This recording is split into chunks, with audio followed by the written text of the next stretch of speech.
waits at every turn. The more you flinch and hide, the deeper you sink into despair. Only courage can cut through the darkness and reach the dawn. Only those who have walked the world with their own 2 feet earn the right to be called the greatest explorer. Well said. What a thrilling day we've had. Time to catch our breath. Shh. What is it? Wolves! Kurt, look out! Kurt! Get away from me, you filthy beasts! Get away from me, you filthy beasts! Call the doctor! Hurry! I'm sorry, Kurt. I beat the wolves, but lost my freedom. Given your condition, we can't let you leave yet. Please rest.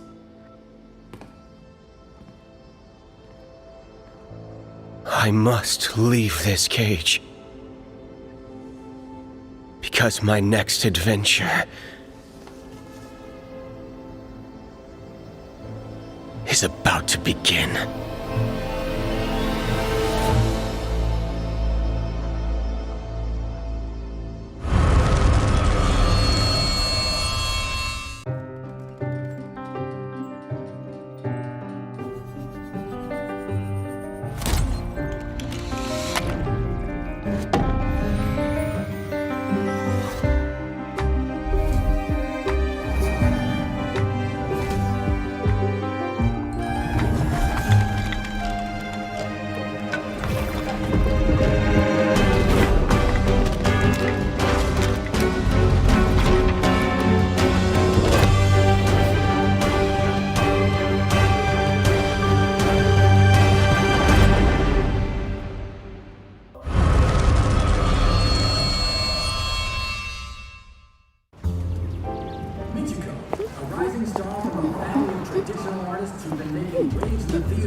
To return to school. I'm deeply grateful to my parents. After fulfilling my dream of performing on stage, they supported my choice and gave me the chance to pursue what I've missed beyond the spotlight.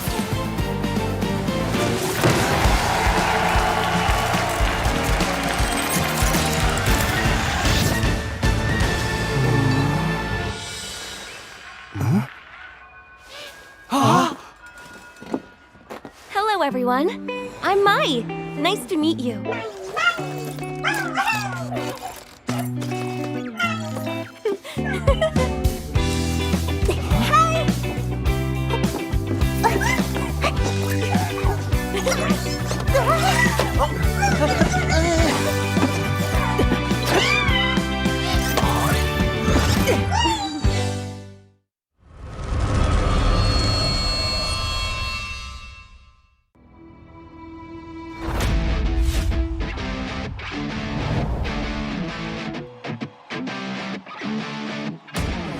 荣光未散，新城已起，圣城大门轰然敞开，6大赛区千锤百炼的20支铁血之师，携满身锋芒与必胜信念，奔赴而来，齐聚圣坛之巅。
紧系好安全带。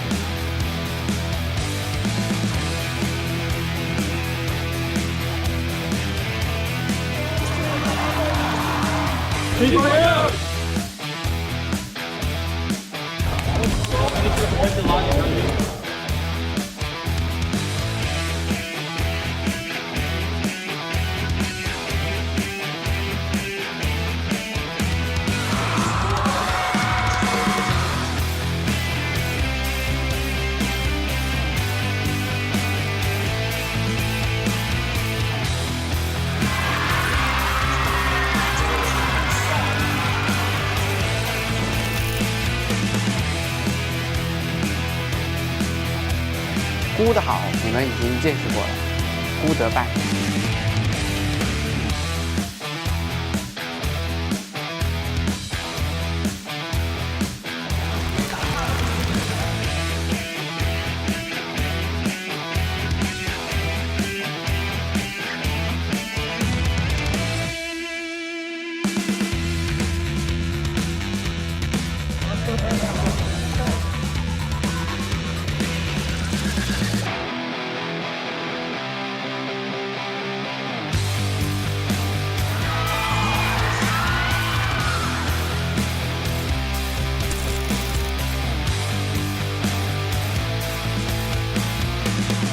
AbyssⅨ马拉松。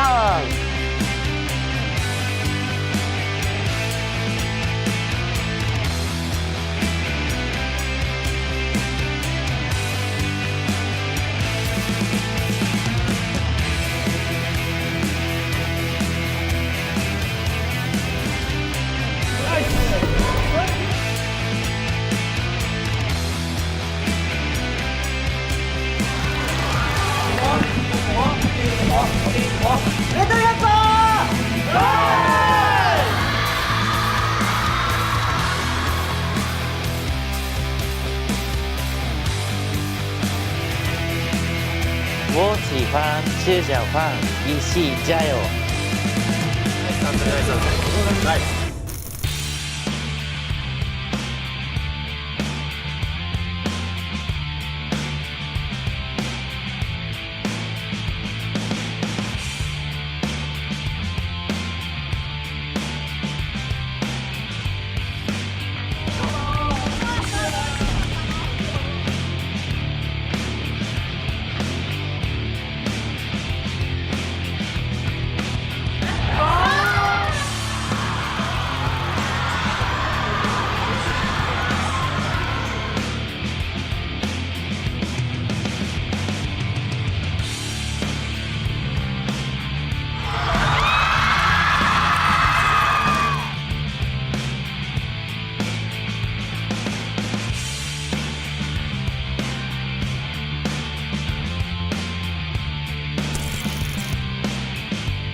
微博，单车变摩托。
같이 맞죠?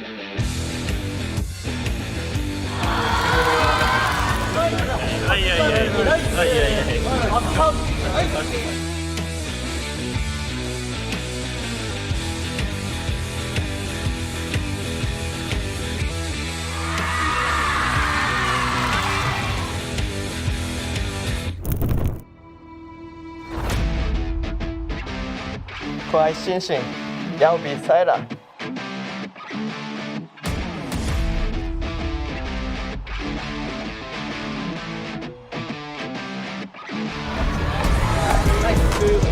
Before you fight it!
Beauty. Merely the first breath of terror. Death. Perhaps the opening act of eternity. I've sought proof my whole life. The cost insignificant. I give the dead an eternal shadow. The living a face untouched by time. What I truly desire is not to freeze the now into forever, but to bring the once into this moment. I long for silence to break, for light to turn for you again. I long for you to breach the album and speak my name again. I long for you before my very eyes.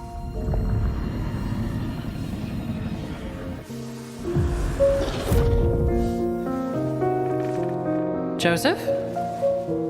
Claude, I'm back.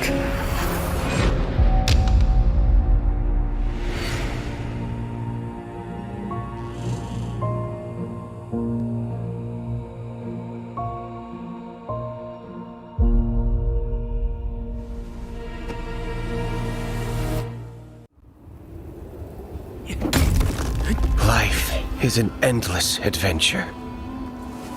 And danger waits at every turn. The more you flinch and hide, the deeper you sink into despair. Only courage can cut through the darkness and reach the dawn. Only those who have walked the world with their own 2 feet earn the right to be called the greatest explorer. Well said. What a thrilling day we've had. Time to catch our breath. Shh. What is it? Wolves! Kurt, look out! Kurt! Get away from me, you filthy beasts! Get away from me, you filthy beasts! Call the doctor! Hurry! I'm sorry, Kurt. I beat the wolves, but lost my freedom. Given your condition, we can't let you leave yet. Please rest.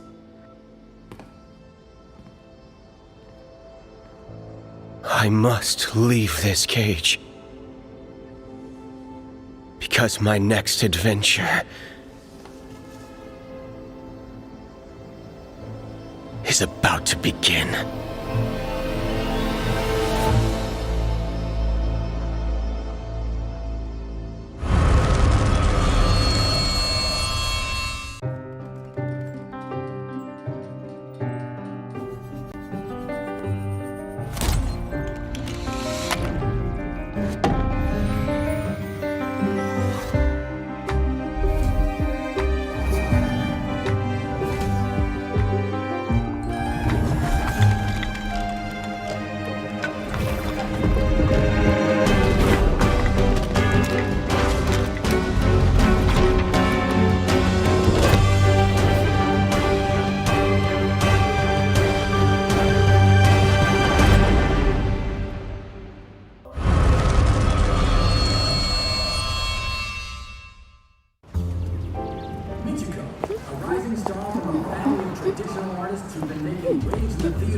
To return to school.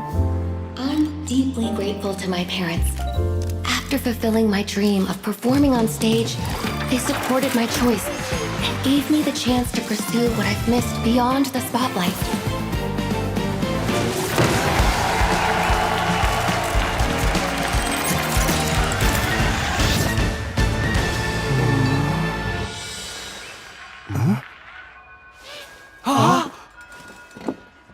Hello, everyone.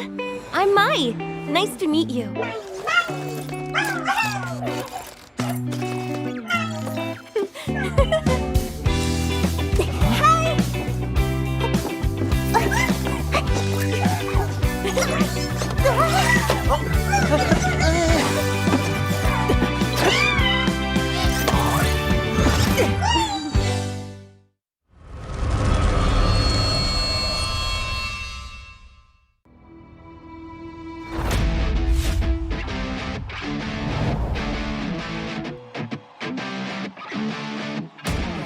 荣光未散，新城已起，圣城大门轰然敞开，6大赛区千锤百炼的20只铁血之师，携满身锋芒与必胜信念，奔赴而来，齐聚圣坛之巅。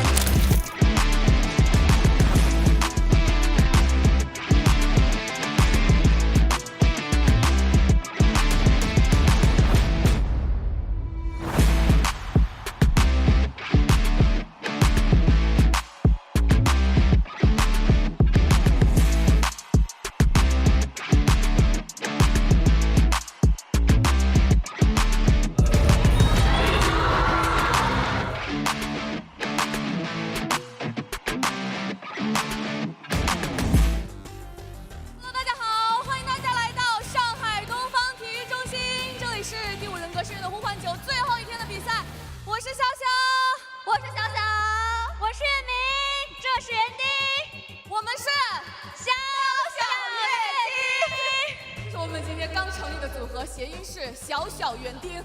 但今天因为是最后一天的比赛了嘛，然后首先呢是有我们今天非常期待的一个季军赛，还是先要来跟大家一起暖一下场，感受一下大家的热情和欢呼。是的，这样的粉丝在哪里？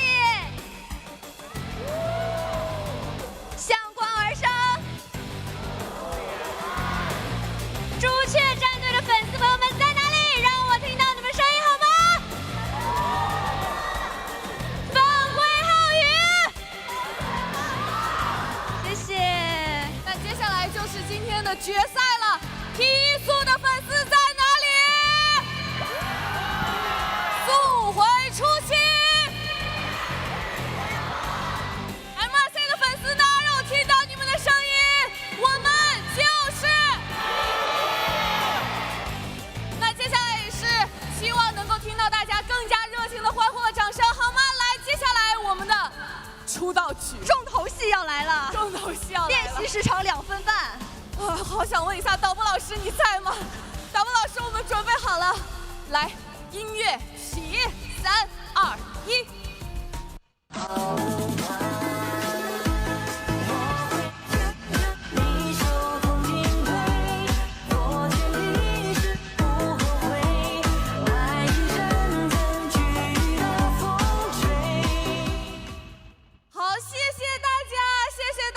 我们跳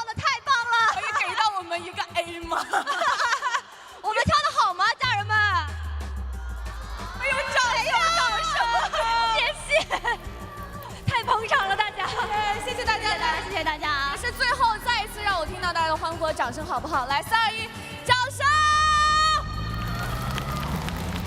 欢呼声、尖叫声！一会儿比赛见，谢谢大家，拜拜。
我们的旅程还没有结束，无论最后结果如何，这都是我们青春里最无悔的记忆。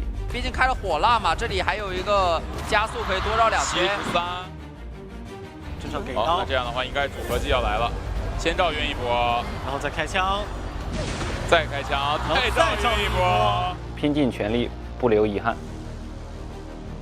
要拖这个淘汰进度条很极限了，这场就是来针对打到啊，这个和球必须得中，不然的话要拖很久了。中了，那这样放到空地，但这样其实多活了15秒左右啊，感觉。那边守门人直接去找末世补状态，很稳。没错，被主球收到了，没办法。接下来就要击倒淘汰。深渊的征途即将画上句号，这只全新的 GR 才刚刚起步。 闪现没能拿到刀，那这一波有点亏了，这砸法哦，数字2点了这一波。未来的路还很长，向光而生，永不言败。因为你现在球还在 CD， 打断了吗？打断了。接到张翰，焰火这边照着不让一方小水，这个人可能被沉默了，被沉默打倒了。比赛加油吧！ 最后一场比赛了，拼尽全力吧！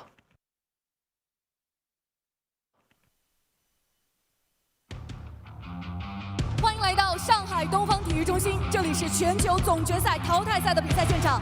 首先有请中国大陆赛区 GR 战队。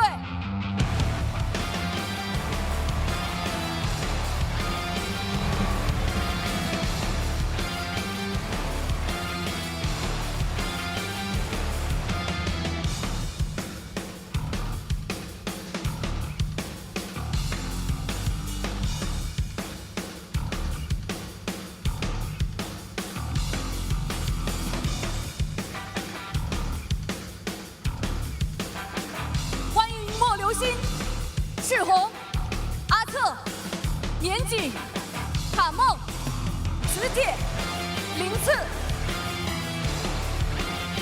接下来，让我们有请中国大陆赛区 FPX 朱雀战队。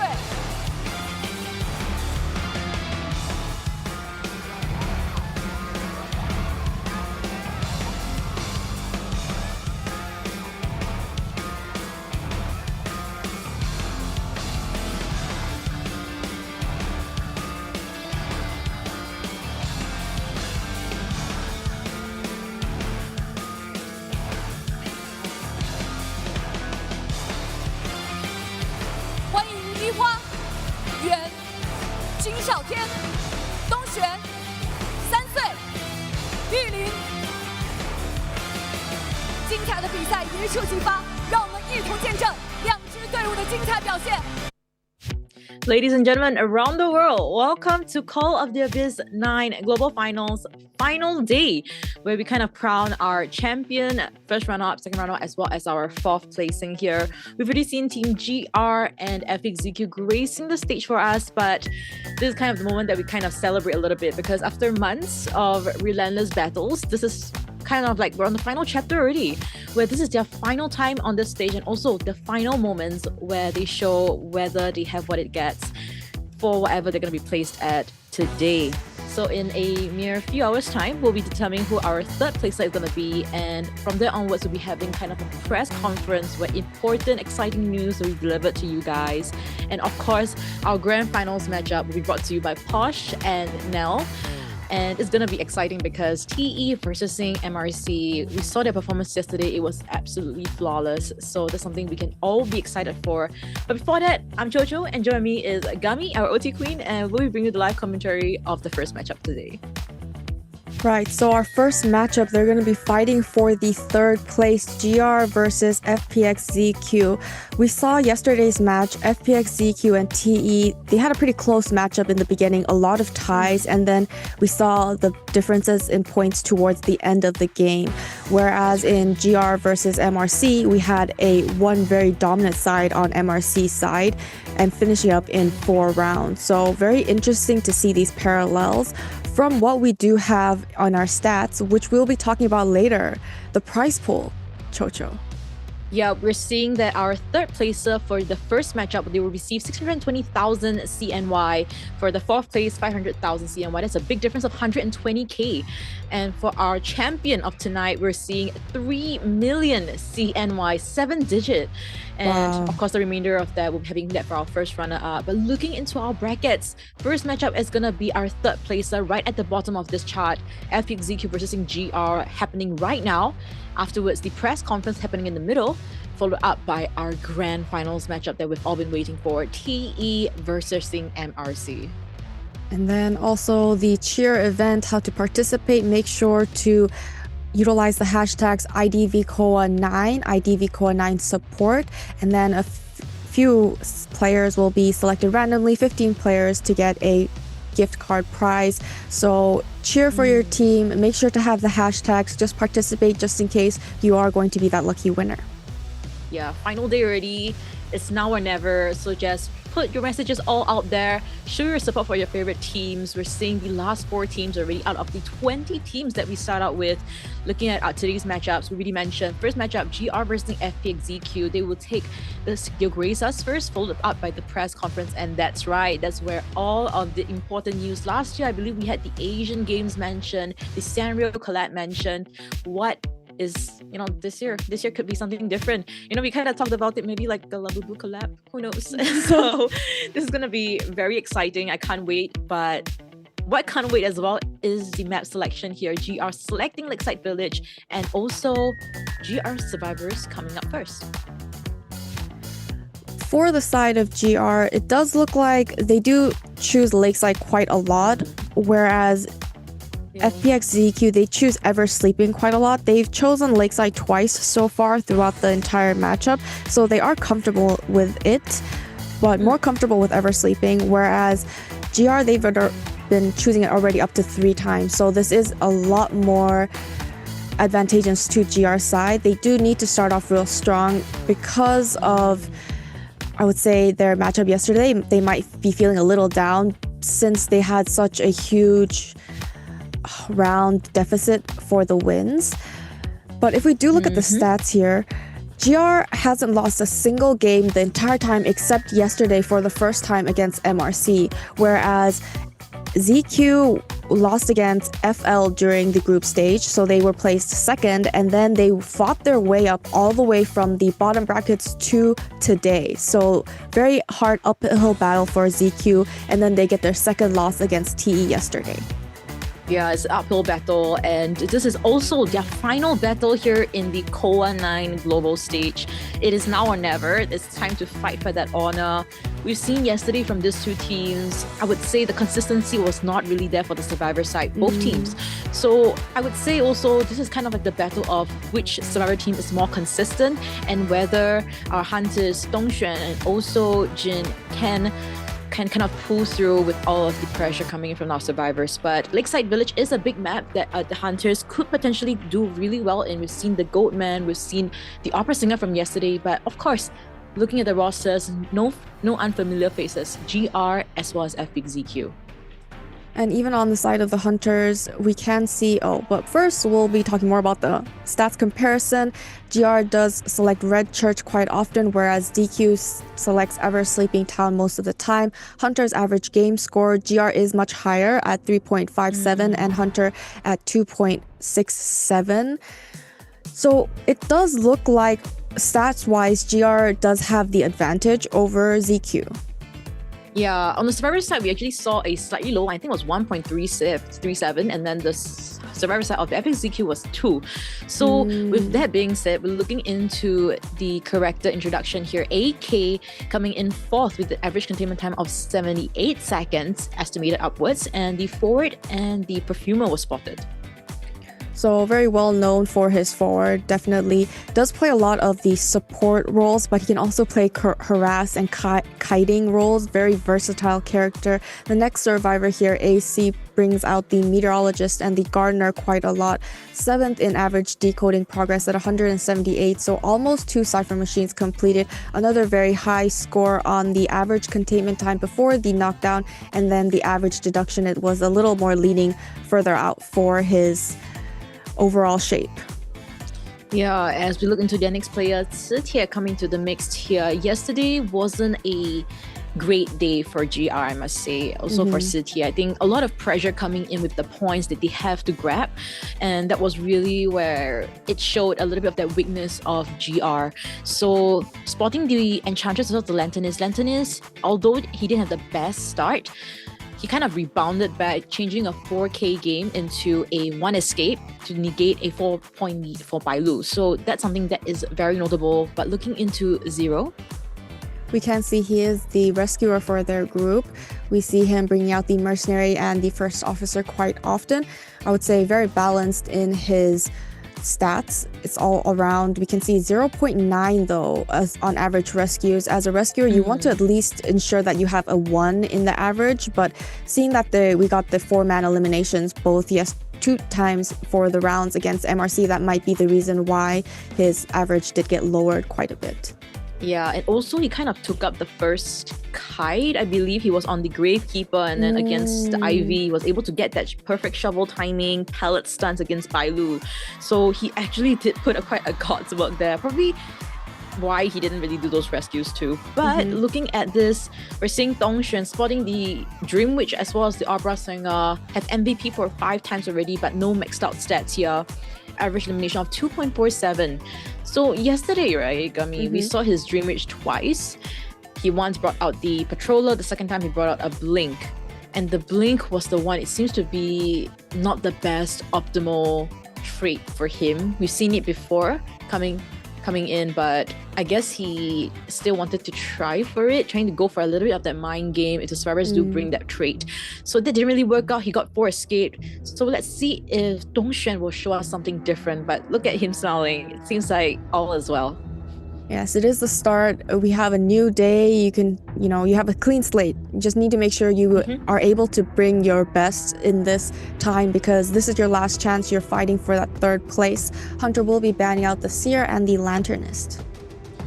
All right, so coming into the BP phase, we've kind of also discussed both sides of the team seems to be outplayed when it came to the BP against their opponents yesterday. So let's see if there's any huge changes here. Yeah, Gravekeeper coming to the mix here. Dongxuan, if he wants to, he could go for an Ivy to kind of go up against the Gravekeeper if he wants to. But we've seen really great kites coming in from Zero on that Gravekeeper yesterday itself. So I'm not too sure whether they're still going to go for the same plan. Hunter's going to be banning out the Puppeteer, and then lastly the Enchantress to get rid of one of the harassers in his group. On the side of the survivors, they were able to get the Doctor. We've been seeing Doctor do quite a lot of damage for the side of the Hunter, and then they're going to have the Meteorologist, so a potential double healer comp, which is very useful on big maps. It could be. Now spotting the little guy, lucky guy, lucky guy. He would be a great addition here, but he could bring in a gun, he could bring in the forwards ball as well. Overall, this team comp is still not too bad. We're not seeing like a very tunneled down, what do you call it? Aggressive counter build? towards a specific counter to a specific hunter. So overall it's still not too bad, but there is links that Dongxuan could pick up that could just tunnel down the lucky guy, tunnel down the Doctor to just get those kills very fast. Yeah, with all the meta hunters still available, it does look like they will be baiting the hunter to go for the lucky guy. The spawn points are going to be very important. If you do end up spawning near the lucky guy, you can go for him right away, but if he's very far away from you, he might have to just change targets. So that is something to look out for. Yeah, and what we need to look out for is what Dongxuan might potentially pick here. He's picked up the Ivy 5 times already, Opera Singer 4 times. And it should be that map, either Ivy or Opera Singer here. What do you think Dongxuan might go for? Or prefer to go for? Seeing this team comp, let's see. It does look like, I don't have to guess because Hunter will be choosing the Ivy for the first character on this map. Picking up the Ivy here, yeah, we won't be seeing like we might be seeing like the Great People getting chased first also. We've seen that yesterday coming in from Bailu just to remove one of the Titanners, but the team still had another 2 more Titanners. They brought in 3.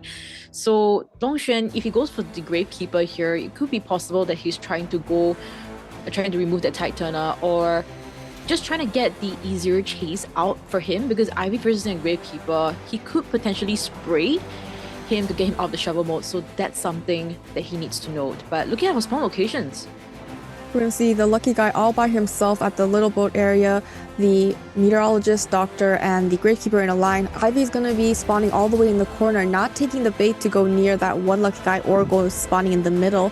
Will be at the corner shore area. Closest survivor is going to be the meteorologist.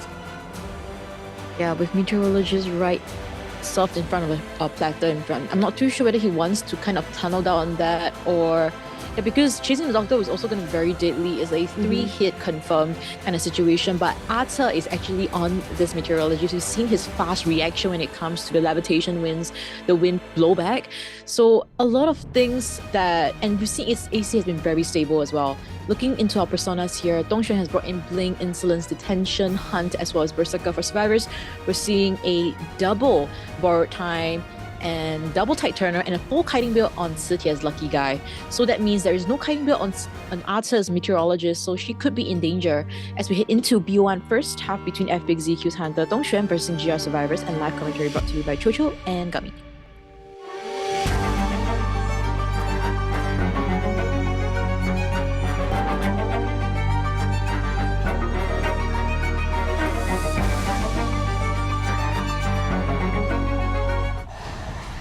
Hunter is going to be utilizing Ghost, immediately heading towards the meteorologist. Nope, she's going to be going towards the middle, where she will be running into AK, infecting the doctor on her way, but continuing to a different survivor. Yeah, trying to apply a lot of that map pressure, as you see from Dongxuan, and Dongxuan's main body is kind of pushing Arthur away from that toilet cipher, trying to slow down decoding as much as possible. But all 5 cipher has been at least touched, as we see Zero will be taking the Hunter's Guide. Going for the Gravekeeper, trying to get rid of one of the tide turners earlier on into the game. He's doing a very good job hiding behind this pallet. Hunter's forced to break it, or otherwise he'll just keep rotating inwards. Gonna leave his shovel, go towards the corner. The Ghost slowly catching up, but the main body's still quite far away. Yeah, so let's see if it's able to dodge out the spray, as we see Zero actually heading into shovel mode again, placing down the pallet. So a very stable kite coming from Zero. We saw him yesterday with Bailu's Ivy as well, at the exact map. So we should be seeing at least like a 3 cipher kite coming from Zero. Looking at our ciphers as well, it's very healthy, 1.5, and coming to a 2 cipher kite. Hunter just trying to catch up to this Gravekeeper on his shovel, finally being able to close the distance. Will be able to get the 100% scare and finally injure the survivor for the first time. Yeah, as we see, Citia is actually nearby. He does have a gun to work with, so I'm not too sure whether he's going to make use of that to extend the kite, but Zero heading into shovel mode again successfully, not being interrupted. Dongxuan has the Bling available, but I guess he was a little bit conservative there as well. Heading underneath, trying to force Dongxuan to break that pallet. Doing a very good job, going to utilize his speed boost as he's leaving this shovel and make his way towards the triple window area. The Ghost just continuously chasing him on foot, is able to get the scare. 90% corruption so far. Hunter blinks right through, slowing. He's getting so much closer. I don't think he's gonna make it. We'll finally be able to down this Gravekeeper, but look at the cipher progress, Chocho. 3 ciphers have already been completed. Yeah, Zero has been showing very stable kites, very stable rescues. So him being checked here at the corner where ciphers have already been primed and popped is great. So there won't be much that Dongxuan can really do here except to bring on the Phantom, putting more Astrakhan. But looking at how Arthur is already nearby, he's kind of forced to kind of stay in the area here to stay at the chair, put pressure onto the chair instead. So cipher progress are just moving smoothly. Not a second being wasted. Is going to utilize the is okay. She got the rescue, got the immediate hit onto the Gravekeeper, but that's a no damage rescue. Will be taking a hit here on the meteorologist as she didn't have enough distance away from this Hunter. But rescue with Tide Turner, they're already on that 4th and 5th cipher machine and it's progressing quite well. Hunter needs to get a little more damage and a little more pressure on the survivors. Yeah, we see that also as well, right? Phantom heading to where Meteorologist is, a double stun coming through as we see a hit onto Arthur, but Doctor will survive this time round. Ciphers are kind of on a standstill right now because I believe that Doctor will be coming in for the rescue because she has the Tide Turner. She needs to be careful, she doesn't have borrowed time, whereas our Gravekeeper does. So a little bit of Dongxuan trying to multitask here as well. bringing the meteorologist as close as possible to the chair so that it'll be harder for her to heal up, and she could also keep tabs on her. And with the 2 healthy survivors, Hunter kind of running into 2 of them, but the 4th Cypher machine's completed. Last Cypher machine, 83. Hunter's going to be sending the ghost towards AK. Yeah, AK will be pressured here, but he don't care. He's just gonna continue decoding until you come over and hit him. But even so, if you hit him and change targets, they could go ahead and heal up. So a lot of that decision making Tongshan has to make here, whether it's gonna be right or not. But AK putting so much pressure onto the last Cypher, 94%, still not quite enough. Now able to heal herself up, so she could once again decode that Cypher fearlessly. And we see how the Doctor brings in so much value against the Ivy. Ghost just trying to look for the next target. Main body still on AK, so a lot of pressure, so she won't be able to pop that Cypher machine quite yet. The Ghost does see someone breaking the pallet. Another hit onto the Doctor. He's probably get up a little more, 95%. We got the wind push by the meteorologist. Not bad, not bad. AK was able to heal himself again for the 3rd time and following up with the 4th time as well. Seems like survivors, they are quite tunneled down on this Cypher. We see a bot actually at the front gate too for that end game. So Meteorologist will be down here. They're unable to pop the Cypher, but I believe that's still fine because Meteorologist has yet to see the chair. One thing we didn't know is that Ata on this Meteorologist has no more self-heal. Hunter is going to make sure to chair the meteorologist as close as possible. No, the basement is here, so now that's going to be a little more advantageous to the Hunter side. And in the same area, the last Cypher machine is still close by. The Doctor coming in for the rescue does have Tech Turner, but she doesn't have borrowed time. So this hit successfully, actually, and we hit to the Ostracon on top and able to get a drop down hit onto the Doctor. But I believe that will be fine. They will just continue popping the Cypher. Bot is opening up front gate. So even if Tongshan hits to the front gate and there is no issues. Right, AC is going towards the cornfield gate. The Ghost is going towards the cornfield gate. Main body going towards the shore gate, but so much progress already at 86%. Wow. It's 90. It's already open by this time. All the survivors need to do is make their way there. The Ghost and the main body is running towards that open exit gate. Yeah, Cypher Rush was insane, and we see Tongshan is actually not geared up for this endgame now. A coordinated gun coming through onto the main body as well, putting so much pressure. Now AK will kind of be prevented from exiting this gate here, so a little bit of that sticky situation with all 3 survivors at the front. Becky has already been opened, missing 2 swings. Blink! Okay, another mind game here with the pocket watch. Just the Hunter not able to land a hit onto the survivor. Meanwhile, the opposite exit gate has already been opened. Hunter pouring all her resources onto this one gate, finally is able to down this Gravekeeper, but all the survivors have to do is make their way to the opposite gate. Yeah, no issues at all, but it seems like Sitian wants to use the football, run straight out, show us that, yeah, they're not going to be able to stop me from running away this time. And we are seeing a 3 escape, right? Because AK is still running towards where the dungeon is. Oh, so it does look like AC has already reached the cornfield exit gate, and AK is going for that dungeon escape, and they will be able to secure that 3-man escape for the side of GR. Yeah, very good start, because Lakeside has been considered to be a big map where hunters like the Ivy, Opera, and Goatman actually do really well in, which is why also GR kind of also picked this map, because I guess after yesterday's misstep, they've kind of learned from their mistakes, and we see a different kind of GR in this matchup against Dongshan. But any highlights you'd like to mention about this match, then? I would say the Gravekeeper had just such an amazing kite. He utilized every single one of his items, and by the time he was first chair, they finished 3 Cypher machines and they were started on the last 2 Cypher machines. Hunter had absolutely no map pressure because she wasn't able to eliminate that first survivor quickly on. And we can see with these match stats here, 102 seconds of Hunter containment on the Doctor, which is fine because she can just continuously heal herself. But the first kite was that Gravekeeper with 98 seconds. I would say that was the reason why they were able to have such a strong endgame.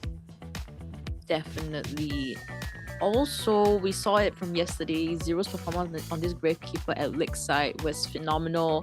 He showed it again today. So I would say Zero's performance have been quite consistent throughout the entire playoffs, and GR just happened to handle this really well. We saw the consistent healing, Doctor self-healing herself over and over again, putting pressure on the Cypher, making Dongxuan to pick its poison. Either you kind of chase down the Gravekeeper and our Cypher will be primed, or you put pressure on the Cypher won't be primed, but Gravekeeper will be healed up.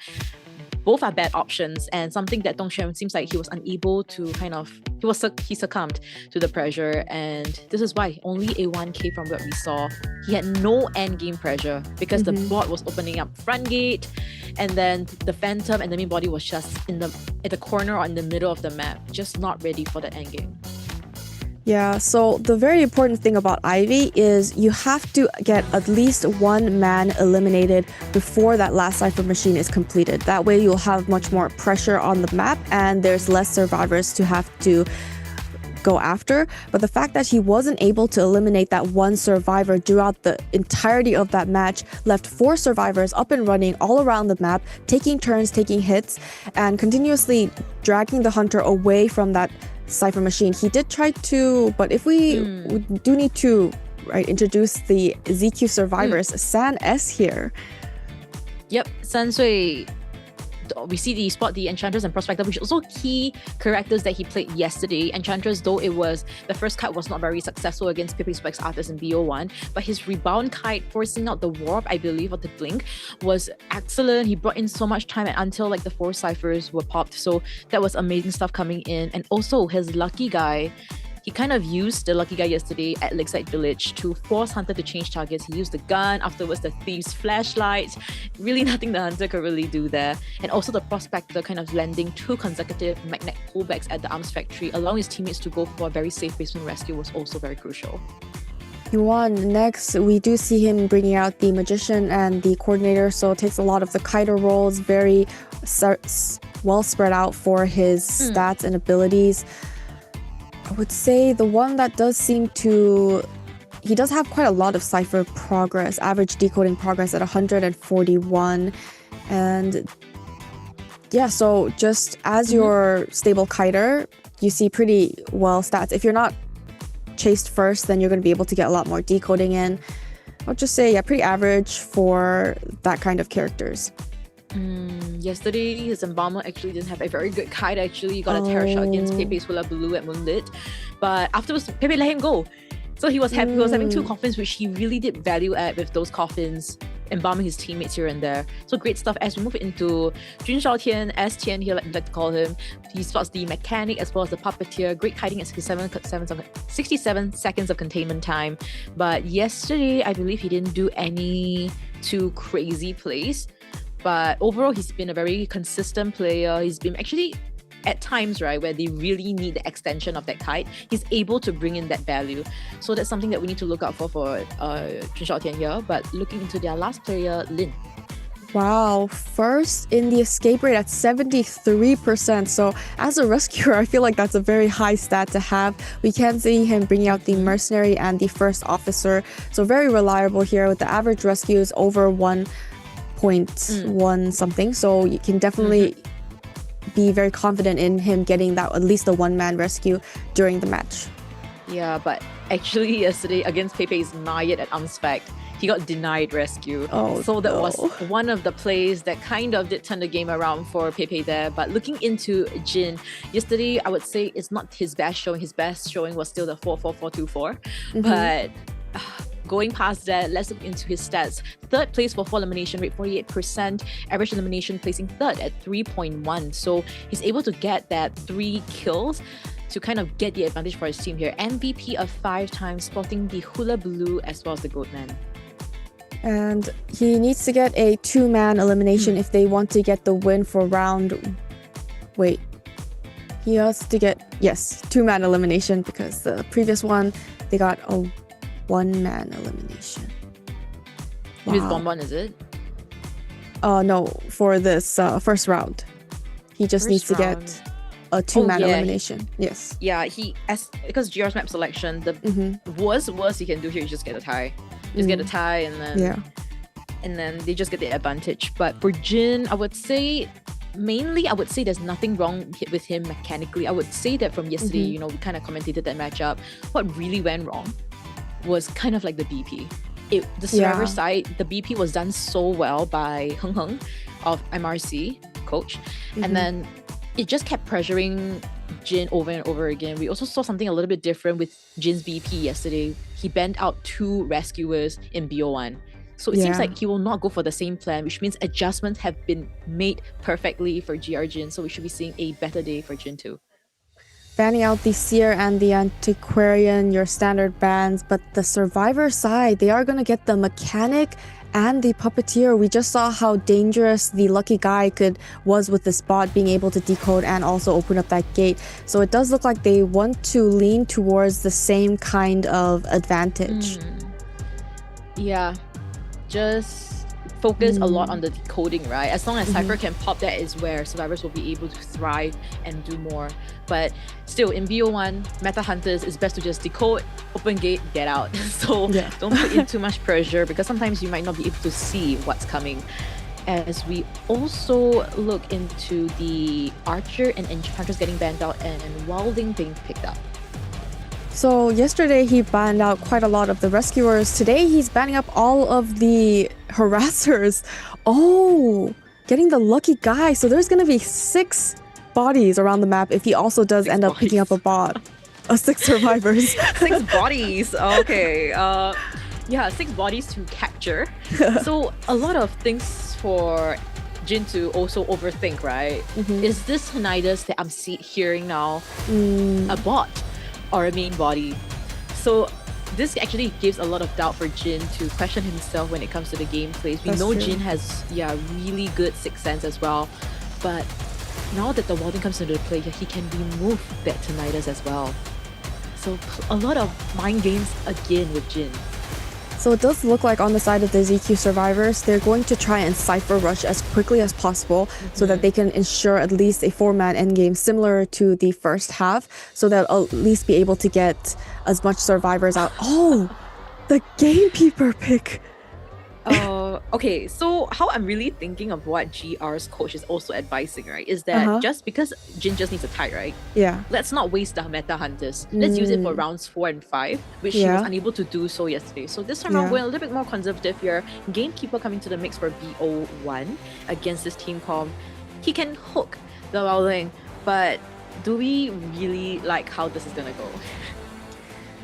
I mean, the worst he can do is get a 1-man elimination and just tie up the round. So still, I would say they learned from their MRC match because they suddenly brought out the Anne instead of the Meta Hunters. So just kind of going for the similar, going to utilize some non-Meta Hunters in the beginning so that we'll have more Hunters available towards the end. Hunter will be spawning in the middle next to the Lucky Guy and the Puppeteer. Lucky Guy looking like a pretty good chase. The Mechanic safely at the big boat area, and off to the bottom we have the Wildling. Indeed. So what will matter here is also the personas here, whether the survivors actually brought in the flywheel to flywheel those hooks. That is going to be crucial. But if they didn't bring in any flywheel, it's going to be a relatively easier game for Jin here. Looking to personas for survivors first. A full cutting build onto Sansui, potentially first chase, and double tight turners and a full cutting build onto the Mechanic as well. For Jim, Warp, Trump Card Detention, we're seeing Rage, Wanted Order, Claustrophobia as well as Berserker. So let's head into game 1, second half at Lakeside Village between FPX.ZQ survivors facing GR's Hunter Jin. And live commentary brought to you by Chocho and Gabi.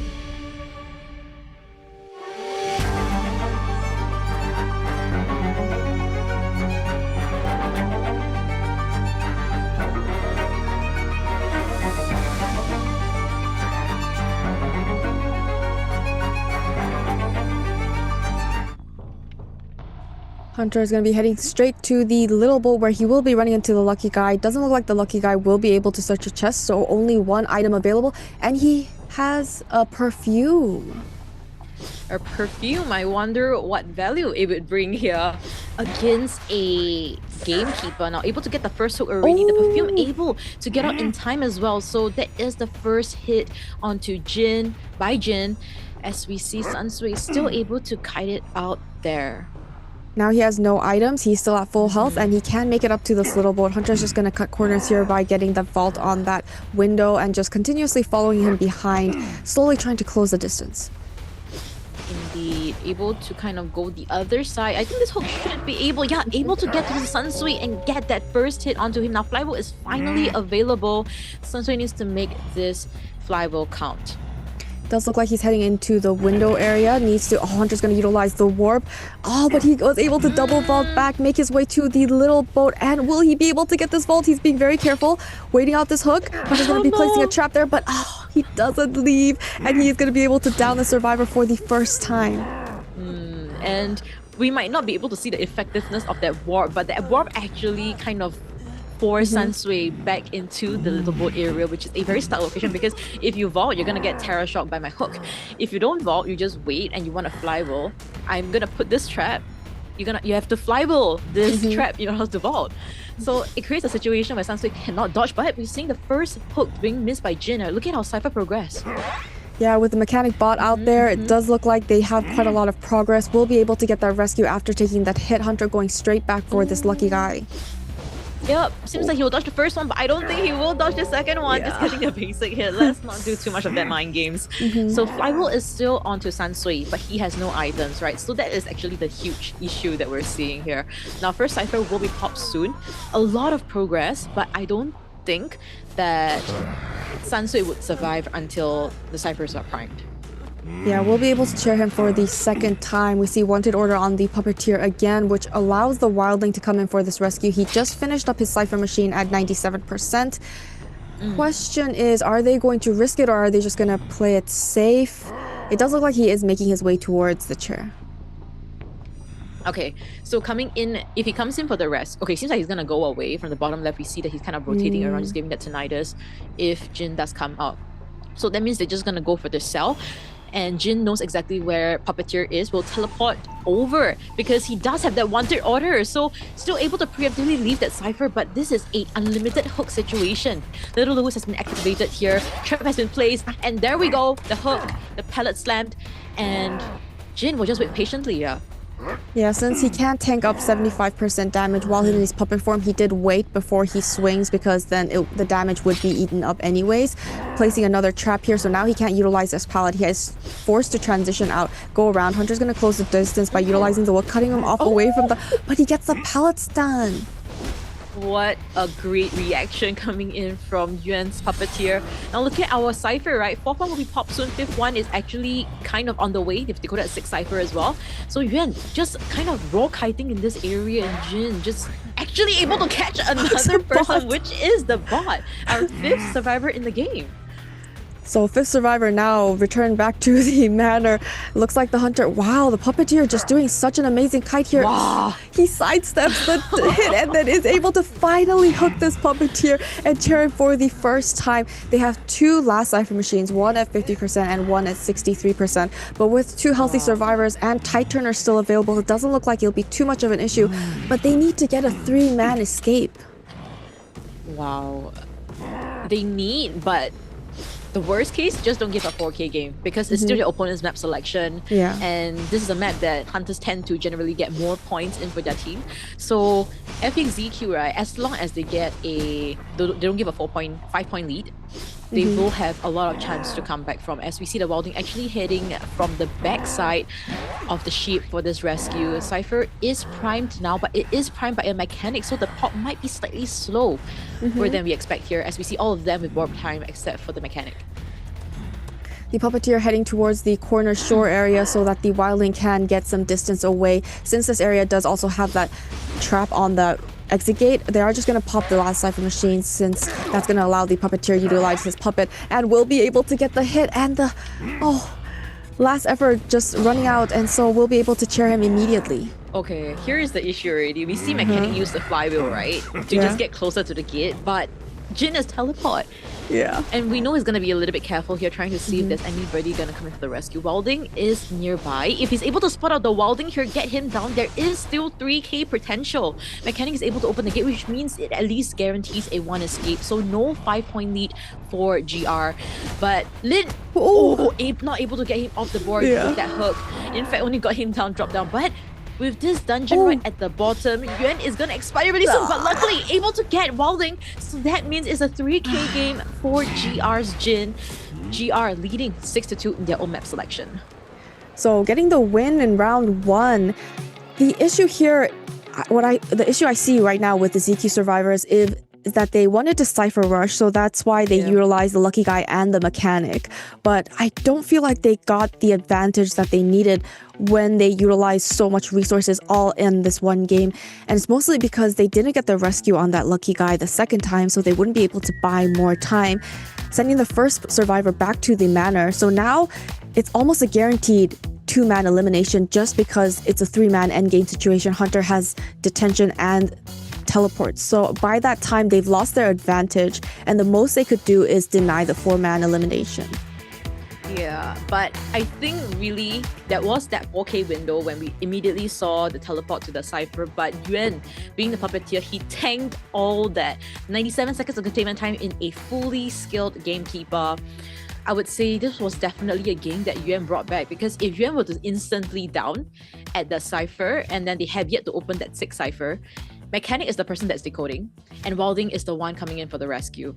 So that means that the Cypher, there is a possibility that they might not have a chance to even prime and pop those Cyphers. So lucky for FPX.ZQ, they do have Yuan to tank those kites.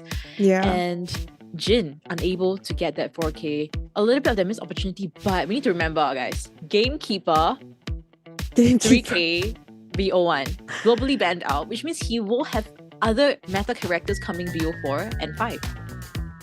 Yeah, so a lot of options still available for only round 2.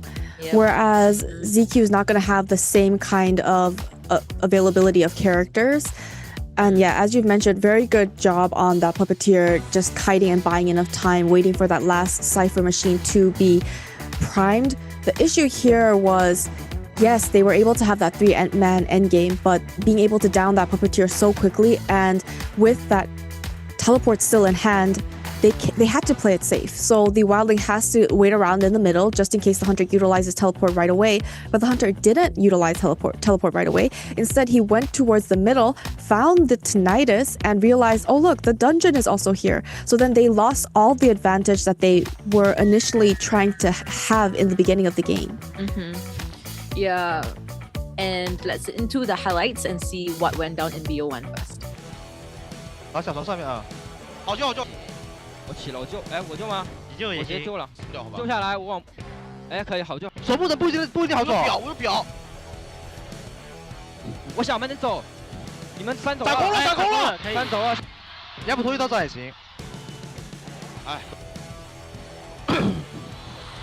说莫，反正第1就完了那个。莫等会儿抽双击，星儿往小门打。一起救。好长。对，别死地下室。别死！哎，儿就好了，走。大门。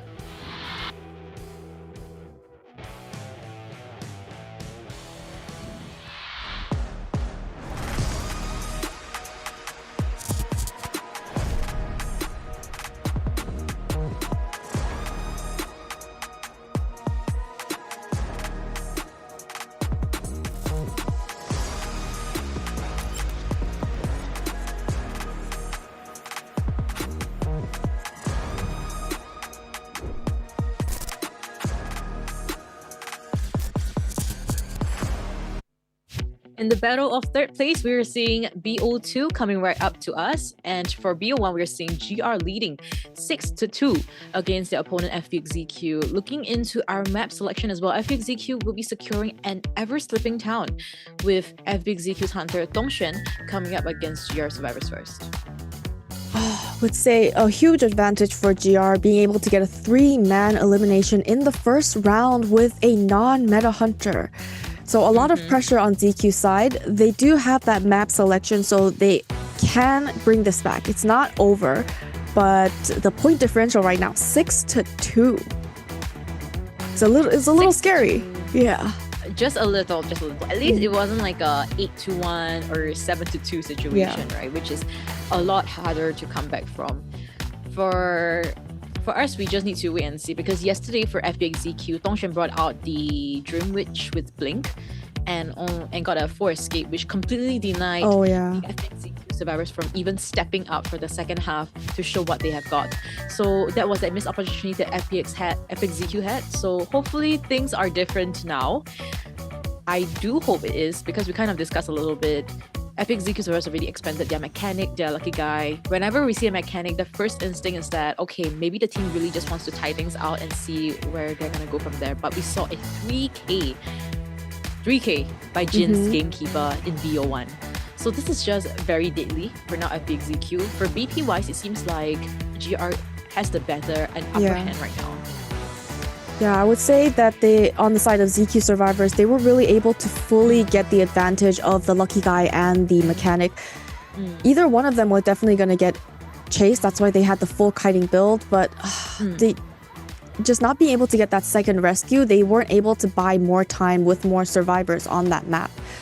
But we will be able to see ZQ possibly making a comeback here, as on the map bans, GR tends to ban out Ever Sleeping Town at least twice, so they try to avoid this map a lot of the times. Whereas ZQ, they've chosen this map around 5 times, so they are much more comfortable in this map, and they definitely prefer this map.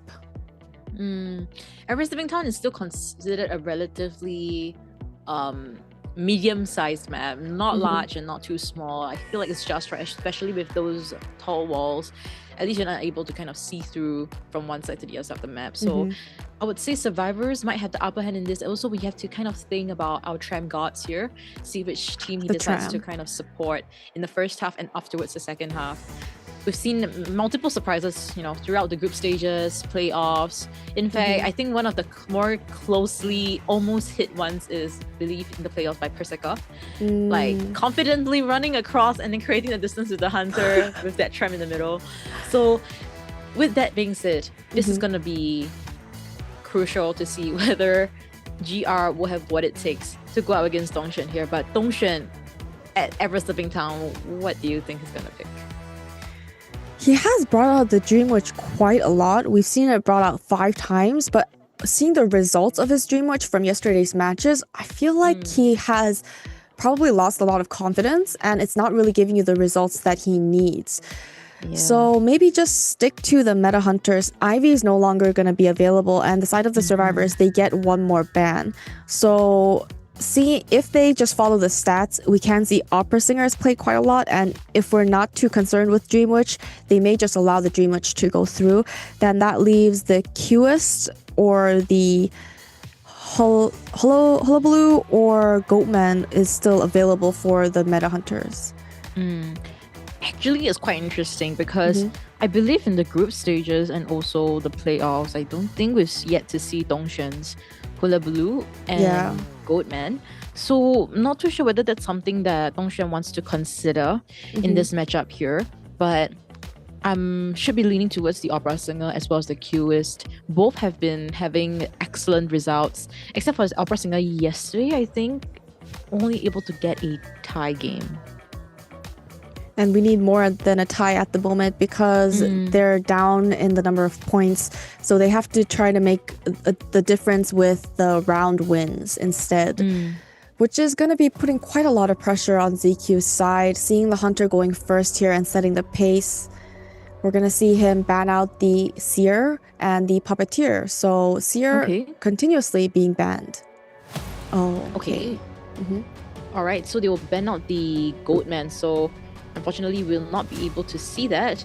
They'll be responding with a Mercenary being picked up here in a relatively big map. So I guess they're not too scared of the COAⅨ that Dongshen's going to bring up, because if there's going to be a COAⅨ, I guess the first officer will be a better option with that invisibility. We've seen that first officer with the invisibility able to jump the dungeon, even if the cue ball is placed on top of it. So that's something that GR, I guess they want to have something more well-rounded. Yeah, seeing that as long as the Goatman is banned, that Mercenary can come in very handy. So it does look like they are going to be able to freely utilize this Mercenary, seeing that a possible COAⅨ or opera singer might be coming out, and it shouldn't be too much of an issue since you can just elbow pad away, avoid the QS cue ball and get out of line of sight by just utilizing the elbow pad, so it shouldn't be too much of an issue. Hunter is going to be banning out the Archer and the Enchantress. Okay, so I believe yesterday as well, GR didn't bring in the cheerleader yesterday. Yep, they didn't. So this is gonna be interesting. I wonder how the cheerleader will value add to this entire team comp. But overall, they do have their decoders, their harassers, their support correctors, as well as the rescuer. So GR is geared up for this game, right? Fully rounded up. We're not seeing all meta characters, right? It's more of the Antiquarian with the Arrest and Blantonist, cheerleader being a supporter here. So GR still has a lot of characters to work with in the later rounds. And seeing that the Hunter doesn't want to be going after any of the harassers, banning out the Archer and the Enchantress, so that's going to give them a kind of cue on the Survivor side. Let's just have one harasser available just in case. So they will be able to pick up this Antiquarian, which is also a very good kiter, solo kiter. When we see the Archer, especially when she goes against the opera singer, she does tend to miss her arrows, but the Hunter will be making his choice of character. QS. Wait, putting into the mix here. This is tough. Because the Antiquarian is still able to stun the Hunter. And they're gonna spawn in absolutely social distance. Wow. They like the social distance. One square away. As we see cheerleader spawning in the shack, corner area, Antiquarian, a little bit of that double spawning on top of each other as well as the shack. And then as palette, we have the Mercenary. I would love to see the Mercenary at the center though. But it seems like they are just gonna settle for the spawn, and Hunter will spawn between the Antiquarian and the Mercenary. Interesting spawn points. Yeah, I don't really like this because Antiquarian is going to spawn way at the corner, right? And then the moment you kind of transition towards a pallet, the QS is kind of like caught up with you already. So a little bit of risk here involved with the spawn points, but at the same time, it's going to be very hard to run into the survivors. So the Hunter has to choose one of the corners, and what the survivors have to do is they just have to contain the Hunter in that one corner the entire time, which is going to allow the rest of the 3 survivors to just keep decoding.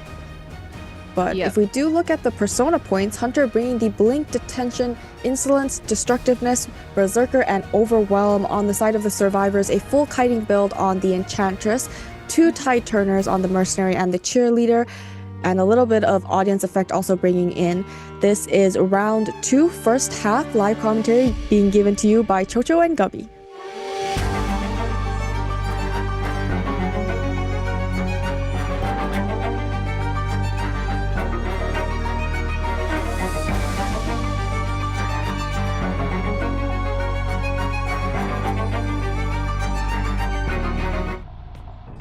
Alright, so it seems like Dongshin still wants to go for that Cypher control, right? This is the usual play we see from a QS, trying to do the Q ball forms and then having the mini abnormals along throughout the kite. So since that Dongshin doesn't even want to go for a full kiting build, Antiquarian wants to hit for a even harder chase. Zero once again. Zero was on the Great People just now. And the swing, still able to land onto Zero even though he elbow patted. So this is actually quite a lost opportunity for Zero and in fact a gain for Dongshin here. Is going to be utilizing the contact points to close the distance. He's in the little alleyway, is going to have to force to use another elbow pad to make it to the pallets here. Hunter's going to destroy at least one of the pallets so he can't loop this area. Yeah, and overall he's able to use the third one already, even though he was not in demon form using any of those cue ball points. As we see him exiting the demon form again, Zero will see the Hunter's Raft here. The blink will be up in about 8 seconds here, but Dongshin, he should tunnel down onto Zero here, use the blink to end him. Yeah, with no elbow pads left, he just needs to close the distance. Zero just going towards the alleyway, which is a nice straight area, but the Hunter wasn't able to set up any contact points here. Is going to finally put the cue ball down and will be able to capture him, taking him out in the open so that he has no shelter, will be able to finally down this Mercenary. Yeah, I think loving that he's able to use the cue ball capture perfectly, right? Because right now he saves time. He don't even need to use the blink. He's able to use the blink on potentially like the next down if Zero happens to second kite, which potentially he wouldn't because he has no items to work with. Or he can use this blink on the next kiter. So just kind of snowballing from there onwards. As we sit here, Cypher will be interrupted. Yeah, got a little mini abnormal there, and he's chaired next to the antiquarian Cypher machine. So now she's gonna keep getting that Cypher abnormal, and she has to go in for this rescue, but she doesn't want to go rescue too early because Mercy does have quite a long chair time. But now she's being forced away from her Cypher machine. It's continuously being mini abnormaled, so it's not looking too good. Okay, she avoids. Oh, unable to avoid that cue ball catcher, pulls away, which means that he won't be able to make it for this before half rescue. Even if he falls it might be a terror shock. Seems like he's able to disarm and get a before half rescue in time. My goodness, there was such a time being coming from AK. As we see, Zero will be getting that hit there. Blink is still available for him to go for a second chase, but Zero will still not be sent back to the mana. Second chair only, and in fact, it was a free rescue, Gummy. The lantern is freezing the chair just in time. That's why she can just be very helpful in those crucial moments. No damage rescue, no survivors in the area. Hunter's just going to be checking this Cypher machine. Is going to try and abnormal it, but I'm not sure if this one has any progress at this moment. Okay, they're we coming have for the to rescue. kind of look towards to them. He's not looking at they went for a big rescue. Another free rescue. Okay, so now kind of expanding the blink, right, which is actually not that great, because if that wasn't a free rescue, then at least he was able to kind of target his hit onto Mercenary without having to use those blink. That blink. So now with this blink being expanded already, survivors know, okay, you've used your blink, I wouldn't be as scared or have to predict your blink later on, because we do have Flywheel on the cheerleader. We'll be able to chair this Mercenary for the third time, sending him back to the manor. 4 Cypher machines have been completed. Just need to work on this last Cypher machine. Yeah, so he did put some contact points here in this Cypher machine that had no progress. He's going to be heading towards the middle, where he does look like he has a few contact points. We'll be running into AC. Oh. Alright, so COAⅨ will be seeing the Hunter's attention now. Does not have Flywheel to worry, but that's, I think, able to get that capture. Putting in front of the tram, and he gets knocked down, unfortunately. So COAⅨ, what an unfortunate one. You see, even if the tram god doesn't want to hit you, Dongxuan has his ways to get the tram gods towards you. So this is great stuff coming in from Dongxuan. Excellent performance, as we see him kind of missing that hit through the window. And that's going to allow the Antiquarian to transition out, getting that vault and utilizing the fruit. We have another cue ball coming in here. Nice sidestep, but now she's kind of out in the open. Hunter's going to be trying to close the distance with his demon form, but a very good job on COAⅨ's side. Yeah, he's doing an excellent kite. Guess the only con here is that he doesn't have borrowed time, but he does have Flywheel for endgame. He still has, what, 60 to 70% flute still for endgame. So actually that gives so much opportunity, as we see the cue ball capture misses out with the Flywheel being used as well. So a little bit of that mind game to see, you can come near me? If you're gonna come near me, I'm gonna stun you. It seems like the stun will happen, and they will just go for the top. Yeah, as you mentioned, she doesn't have borrowed time, so while she has the disarm and is able to stun the Hunter, they are going to get it for another stun while the Hunter has detention, playing a little bit mind games here. Just waiting around, only has this one window to utilize. We'll be able to get another disarm. The dungeons here, one of the exit gates are almost open at 87-90%. Okay, misses out on that, and jump over, missed a little bit there. Dongxuan was able to connect the dots, get that hit, and this means that it's going to be a tie game against the Quest at Ever-Slipping Town. 2 survivors have escaped. I would say very strong survivor gameplay. We got 2 free rescues with no damages, so then now if the Hunter goes for a different target, he's gonna waste so much time because he doesn't have enough damages on the survivors. There's no vulnerable survivor. They all have all their items left to utilize, and on top of that, Hunter stopped abnormaling Cypher machines because all 4 Cypher machines were completed by the time, and the Antiquarian spent way too much time. She kited for the whole entire Cypher machine. So then by the time they already had everything that they needed, Hunter had no Cypher pressure, not a lot of injuries on the survivors. There was not much the QS could do. Indeed, there was nothing much because he also opted to go to Chase and Mercenary, right? Though you kind of removed that tight turner. You remove the tight turner, but outside we are seeing Cheerleader, Lanternese, as well as Antiquarian decoding freely. Look at the Cypher progress on those 3. Yeah, and containment time on 0 is 78 seconds of containment time. COA⅊ has Antiquarian also at 115 seconds of containment time, something that you've also mentioned. But we also need to mention that the rescues coming in from both COA⅊ as well as AK was immaculate as well. It was a free rescue, which means they didn't have to waste time healing each other up or being in danger because they were healing each other up and then getting caught in the middle. So that was amazing stuff coming from GR. And also that Lanternist clutch usage of their static projection to slow everything down, stop the time from being rolled, and just able to get that safe rescue for AK. I think if that went over half or potentially like a terror shot rescue, things would have been entirely different. Yeah. So overall, GR Survivors, tip-top condition today, and also BP done really well. And the Antiquarian, at first we thought, okay, he's going to be able to down this Antiquarian quickly. That's not going to be a problem. Then he's going to have a little more advantage. Then he could also, you know, place some contact points at the Cypher machine. But after the first initial hit, the Antiquarian dodged every single cue ball. If the hunter gets close, she continuously stuns him. He's not able to do anything. They pop the Cypher machines. She's not afraid of the hunter at all because she still has so much of her flute available. Yeah, and I think he also knew that the blink was not ready, so that was something that he was also not scared about. As long as you don't have blink, then I can just use my flywheel on your cue ball captures and I will be able to disarm you in time unless you kind of backstep a little. But we're seeing that Dongxuan ultimately did not win the mind game against our Antiquarian. But of course, let's look into the second half already. Forward looking here for Jin versus FPX.ZQ. Jin, honestly, not much pressure. In your opponent's map selection, he can choose to tie things out again. You know what he can do here? In fact, he can just pick up like a bonbon, do those bombs, things that he likes to do, and then still preserve so many of his meta hunters in BO4 and 5. That is true.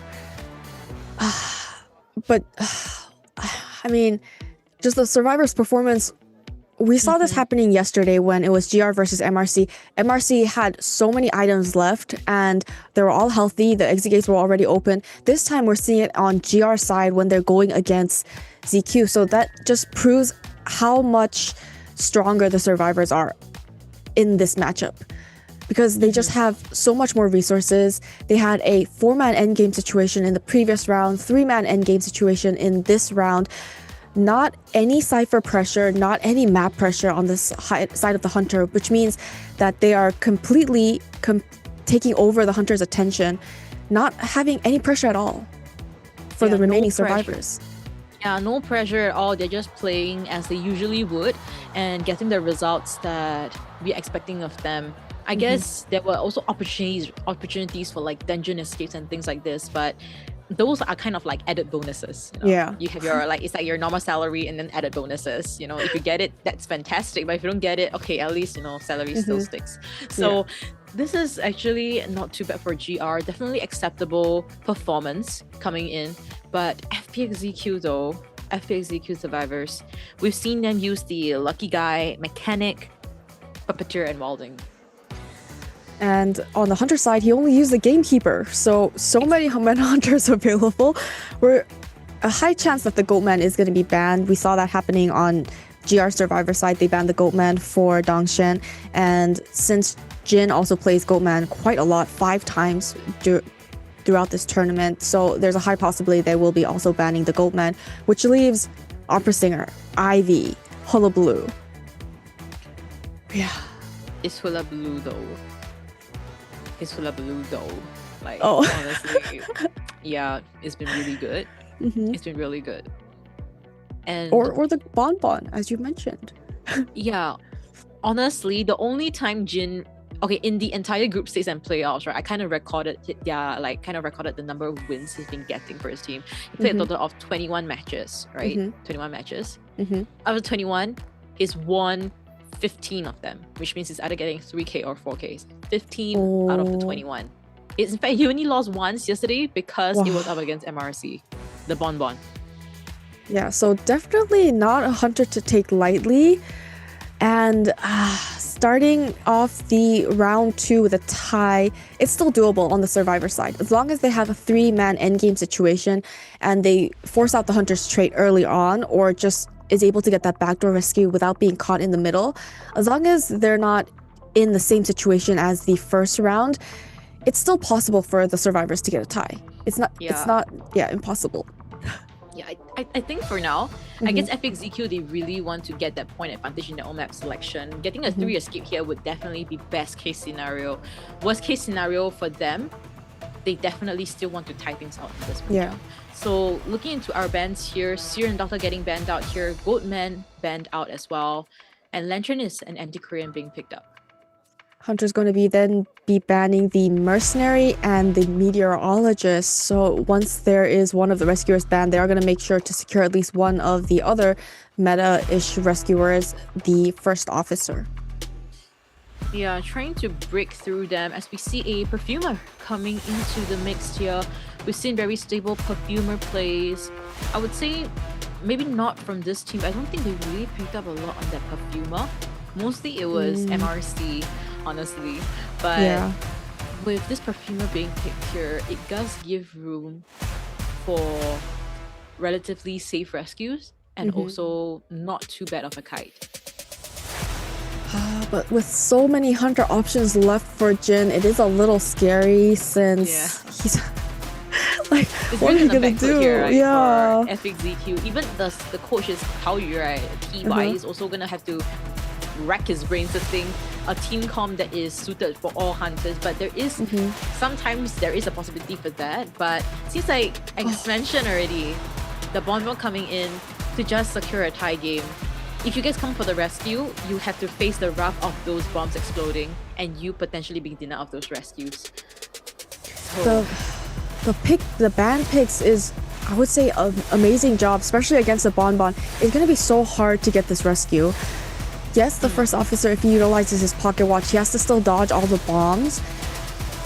Okay, I guess it's not too bad. Because then we had the antiquarian, she can also get rid of the bombs with her flutes. And then the perfumer, she can also go back to her full health state. There's still going to be a lot of damage getting landed onto the survivors, but it's not impossible to rescue against this Bonbon with this character pool. Definitely nothing is impossible, and what's possible here is the spawn locations. We're seeing first officer at the center, antiquarian near the S palette area, perfumer and lantern is outside the graveyard. Is kind of a question if our Bonbon decides to spawn. So he's going to be spawning at the first stop, blocking out the graveyard side after forcing them to kind of rotate outwards towards the direction. So the hunter is going to be spawning closest to the first officer. He can just pivot and change. You usually don't want to chase the first officer first because of the pocket watch. It can buy a lot of time, but then if he just needs the time, maybe he could actually just chase the first off and then pop him out of the watch, right? And we've known that Jin, his Bonbon, near bombs, far bombs, blind bombs, he's got it. He's got it, alright? He's immaculate in that sense. And one of the few Bonbons that actually has been playing very well in this current meta. So looking into the personas, Jin with Warp, Trump card, Insolence, so no detention trait. We're seeing the aggression coming in from the survivor side as well. A lot of flywheels, double flywheels, tight turners as well, and a full cutting build, I believe, on the antiquarian. We'll see more of it when we get into this matchup. BO2 second half between FPX.ZQ survivors versus GR's Hunter Jin and Ever Stepping Pound, and live commentary brought to you by Jojo and Mega.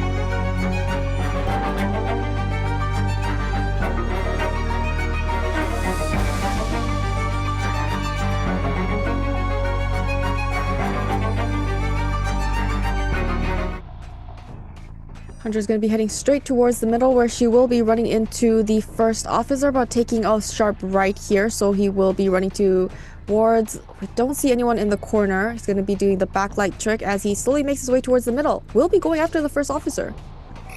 Or not. Wow. Oh, not. Because it seems like S10 will be seeing the Hunter's attention here is the perfumer. So they will be able to come in for the chase here. Seems like it's a long time bomb. Just gonna put that perfume just in case. Seems like it is in case as the tram, decides to, block your way, and we'll see if the time bomb is gonna be good here. Is able to make her way back inside of the graveyard area. Hunter forced to vault. Has lots of pallets here to work with, but very narrow area, so needs to be able to dodge these bombs pretty well. And is doing a very good job so far. Will be able to finally get the chip damage and the normal hit onto the perfumer. Yeah, the perfume was unable to come out in time, and the time bomb as well, ending everything. We see the importance of the insolence being brought in by Jin. If not for that, maybe the perfumer might be able to get out because the broken windows trait is available for that first of all already. So this is actually great for Jin, but not too great for FPX.ZQ. We do also see Wanted Order on the Antiquarian. Another survivor already getting ready for this rescue is Lin as the first officer. Hunter's going to place a bomb onto the chair. The one thing you have to avoid getting hit, injured when you're the perfumer, because then your perfume is less useful, but that's okay because now the first officer can come in for this rescue. Gets a chip damage onto the first officer. This is gonna be an after half rescue. It seems it will be an after half rescue. Lin's still in nearby. Not gonna buy a little bit more time. It seems like they were just gonna go for a safe rescue just like that. But it is an over half one, which means that if Vera does not kite out the tight turner period, the cipher progress at max 3 ciphers. Okay, so far she's securing the line of view, doing a very good job going all the way around. But that means she also has to make it to the window area. Will be able to get the bomb hit. It's going to be riding the tram. Hunter's just going to be walking to the next stop and will possibly just be throwing bombs in that area. So as soon as she gets off of that tram, she may go down immediately, but she has outlasted Ty Turner. She has, and now Jin also actually wants to conserve his warp because he thinks that his little legs can make it there in time, which he does. And still unable to get that bomb hit onto Perfuma. Perfuma seems like she's gonna resign to her fate here. Doesn't have much to work with, nor flywheels to work with. So she will die in front of the tram so that Jin will also face the wrath of does it hit God? He just gets the tram hit. So buying a little more time, so we'll be able to chair this perfumer after he recovers from it. As you can see, she's continuously crawling away from the chair just to buy a few more seconds for the team. Second chair on the perfumer. Antiquarian does have the warp, but as you mentioned, it was an after half rescue. Also using the trump card already, so being very aggressive here and able to get those bombs hits onto Lin as well. So Lin has to be very careful here. Jin wants to play with fire and fire with fire. Let's see, he's just gonna get away from the fire so that he's not able to swing that watch within his radius. Will be able to throw it on this pallet, but is able to get the chip damage. Now he's out in the open. He has nothing to work with, and Hunter's gonna be able to, misses the time bomb, but he had to kind of walk back towards the Hunter, so it means less distance, but will be able to finally down him with the time ball. Hunter's gonna be going and looking for this cipher machine, and it does look like Yuan will be able to push it just in time. Last cipher machine is almost primed. Almost. And yeah, almost primed, but teleport is not ready yet. So if Jin is able to kind of prolong a little bit, she's just gonna go for the pop. He just popped it, yeah. Okay, no detention. No detention. Lin will probably sit there already in the team, but question is if they're able to secure a tie here. Okay, exit gate is being opened with the projection on one of the exit gates. Hunter's heading towards. Okay, that means he's going to go towards San S. That exit gate's already been opened, so that's a one-man escape so far. Yuan is coming in for this rescue. No bombs, I don't think, were placed on the chair. Okay, that will be a after half rescue. It will be before half rescue, in fact. So the two of them will kind of be stuck in this situation where Yuan will see the Hunters connect. Hunter's attention will be able to bring this Titan all the way to the gate. But question is where Lin will be down at, and teleport is ready. And the Antiquarian coming in for a little bit of help here. Gets the damage on both the first officer and the lanternist, so that's a double down situation. Exit gate is open. The only full health survivor is the Antiquarian, but you have to rescue against the Bonbon again. Okay, Mind Game here is able to put down the lanternist, so we'll be able to chair her here on the second try. Okay, so second chance in life. Let's see if Sansa will be able to tank the pressure. I don't think he's gonna come in for the rescue. He's just trying to put pressure so that Lin can self-heal and run towards the gate. But Jin has teleport. So that is a huge question as to whether Lin is just gonna open the other side of the gate. Okay, Mind Games here behind the building. Hunter doesn't want to allow that free rescue. Lin, it has healed up. Now he's running towards the exit gate. The Antiquarian's still waiting at the middle. Why are you waiting? Does Hunter spot him out? I mean, he still can't teleport because the Antiquarian's still waiting in the middle. And they're just taking advantage of that so that the first officer can make it to the exit gate.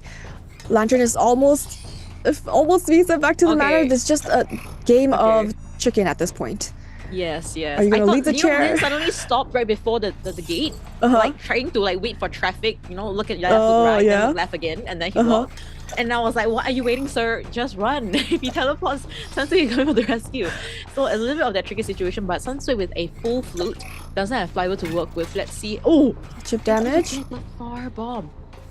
See, the hunter has to guard the exit gate and he also has to guard the dungeon. So he just needs to make it to one of the areas, but he has to make sure that the damage doesn't pile on because he doesn't have detention. That's the only advantage that the survivors have, and he has a lot of that flute available. Wow. If he's able to get this far bomb onto Sansui, getting him half health. Yeah. It's dangerous. It might be it. Now, flywheel is available. Sansui might try to go for the dungeon, but I think Jin also knows closing the distance between Sansui. I don't think Sansui knows that Hunter is closing on him as we see him. Kind of a face-to-face situation here. Flywheel's available. This arm is available. Blue is fully... chip damage flywheel. Okay. Still alive. Bombs are being placed. She needs to avoid it. She gets the chip damage and the timer bomb. 3-man elimination with a no detention bonbon, getting GR the win for round 2 as well as round 1. I think we've seen this gameplay yesterday.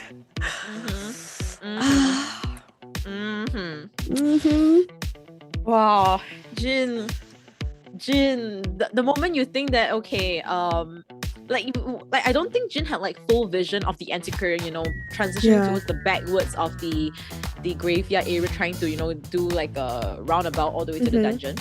So I feel like he kind of sensed it as well, because we could see them closing the distance slowly but surely, and then antiquarian brings surprise with the hunter being there. So he's kind of stuck between a rock and a hard place, right? Literally.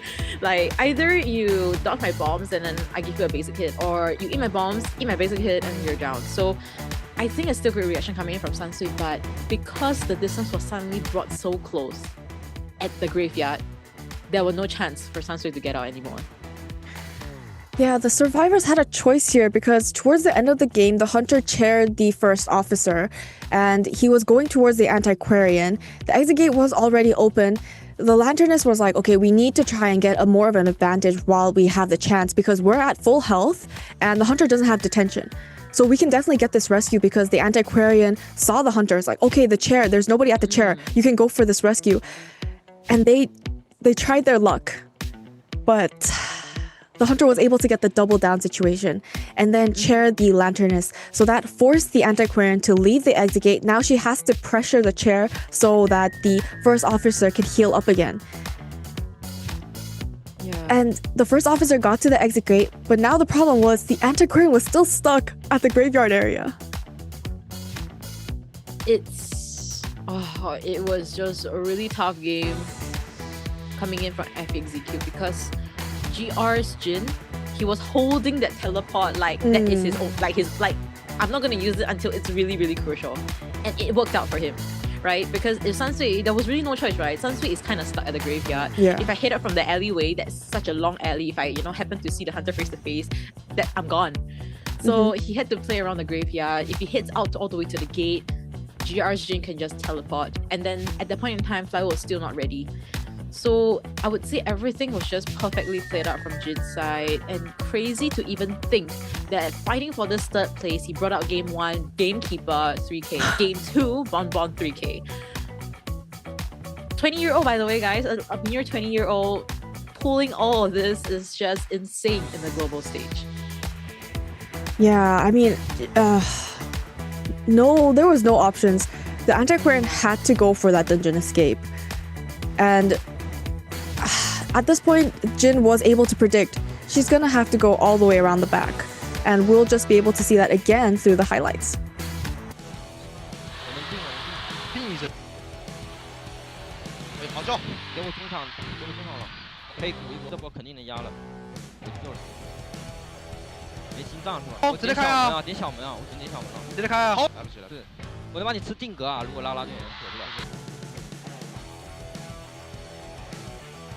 张狂！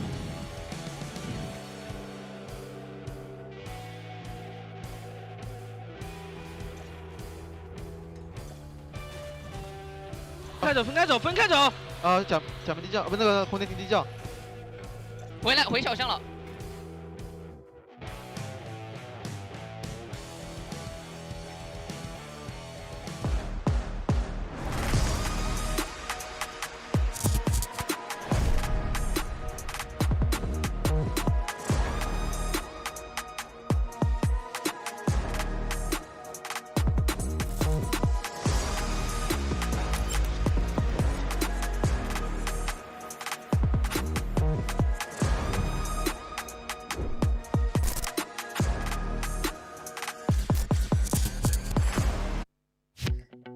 We are back with a potential last round if GR is to secure this win again. So for BO1, we saw a 6-2. BO2, it was a 5-3. So now looking into our map selection here, GR is gonna be selecting a bigger map, Moonlit River Park. With the survivor side going first again, I would just say the ban picks right now for GR is amazing because they were able to utilize the meta hunters. It's still available for GR side, but now on the side of FPX.ZQ, they don't have the meta hunters, and this is a big map. It's a big map where QoAⅨ could come in. Yeah. For the side of Jin, QoAⅨ could come in. Opera Singer could come in. Even if you ban those two, we still have the Hula Baloo that can come in. Goatman. Ivy's still available. Exactly. So this is insane. No matter how many, they only have 2 hunter bans for FPX.ZQ survivors.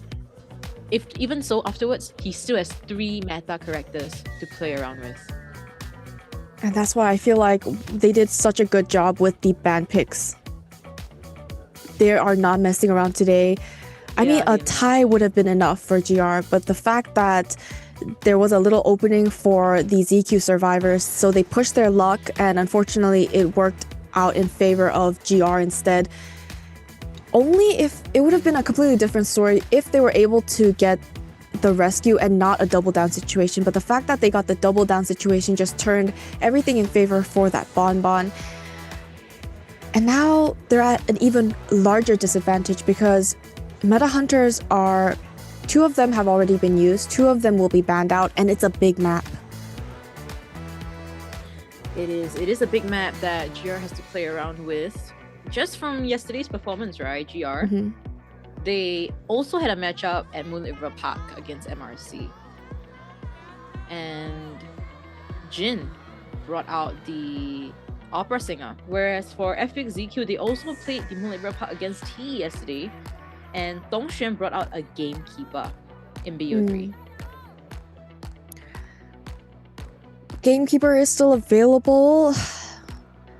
I think it's a little bit too late to start being conservative, right? You have to go all out now. Or actually, I would say it might be kind of a big risk, but I feel like ZQ should play conservative for round 3 and just try to do the best possible towards the remaining 2 rounds, because you don't want to. It's just such a hard position. It is. It's a tough position for FPX.ZQ as a whole now, not just on the survivor side. You know, they lost so many crucial characters in BO1 to 2 already, but also for Dongxuan, he used up the IV. He used up the QoAⅨ already, and now there is 2 bans that GR survivors can work around against, which means they could ban out the Goatman, they could ban out the Opera Singer. What will be Dongxuan left with? We have the Hula Baloo.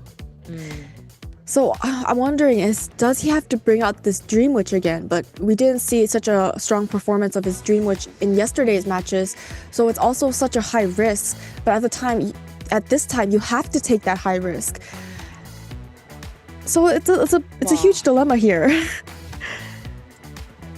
You're running out of characters. But if we're talking about 4K games, right? What better hunter than to suddenly bring out your star, your prime pick here, the Dream Witch. I feel like if it's gonna be the Dream Witch this round, or the Dream Witch not gonna be picked here, I think Dongxuan has to pick that, because I think he's most confident compared to a Hula Baloo getting picked up by him. Yeah, you look at the other characters as being a bit of a Gamekeeper, Clerk, but just like that is also out of the question. Yeah, they know his Dream Witch is still very strong, even though it didn't perform the best yesterday. It's still very dangerous. So they are going to get rid of any chance for Dongxuan to get a 4-man elimination by banning out the Goatman and the Dream Witch. Which means it leaves the Opera Singer, which GR can easily just go up against, right? Yesterday against a Opera Singer, they also played Moonlit River Park. They pick up the Patient that AK would most likely be using later on. Unless, you know... Unless? Unless someone else is gonna be on it. Who else? But Gardener getting picked up here as well. Seems like they just really want to focus on Cypher rushing, prolong the first kite, and then with this protective bubble coming in from the Gardener, that's gonna be very effective. Especially if it's gonna be an Opera Singer, you just have to wait or you hit my bubble first. So Hunter is going to be banning out the Seer, Forward, Coordinator, and the Archer. So a lot of the harassers are being taken out of the team comp, but it doesn't really seem like the GR survivors want to play harassers. They're playing very conservatively here. Yeah, Fire Investigator is usually a common ban by an Opera Singer because you don't really want those inflatables to push you out of your shadow form or just block your way as well. So AC will be on this Fire Investigator. Yeah, AK as expected will be on the Patient. We've seen him yesterday on it with his kiting route. But I guess one thing we really mentioned about his kiting route was that he kind of kited on top of his teammate's Cypher that cannot support him like the Mercenary in that round yesterday. So hopefully AK is able to just stay around the 4th stop, play around there. But spawn location is going to be important as well as we kind of await what Dongxuan picks here. Is it going to be the Opera Singer, which is a relatively hard one against the team comp? Or is it going to be the... I mean, it has to be the Opera Singer because that is one of the characters that he plays the most. And you have to just play the characters that you're most confident in because you just need to get those eliminations and pray that your survivor side can also hold up for you as well. I don't see any other choice. If he picks up the Opera Singer here, right, which he does, this means that BO4 and 5, he's got nothing. Nothing at all. So this is rough. FPX.ZQ has been kind of cornered, right, to an area that they might not have an opening. But looking into these spawn locations first, expected AK's Patient will be spawning at the 4th stop at the Bridge Cypher, the first officer double story with the Fire Investigator, and Gardener a potential first chase near the Opera Singer.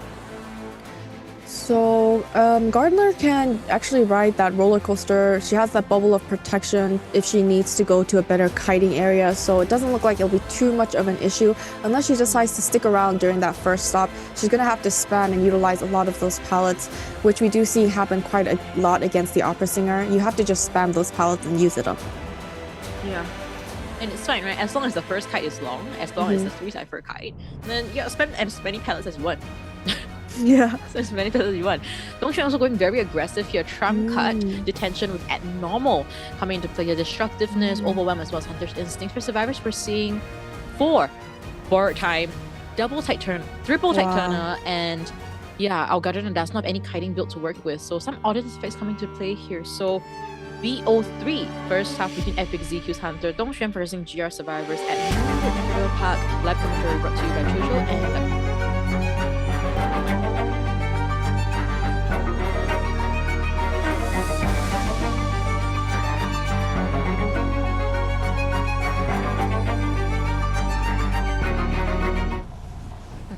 Hunter going straight for the first stop where we can see the Gardener's already on this platform. I would say good mind games here, seeing that the Gardener does not have that kiting build as you've mentioned. Yeah, with no kiting build, it will just be practically raw kiting, and with 4 borrowed time being brought here, right, GR is kind of expecting for a 4-man end game. So with that being said here, Shadow Dance backwards, missing that swing onto that little bubble, but if you're able to get that, that's a drop down hit, so that's great stuff. At least the distance will be kind of closed down here with that cancel attack recovery. As we sit here, heading to the other side, heading into double story, a rotation coming in. Now she needs to try to find some sanctuary here at the pallet. Mind games still can take a hit here, and that's going to... Oh, she was trying to prime the bubble but wasn't able to get it out in time, so we'll finally be able to injure the Gardener, making her way inside of the 2nd story area. Yep, also heading to the 2nd floor. We'll try and get this shield drop down and then go for the trap if he's able to, but able to get that attack through that bubble. So Zitie will survive for another day. He's able to get the inflatable support as well from AC. So a little bit of support here. He's also going to be throwing down the pallets so that he'll have more to work with. We got the abnormal coming in, so bringing that Cypher machine all the way back down to 0%. Yeah, it was as if our AC did not even decode, and then now with another inflatable getting expanded here, they'll be the first one removed in this map. Sit here. Let's see, able to win that mind game and no teleport over, able to get that shield again. Heading out from the walls towards the boxed area, will be able to get the hit after the bubble, so we'll be able to down the survivor for the first time, and this Cypher machine also completely gone. Wow. It's looking pretty good. It's looking pretty good. The initial thought of a 3 Cypher kite became a 2 Cypher kite with that single abnormal play coming in from Dongxuan.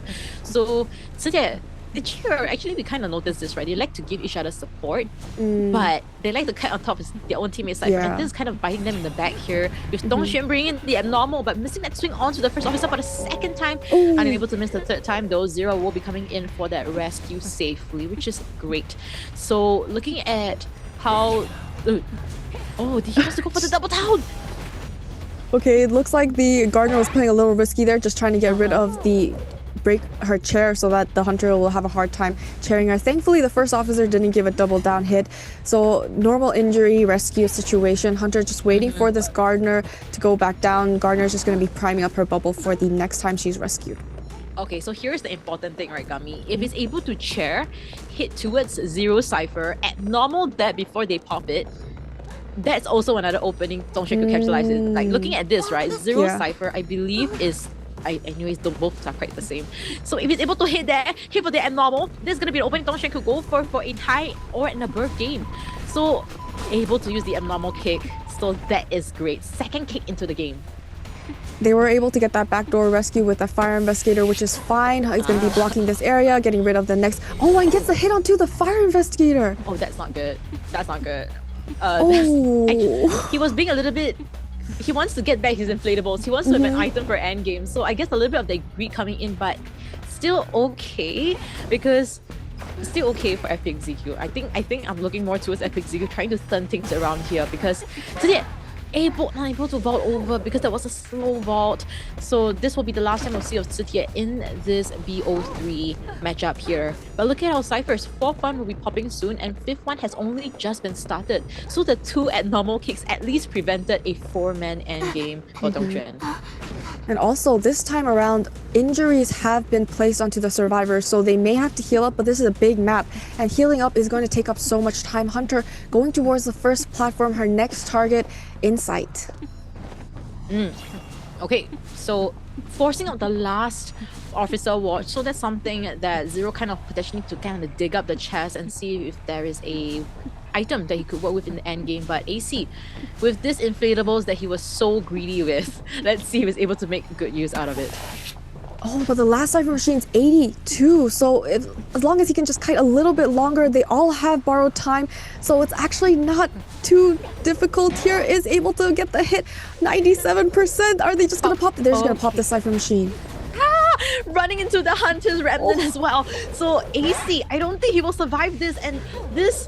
He was unable to use the inflatables that he put initially, so this was a relatively fast down. Dongxuan still has trump card to go for a teleport, and he'll most likely, based on Dongxuan's playstyle, he will kind of scout around first before he goes for the teleport. Yeah, we do see Zero is in the middle, hanging around at the dungeon area. He's gonna go towards the exit gate first to see if Tinnitus is being triggered. Tinnitus is not being triggered. Now he's gonna scout out the middle area, so Zero needs to make it towards the exit gate before the Hunter does. Yes, the gate is already open, so if Dongxuan teleports here, it will be quite bad. So Zero will see the Hunter's attention here, already to teleport, so there's really nothing else he could do other than a raw kite from Zero, as well as Dongxuan. So Dongxuan now able to secure a 3k game against Zero survivors in the BO3 first half.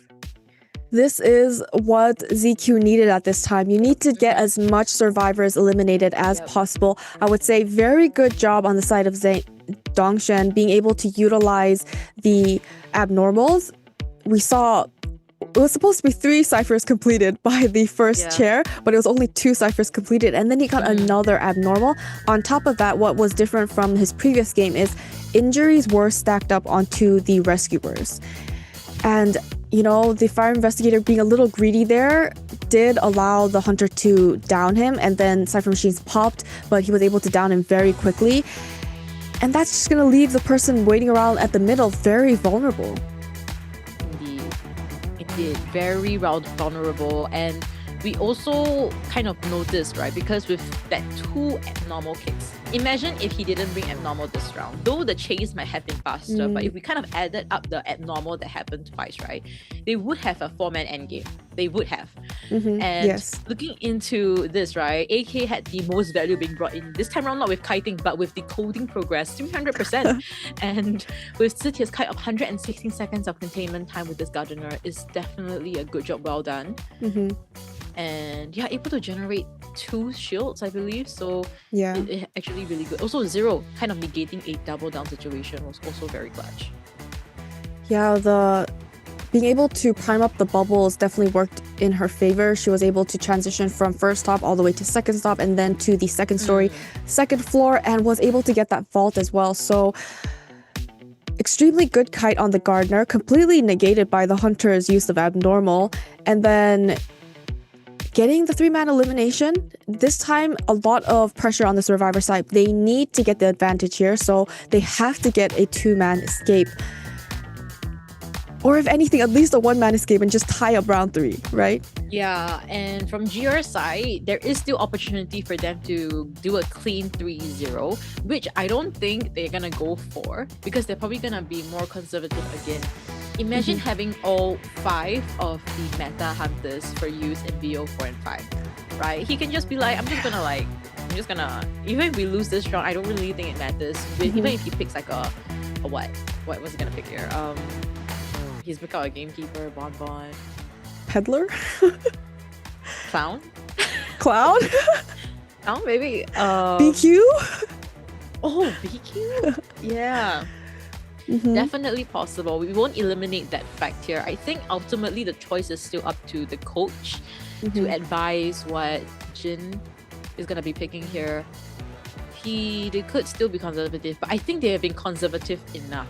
Yeah. I think it is enough. It is time to show Jin's true prowess with the meta hunters.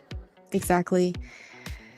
No more playing it safe, because you've already got all the points that you needed playing it safe. Now, if you let down your guard, it can be very dangerous, seeing that the ZQ Hunter was able to get a 3-man elimination in the first round. So it means, yeah, we still have to be careful. There's definitely a way for ZQ to come back by at least getting the win in round 3. Yeah, definitely possible here. At least a tie game, right? Looking into FPX.ZQ Survivor's performance today against GR, BO1, they were able to get 1 escape, so at least popping those ciphers, and in BO2 were able to also pop those ciphers and also a 1 escape. So right now, at best, against Jin's gamekeeper and Bonbon, by the way, not even meta hunters, it's a 1 escape. So imagine how scary it's gonna be the moment Jin decides to, it's time to game on. I'm gonna pick in the meta hunters, and FPX.ZQ, I'm not too sure whether they can hold on to their raw view, as we see a really cute poll in the pad, in the iPad. You know poll, right? No, I don't Tell me you know poll. Oh, okay, never mind. Okay, people, if you guys play like the game, yeah, you guys will know. Poll, it's like a pet that you... It's a pet, basically, that you have on your phone. Yes. I used to play that, like... Okay, yeah. Ago. Yeah, but it's really cute. It's really cute. Yeah, it's a cutesy game. I love it. As we also see support for Sansui. Suns, if you guys call them Suns. Yeah, Suns. Yeah, support coming in. A lot of cosplays. Toy Merchant cosplay as well. I think that's the S tier skin too. I know. And also support for Jin coming through. Yeah. This is GR's map selection. But they were only able to get a 1-man escape on the Survivor side. So that's already very beneficial to ZQ's side. But the problem is, Meta Hunter is still available. It is still their map selection, so Jin has quite a lot of options. ZQ Survivors, they've utilized a lot of their Cypher Rush characters, the Lucky Guy and the Mechanic, which is very useful on these big maps. But at the same time, we saw GR Survivors, they didn't bring those kind of decoder heavy comps, but they were still able to finish up the Cypher machines with that abnormal and have a 3-man endgame situation. Yeah. So chase wise, so this means just means that it's not easy to chase down the first survivor, and it's not easy to chase on the first survivor, and the Cypher Rush is insane.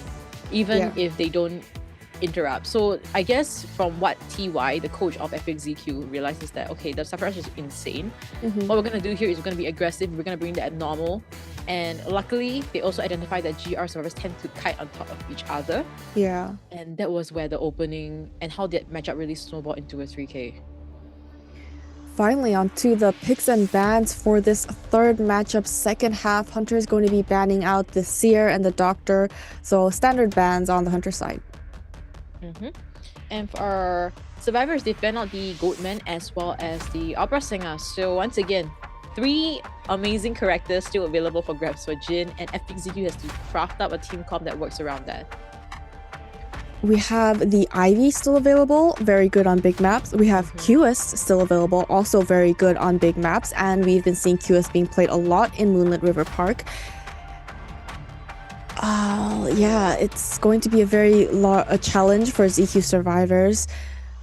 If they can pull it off, this is going to be able to give them the advantage that they need.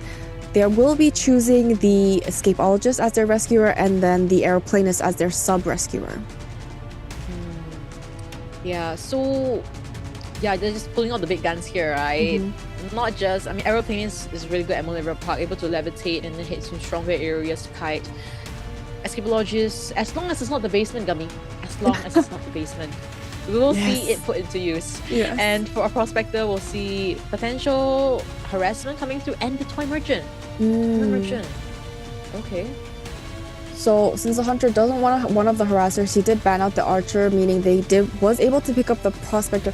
We haven't been seeing all that many harassers, Prospector doing that amazing. That's true. But at the same time, we did also see him do very good support. After someone's get rescued, he keeps stunning the Hunter away from them. We did see that happen, so they have to be very careful and play him very well. Hunter banning out the Meteorologist, so healing up is going to be a little bit of a challenge for the ZQ survivor side if they do have a lot of damage. Oh, I'm actually quite worried as for FPX.ZQ. If okay, they need to pop all those ciphers and ensure that they still have maybe 3 or 4 of them in the field. So we're seeing the QS coming to this matchup here. You mentioned before, Moonlit is great for our QS to perform and also map control easily with that mobility trait as well as the little mini abnormals. FPX.ZQ, let's see if they will have those ciphers enough for that 4-man endgame. Okay, the spawn points. We can see the Cypher Bridge area. We're going to have the Escapeologist as their rescuer. And then at 4th stop, we're going to see the Aeroplanist. 1st stop, we're going to see the Prospector. And 2-story, we're going to have the Toy Merchant. The Hunter is going to be spawning in the corner walls next to the Toy Merchant. But this is a 2nd story area, so she can utilize her glider and catapults and just continuously loot this area. So not looking too dangerous at the moment. Okay, so yeah, this is okay. Let's see what personas they bring into this map, right? Because against the Q the cue ball captures, the flywheels, we should be seeing a lot of flywheels for the survivors, especially whoever that is in the double story and 1st stop, potential 1st chase, or our Jin could go for map control first. Go with that map control as we see the trait coming in from both teams. Blink, Insolence, Detention. For survivors, we're seeing a full kiting build on Sans, and a single tight turner, and a 312 build, 2 flywheels on Estian and the Aeroplanist. So this is going to be potentially the last half, but still hope for FPX.ZQ to come back. FPX.ZQ survivors versus GR's Hunter, Jin at Moonlit River Park, and live commentary brought to you by Chocho and Gun.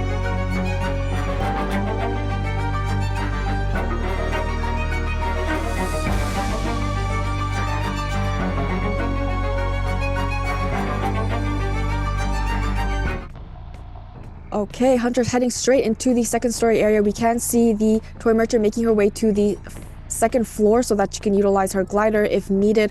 Hunter hasn't set up a single contact point so far. Oh, he's going straight towards the outside. No survivors in the vicinity, around the middle now. Yep, and yeah, trying to put a lot of that, preventing them from decoding, but actually they're just gonna decode, they're not gonna care. So this is actually making a even better game for FPX.ZQ. At the moment, they're able to kind of push all the ciphers, right? When the cue balls are not being placed, then yeah, those ciphers will keep pushing and pushing. As we see, Yuan will be seeing the Hunter's attention here, does have a flywheel and 3 jetpacks to work with, so I don't think if Jin decides to go for this is a very tough chase. He is able to throw down this pallet and transition towards the platform, but Hunter can just place some contact points and then end up on top of that platform. He is conserving them for the time being as he is able to catch up on foot. So now with full 4 cue balls already kind of ready, we'll be able to see one being used to close down the distance here with Yuan. Playing the mind game around this pallet's flywheel through to miss that swing, but forcing out a blink for the first hit, I think that is still not too bad. Look at the ciphers. Almost the first cipher is almost done.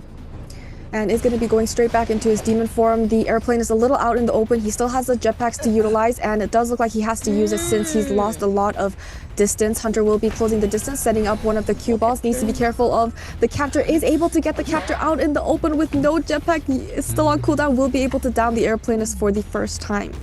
Okay, and I think that's still fine. Tech Turner is on the escapologist, is able to kind of change chairs, come in for the rescues, and there is second kite potential with that jetpack.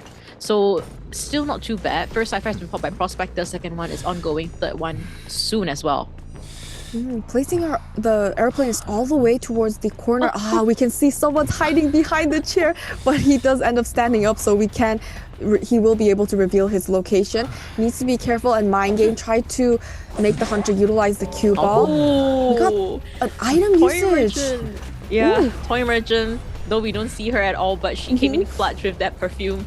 So yeah, able to get that as well as a capture. So this is not going to be a free... Flywheel. Flywheels, but okay, it's not a hit. So this is almost as if it's not a free rescue, right? Able to get the stun as well. And that was a no Tide Turner rescue. Now the Hunter is going back to look for this airplane. Is doing a very good job hiding behind the walls. Hunter has lost track of him. Tonight is being triggered, but he doesn't know where it's being triggered for. He's gonna have to go back because he doesn't see the survivors.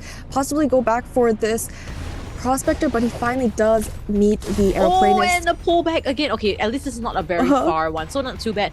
And this kite itself is almost as if he brought in Tide Turner and he lasted through it. So this is actually fantastic for FPX.ZQ. If we're talking about an opening right now, it is right now. Sansui able to get the stun, but the drop down onto Yuan was actually earlier than that, so Jin will still be able to chair. Fourth cipher is at 60% and last one is kind of stagnant, which means escapologist should be running in for this rescue. 3 cipher machines completed. Fourth one is almost completed. Hunter is going to have to utilize the abnormals and get a little more map pressure and cipher control at this moment. He does see the escapologist coming in for the rescue. He's going to utilize his smoke screen so that he can safely approach the chair. Do you see me? Do you see me? You see me as we see the dash negating hit there coming in and still trying to bait out a little bit more cue ball capture. It seems pushing him all the way away. Not too sure whether this is going to be enough time for him to come in clutch for the rescue, and worst case scenario, a terror shot rescue.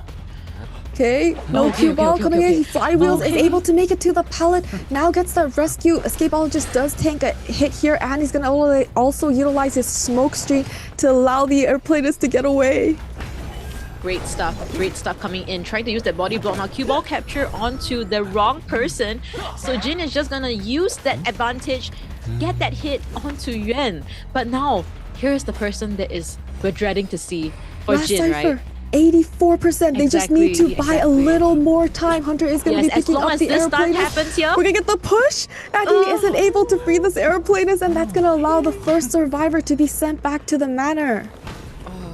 A little bit of unfortunate situation there, but Jin just stand in the open, right? Nothing you could really do. They pop that cipher. It's a 3-man end game for FPX.ZQ. Bare minimum here, a tie game to prolong this match.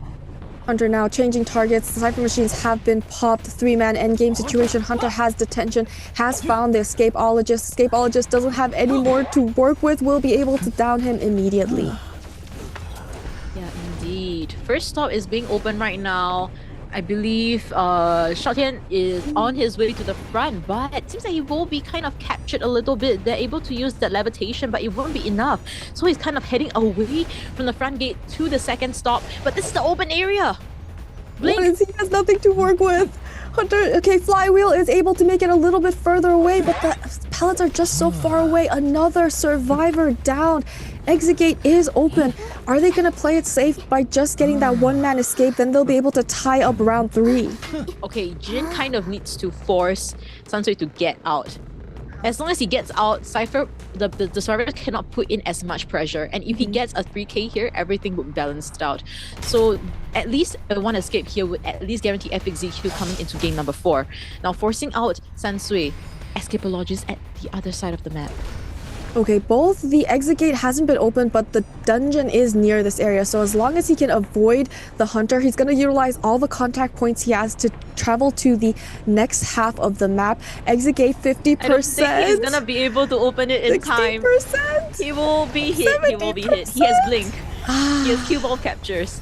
And with that, Jin secures the game with a 3k, which means FPX.ZQ will not even get a single point advantage in their own map selection. Sorry, in GR's map selection. What I find to be so unfortunate is the fact that the last Cypher machine was around 70-80% when the hunter was trying to chair that aeroplanist. So if the prospector was able to just buy a little more time, that would have been a 4-man endgame situation. Hunter also didn't have teleportation, so he had to utilize the contact points. But how did he turn this game around towards the end?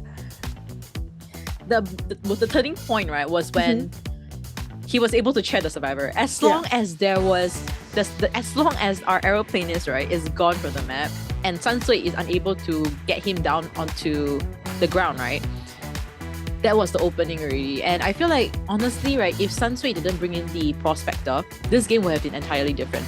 Because his harassment coming after the first rescue was he brought in so much time. Look at this, 79 seconds of containment time. This was harassment time for Sansui. And then containment time for Yuan at 101 seconds. Wow. So wonderful support on the prospector. We have seen him sometimes not being as useful, but in this instance, he was very useful. Amazing rescues also on the side of the survivors. I would have to say the area in which that they just couldn't get the advantage was the fact that the hunter was able to down the escapologist so quickly. And then he was able to find the toy merchant in the middle. So the exit gate was already almost open, or it would have been open before the hunter arrived then. But the problem was the toy merchant was in the middle. We saw this happen before in the lakeside village. Hunter chairs the third survivor, and one survivor is waiting around the middle. He can't make it to the exit gate, and the hunter spots that survivor out. And then suddenly that 2-man escape becomes a 1-man escape. Exactly. So, more of the story, as long as the hunter is calm, most likely, you're gonna get caught. They're gonna get caught in the middle, and we saw that already with the escapologist getting down fast. Toy merchant was spotted out, but yesterday was a little bit different scenario, right? I believe it was the Bailu at the Moonlit River. He missed like 4 swings on the opera singer, and that was enough for them to secure a 1k. So we see the importance of being calm in a matchup here, and this did work out in terms of how Jin played it out. But of course, we can't forget about the highlights. Let's look into it. 我到回去，我试完我数据板，然后死嘛。鬼屋桥这里，卡个秒盾呗。11刀，然后起点吧，然后去起点。起贴板5、4。我在骗。OK， 反过来，我回来了。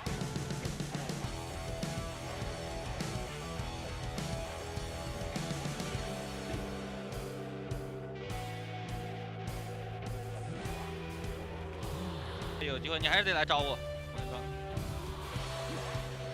看博弈，好球。这样都不行。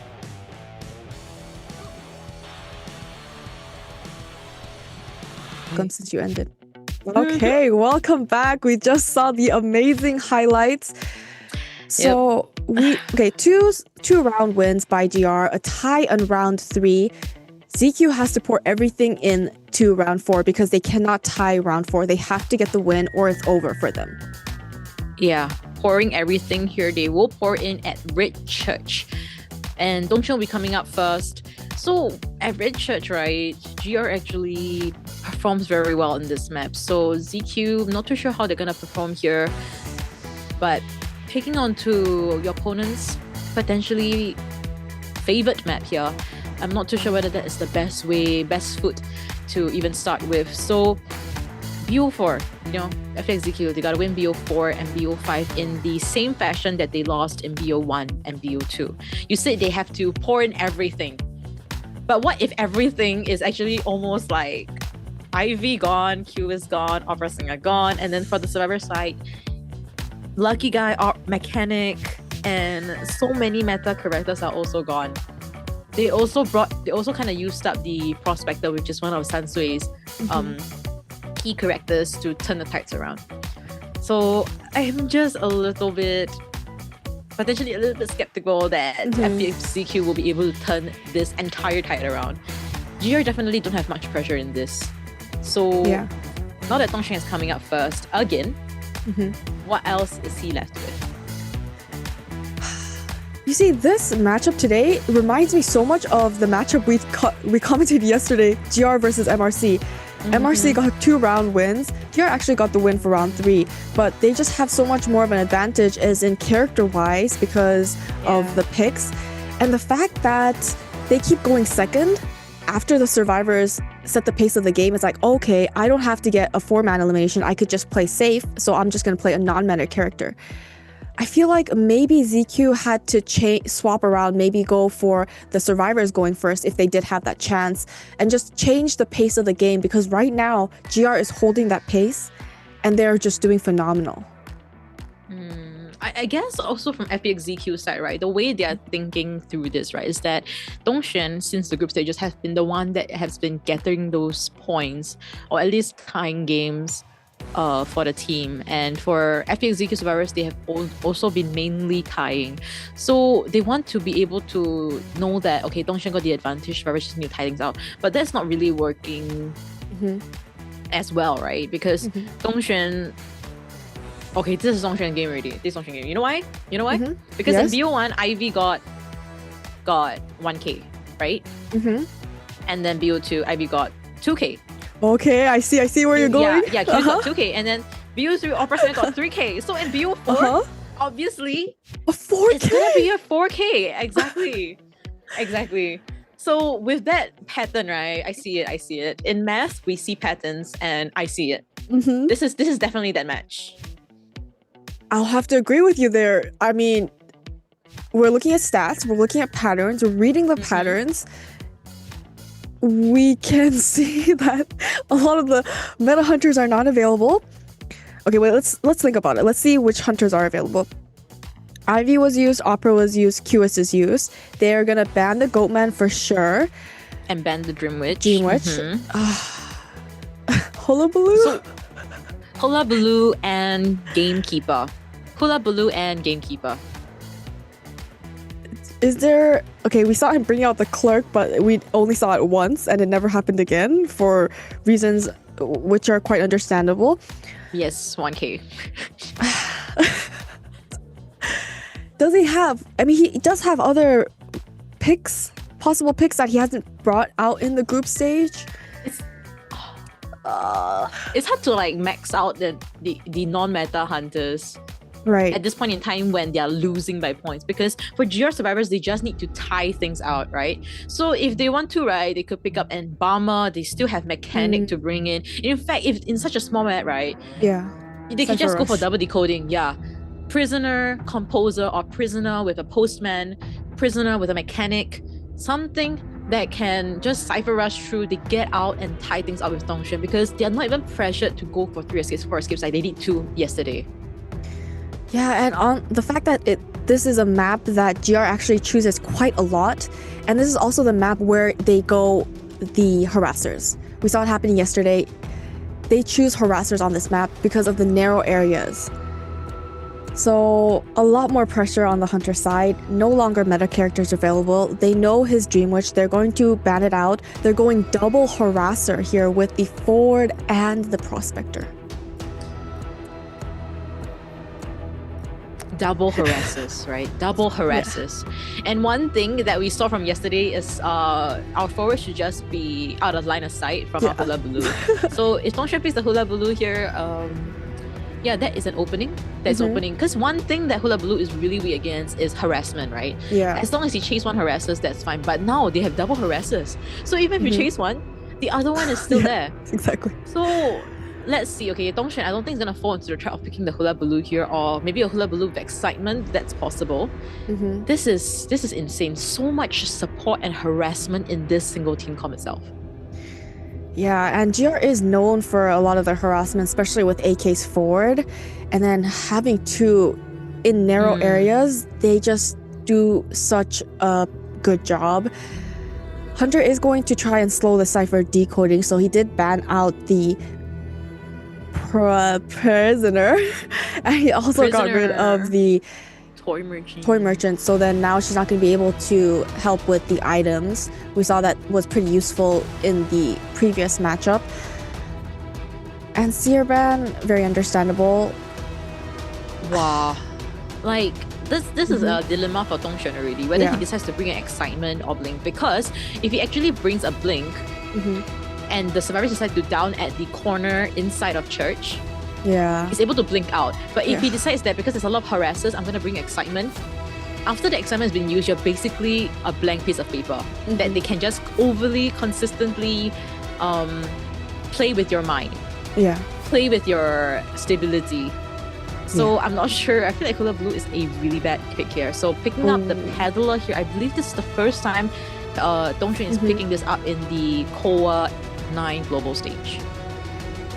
And since this is the later half, which survivors do have the upper hand, he needs to rely on the survivors. Just get as much eliminated as possible, and you have to rely heavily on the survivors to also be able to get the number of escapes. Peddler is known for being able to get those ties and sometimes more.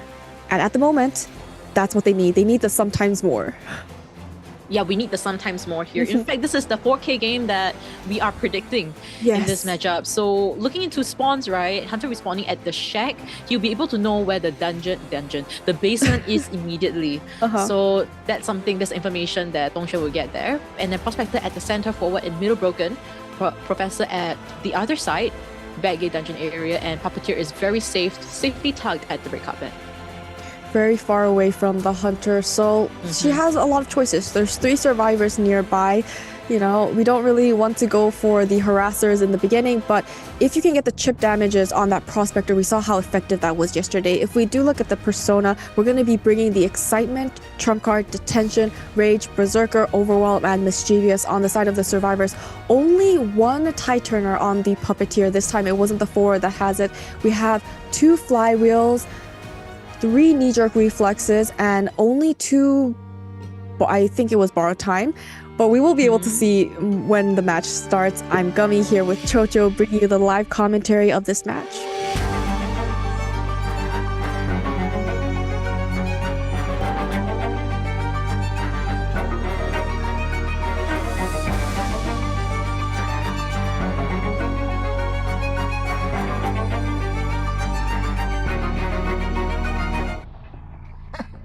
Alright, so Dongshan will be heading straight for the center area where Prospector was spawned. Now, using the warp absorption immediately, does he spot the person that's hiding at the corner? Seems like he does. And COAⅨ will be seeing the Hunter's attention, but it's alright, right? Because COAⅨ actually brought in a full kiting bit this round, broken windows, as well as the tag turner with magnets to work with. Seems like Dongshan doesn't want to commit. He wants to commit to 0 that's on the Puppeteer. When he has detention, but he is going to leave the Prospector and go for the Puppeteer so he can utilize it when they're going in for a potential harass or rescue. We'll be able to utilize the vines, utilizing the puppet immediately as the Hunter has caught up. Has to go towards the pallet here and drop it just to be sure. Hunter's going to be absorbing the wall, getting rid of the usage of that pallet. Yep, as we see the hit registered onto Little Lewis, it seems excitement is ready now, but really, oh my goodness, I didn't even see that coming. AK will be seeing Hunter's attention here. We've seen this yesterday, we'll see it again. Yesterday was against the Hula Baloo, but this time round against the Paddler, my goodness, a field ball coming in from AK, very uncharacteristic. As we see him, another wall absorption coming through, another AoE, and he don't even need the AoE. The wall is your weapon. Dongxuan, we talked about this already. If it's not gonna be a 4K game, it's gonna be this round. And Dongxuan, he made the first down in a minute and 30 seconds of this match. Will be able to tear the forward for the first time with injury on the puppeteer as well. He can still utilize his Lewis one more time, so that's not too much of an issue. They have to be very careful in coming in for this rescue. One thing that does work in favor of the survivors is the puppeteer with Ty Turner did get away. Right, so AC will be able to get a very stable rescue as expected from him. AK does have balls to work with. Let's see if he's able to make this kite count. There is no tech turner in this rescue, so he's able to use that against the vines. But you're stunned there after a one with ball, right? So now AoE registered. Fly was available for AK. Does he flywheel here accurately against the hit? Seems like he will flywheel the AoE, but not the basic hit. And we will see him second time on the chair, 2 minutes and 20 seconds. Look at the ciphers, guys. Second and third is almost done, but on paper, it's 4 ciphers remaining. And along with that, 2 survivors are injured. Okay, they are going to heal up because at this point, they do have to possibly go for a rescue or an endgame situation. They have to heal up. The puppeteer is going to get the chip heal off onto the professor, but with the Hunter's ability to also chip damage, it might not be as useful. We can see Zero is going to be coming in for the rescue. We have some support coming in as well.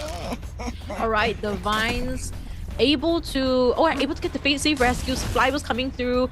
The stuns also from the Prospector COAⅨ trying to interrupt, but Dongxuan just has the third eye right behind him, getting that free hit there as well. AK seems like he knows exactly excitement being used to stop bringing the disruption, but COAⅨ still has another magnet. Let's make this count. Hunter's gonna get the wall absorption here, cut him off. One more magnet to utilize. Hunter utilized the chip damage, 75% damage, is able to injure the forward, but the Prospector is not leaving this Hunter alone because the Hunter utilized the examine. He gets the vine onto the Prospector. Oh, but it pushes him back, so the Prospector is still up and the Hunter can go pick up this forward. And that's the first elimination. 3 minutes and 40 seconds to this matchup. Now looking at our Cypher progress, actually it's still not too bad. As long as our second Kaita doesn't instant down, it should be it's still possible for a tie game, or if not a one escape for GR survivors. But look at the damage across the survivors. So much damage. Everybody's injured. And the Hunter's right back on this puppeteer. He's going to be forced to utilize his last item as he's transitioning out. Wow, okay. So just trying to negate an instant down situation, right? So, but yeah, instant down. So yeah, we'll be seeing the chair for the second time. 4th and 5th Cypher still on its way, but with this basement chair, Gummy,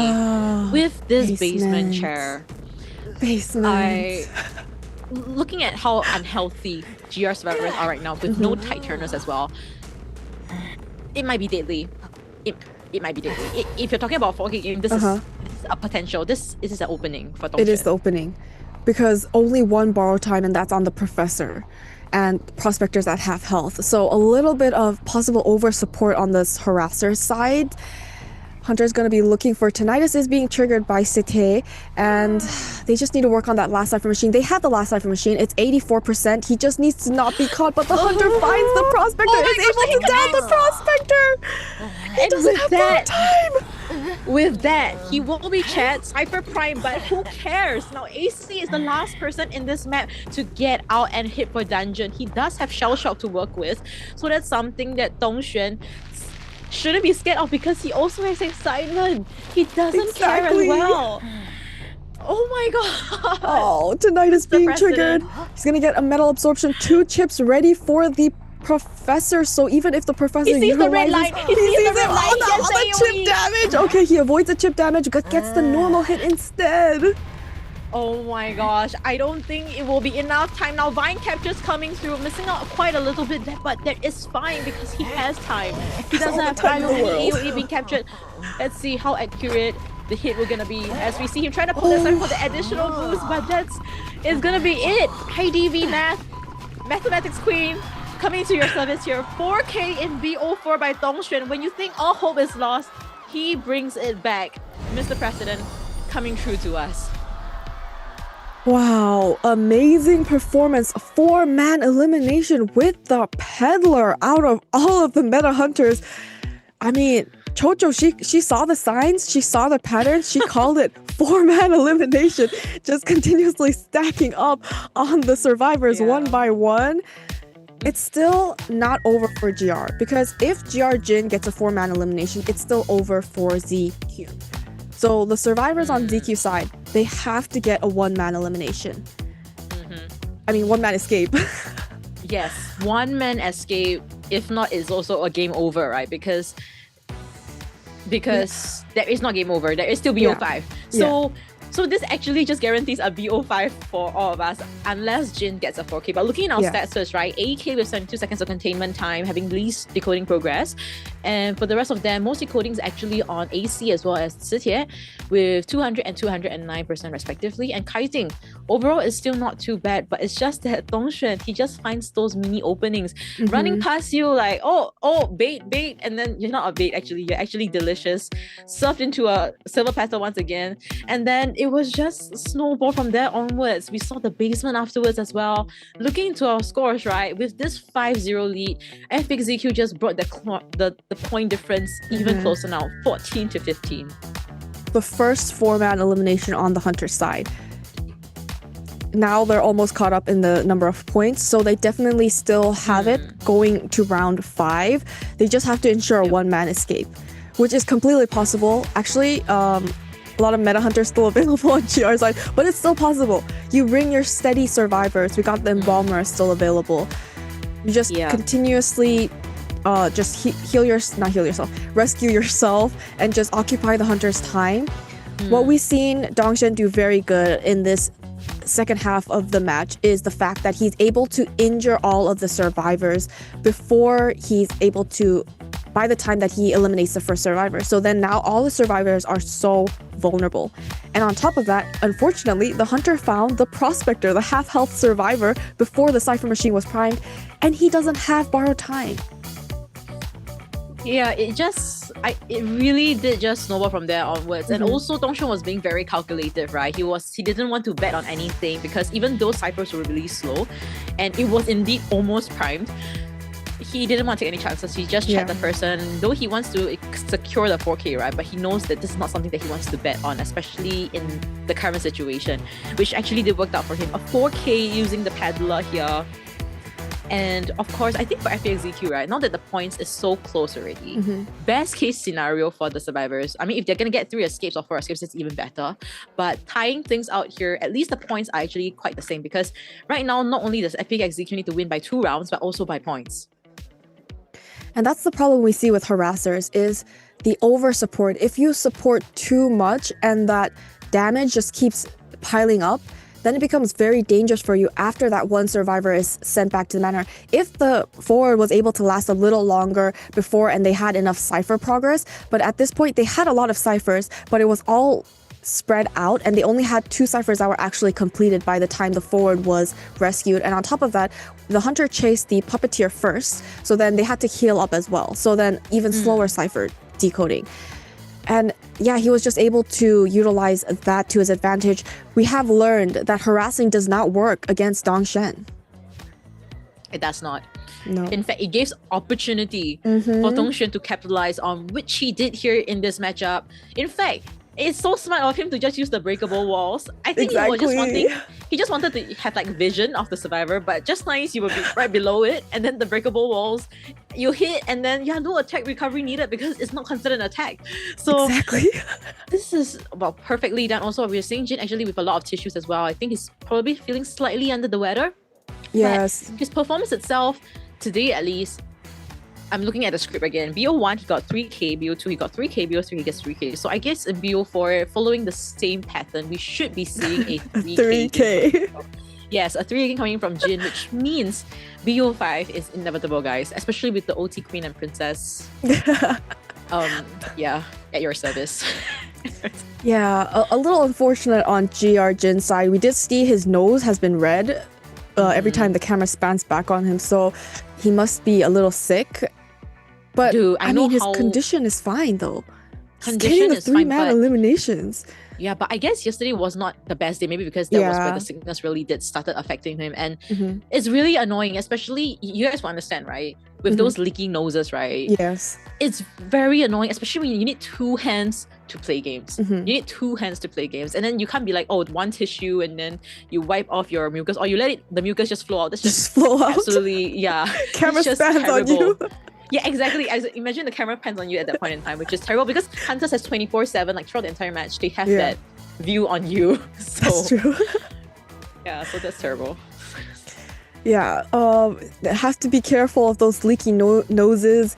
It is also, for me, it's allergy season because it's spring and then it's the pollen is everywhere. So a lot of people struggle with it. And then if you take medicine, it's like you're also drowsy. So then that also doesn't help. So that's terrible. It is very terrible, yes. Maybe it's that season 2 as well. Over the other side, and Jin's getting affected. But hopefully he gets well soon, but of course not instantly. What's instant would be the BP that's starting now. Seer and Doctor getting banned out here, and then responding with Goatman and Hula Bulu banned out. That still leaves the Ivy and Opera Singer meta hunters on a small map. Opera Singer can just the area here are all connected and the dashes are small, so she can dash really quickly. Ivy, you have so much map control on a small map. She can just teleport back and forth. They have to get a 1-man escape. They have to. They definitely have to. And also with this Embalmer, right, it just double downs on that they want to tie things out and worst case scenario, 1 escape. So with Acrobat also coming to the mix here, we're seeing a pretty much non-meta team comm coming through because for the side of FPX.ZQ, they really expended too many meta characters in BO1 to 3. So they're basically left with scraps they have to pick up from BO5 as well. So looking overall, right, we're not seeing any harassers except for a gun or like the bombs to potentially slow down or disarm the hunt, not disarm, but like the red bomb that could, remove him from using those traits. So let's see what Jin's opt for. Yeah, the survivors have to just play it safe. No harassing because you just need that 1-man escape, then you're going to play it safe.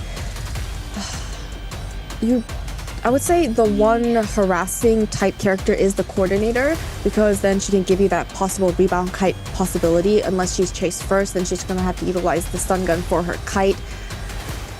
Yeah, they just have to just play it safe. We're going to be seeing the Opera Singer come out for the side of Jin. Yeah, Opera Singer wise, yesterday I think he brought it out. Yeah, he did brought it out, and he only got a tie at Moonlit River Park.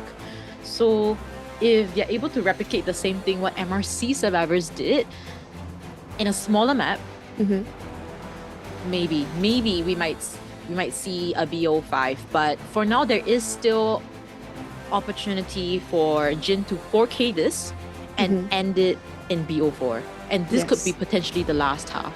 Yes.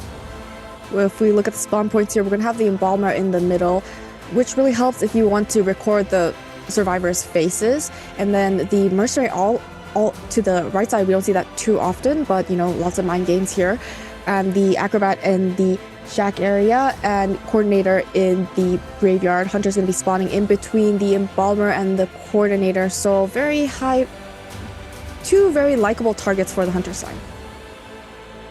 Yeah, and this is going to be a tough match for FPX.ZQ. Yeah. Not only do they have to make sure that those ciphers pop, but also to ensure that they get out, because we know from Jin's gameplay already, after you pop, it's not the end. So Jin's going to go even double down on aggressiveness, abnormal trump card detention, rage, as well as destructiveness and Hunter's instincts. For survivors, we're seeing a double board time and a flywheel tight turner, full kiting build onto Estien's Coordinator, and a double tight turner. So this is going to be potentially last half, but still much hope for FPX.ZQ survivors versus GR's Hunter Jin at Red Church. Live commentary brought to you by Chocho and Gummy.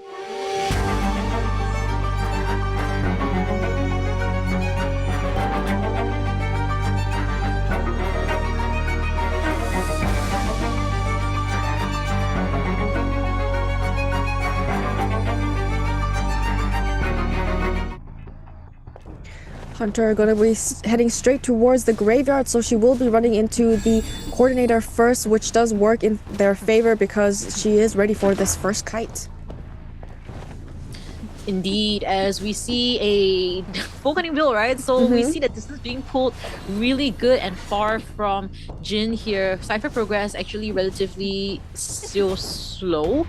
We're not seeing the third Cypher being moved as we see the gun just expanded because they know that if the excitement will be ready, there won't be a chance to use this gun. So they don't want to bet on that. Just gonna go straight on with it. And now Coordinator with no items and Flywheel that's not ready. This first hit might be prominent. Playing mind games here at this pallet is able to get the vault. The Remnant waiting on the other side, but the Hunter's going to choose to break this pallet instead. Now she's going back to the Remnant. As soon as that happens, will be able to get the hit onto the coordinator as she was quite far away from the pallets. Yeah, and she's running towards the corner, which means that she might be accepting a fake. Flywheel's through, but this mind game with Jin will not work out through this pallet. So a fast down a minute into the game, and Cypher progress added together at best is 1.5 ciphers. If Embalmer goes in for this first rescue, gets the face for the coordinator, and then he can utilize his coffin for the second rescue so that the coordinator can be much further away from the Hunter. He also does have Tide Turner available, so if they just play this correctly, it shouldn't be too much of an issue. Hunter's going to be checking the Cypher machine here. No, but we got the abnormal, but not a lot of progress. Yeah. On the Cypher. Honestly, this is I would say in this kind of scenarios and momentum, right, that Jin has, right, it's best to have like a harasser to come in to extend this, but there is no harassers in this matchup this time round.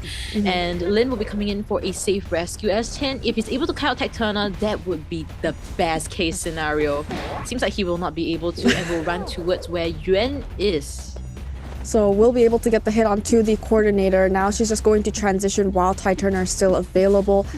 We do see he is hiding so that the Hunter doesn't recognize there's a survivor there. We'll be able to chair this coordinator for the second time. Yeah, Embalmer also ready for the rescue. Does have Tide Turner already hiding nearby. If Jin is able to sniff out and come in for the early rescue, that is even gonna add in value into this fast momentum gameplay that we're seeing. Hunter does finally spot out the Embalmer. He's just waiting for the perfect time. Mind games here at this pallet. Will be able to get the Remnant.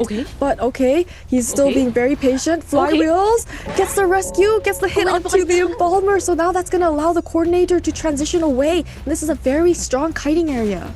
Okay, that's still not too bad, right? If he's able to kind of force Jin into a situation where he changed his trait to a blink just to be a little bit more aggressive, that would be even better. But let's see, as Tian, let's see if he's able to vault. It seems like he's able to vault over. Third Cypher has been popped, but 4th and 5th is still lacking by a lot. We'll finally be able to down this coordinator, but she did outlast Tide Turner. We'll be sending the first survivor to the manor. 3 Cypher machines completed. They do have progress on the last 2 Cypher machines and 2 injured survivors. Hunter's going to utilize teleport to try and stop that Cypher.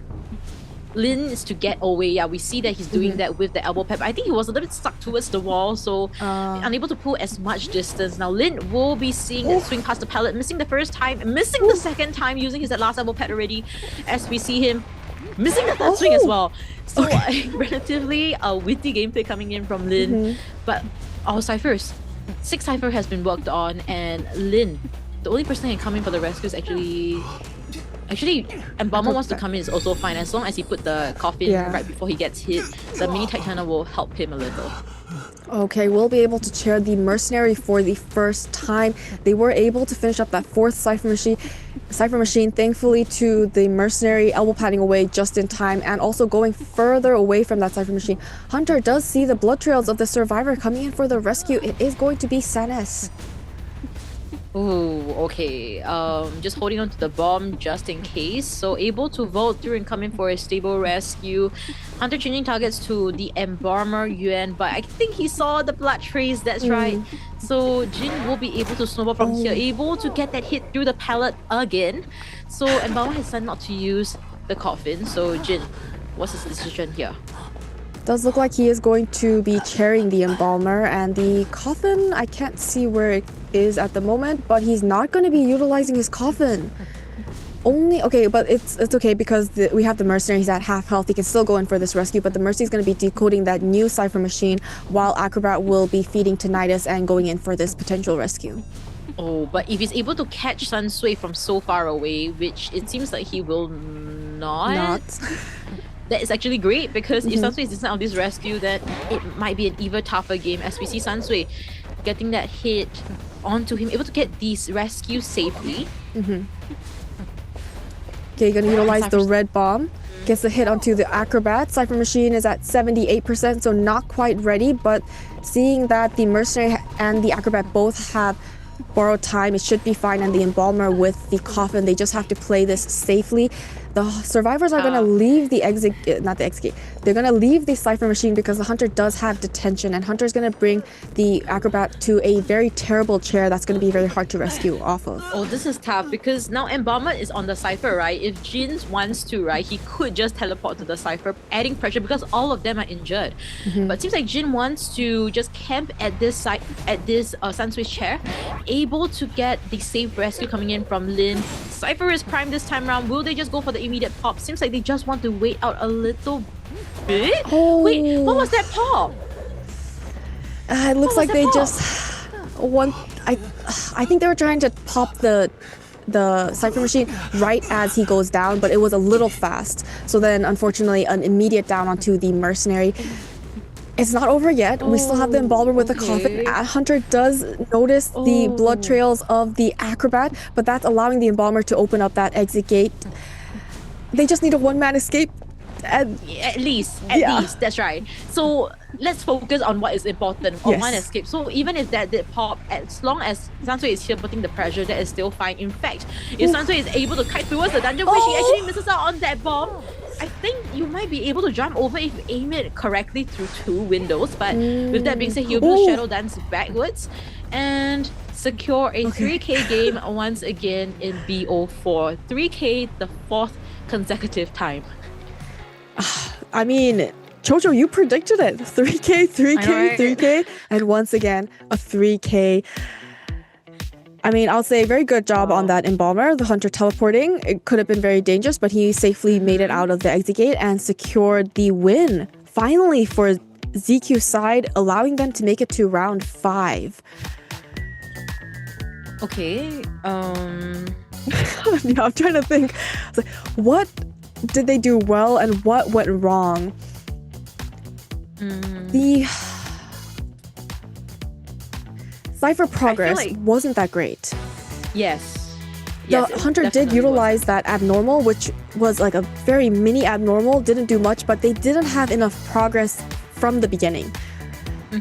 So then that actually worked to and actually hurt the survivors. If we do look, the first kite was the coordinator, and she does have the longest Hunter containment at 88 seconds. But if we look at the Hunter containment on the rest of the survivors, it's very small, around 38 and below.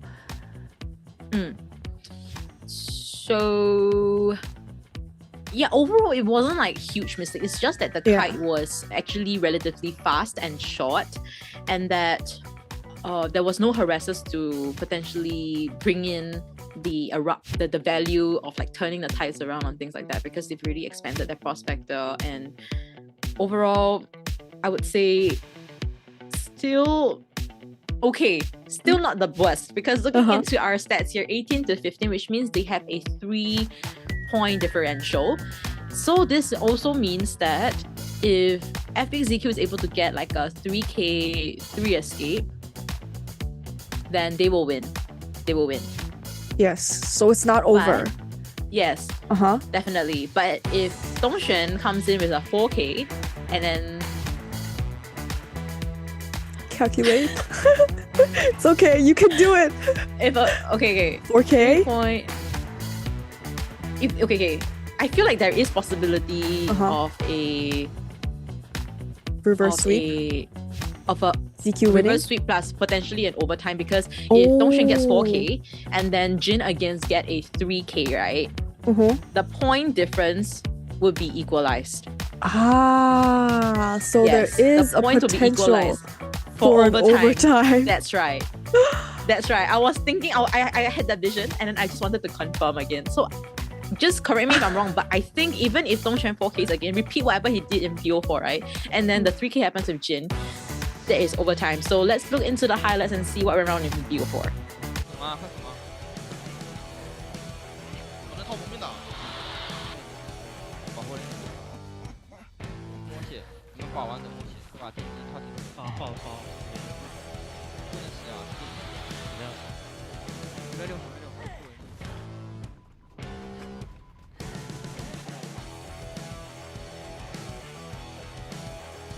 没准备救了，给压太满了，不给他补正式。哎，修完翻窗出去，在哪溜呢？没反，可能会过，没过，没过。你看过我是吧，教练？对。杀我！你小心被剪。一会儿谁去小门？垃圾。我没看过佣兵啊，我画不了佣兵。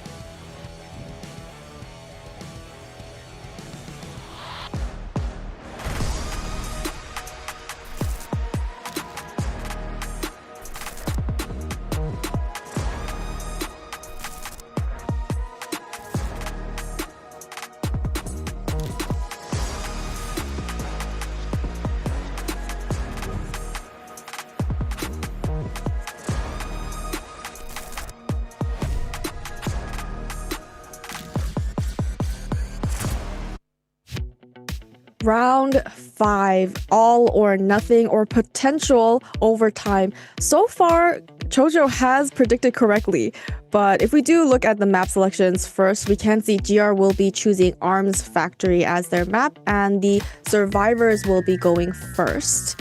But back to Chojo's predictions. So far, she's gotten all the predictions correct. She said Dongquan will get a 4-man elimination in round 4. He got the 4-man elimination. She said Jin is going to get a 3-man elimination consecutively up till round 4. Jin got the 3-man elimination. Now she predicted we're going to go to overtime. If this keeps up, maybe. It's really so though, because currently there's no more, like before BO4 there was no globally banned out, right? Which means characters such as the forward brought in by AK, right, could be used at Arms Factory. We've seen success, right? And I feel that personally with his own performance, he's definitely not satisfied with BO4 the way it turned out. Yeah. So in BO5, right, he might have some convincing with him and the coach. Like, you know what? I didn't perform very well in BO4. BO5, give it to me. I'll show you my forward, okay? I'll show it to you. And then we see Dongquan, you know, happy. I don't know, this smile always gets me because maybe there is a hidden trump card that we don't even know of. But now that we know that Peddler coming from Dongquan is quite a killer, I wonder if there's going to be a change in GR's BP. And the fact that he didn't play Peddler in the group stage the entire time and even in the playoff stage, suddenly he brings it out and he's getting 4Ks. I mean, yeah, definitely not something to take lightly. He still has the potential. We might be seeing Peddler come out again. On the side of GR, their harassment so far has not been all that effective. Yeah, and it's not that effective, yes. And can I just say this is actually a trauma map for GR according to yesterday. You know, they're relieving their trauma, and then with a different hunter this time around, they are versing against, but it's still something, right? Because considering what went down yesterday when it was the most crucial matchup already and things just didn't go well in the first 30 seconds of the matchup, I think GR, there might be some mental shift, I would say. Yeah, mental block, mental shift that they have to overcome. And I sure do hope so in this matchup here. Yeah, I mean, they do have the advantage. They already have 2-round wins. Even just getting a tie for round 5 is a win for GR. So, yeah, maybe they don't have to play it aggressively. They don't have to have all these harassers out. Play it safely, similar to ZQ survivors. Just get the minimum amount of survivors out. Just get 1-man escape. Just get a 2-man escape. And in this instance, if we want overtime, they have ZQ's hunter does have to get that 4-man elimination or a 4-man escape on the side of the survivors. So play it safe. I would say on the side of GR survivors, just play it safe. Maybe not harass as much, because we just saw how over harassing could actually end up hurting the side of the survivors. Yeah, so over harassment You know, I was talking about GR's trauma map, right? In fact, if they don't ban out the peddler here, it's gonna be a double trauma with the peddler coming in from Dongxuan again. Yeah. So, but then they have to allow the Dream Witch. If they ban the peddler, they have to allow the Dream Witch or the coat man. Exactly. And maybe because they have yet to overcome the peddler from yesterday, today again we saw from Dongxuan they got the 4K. So maybe the mental blocks, I must say, because it's not easy in a global stage as well. And today it's a full stadium, not really full. I mean, we're seeing a lot of empty gaps, but it's definitely a lot fuller compared to day 1 to 4. It's already day 5, our final day in COAⅨ global finals. And this matchup is going to determine who is going to be placed 3rd, who's going to be placed 4th. If I remember correctly, I think it's like a 500k versus 620k difference in terms of prize pool. So a lot is at stake, monetary-wise, status-wise, bringing it all the way to next COA.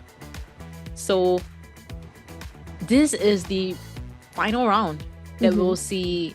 I mean, I say this, but possibly this is going to be the final round. Final round in the best of 5 series, excluding an overtime if we don't reach to that stage. And it will be a lot different if we see let me think. Okay, do the math.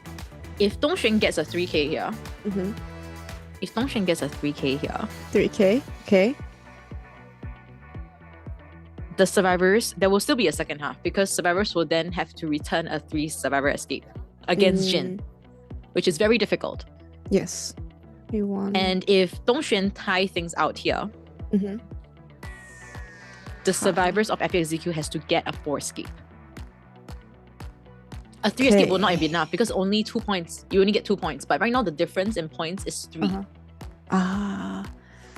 So still a lot of pressure on ZQ's side because they are at a deficit in the number of points and in the round wins. Yeah. So a lot of pressure, but he was smiling. He has something planned.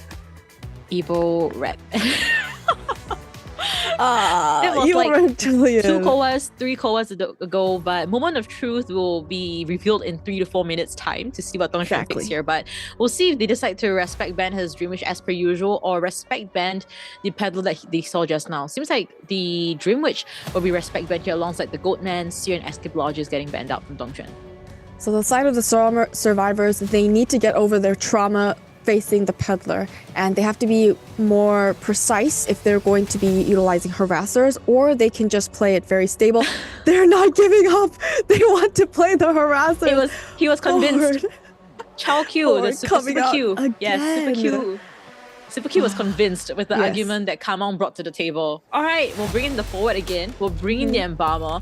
I don't believe, right, it's from Super Q, I don't believe I pick Embalmer for you guys, and you guys are still able to get a 4K, okay? I'm not gonna believe it. So bring in this Embalmer, right? If GR tie things out here, that means FPX.ZQ got a 4 escape.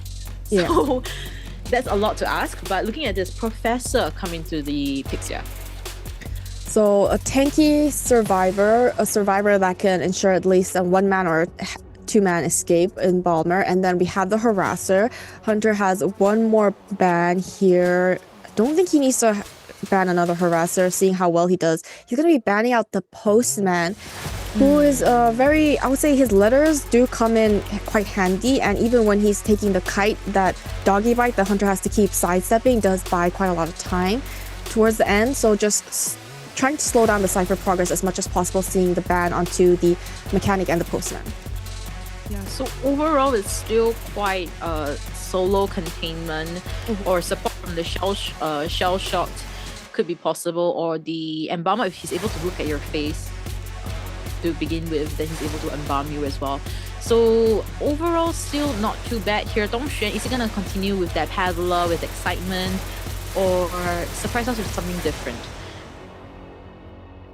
I mean, he has to bring out the peddler, right? He got the 4-man elimination with the peddler.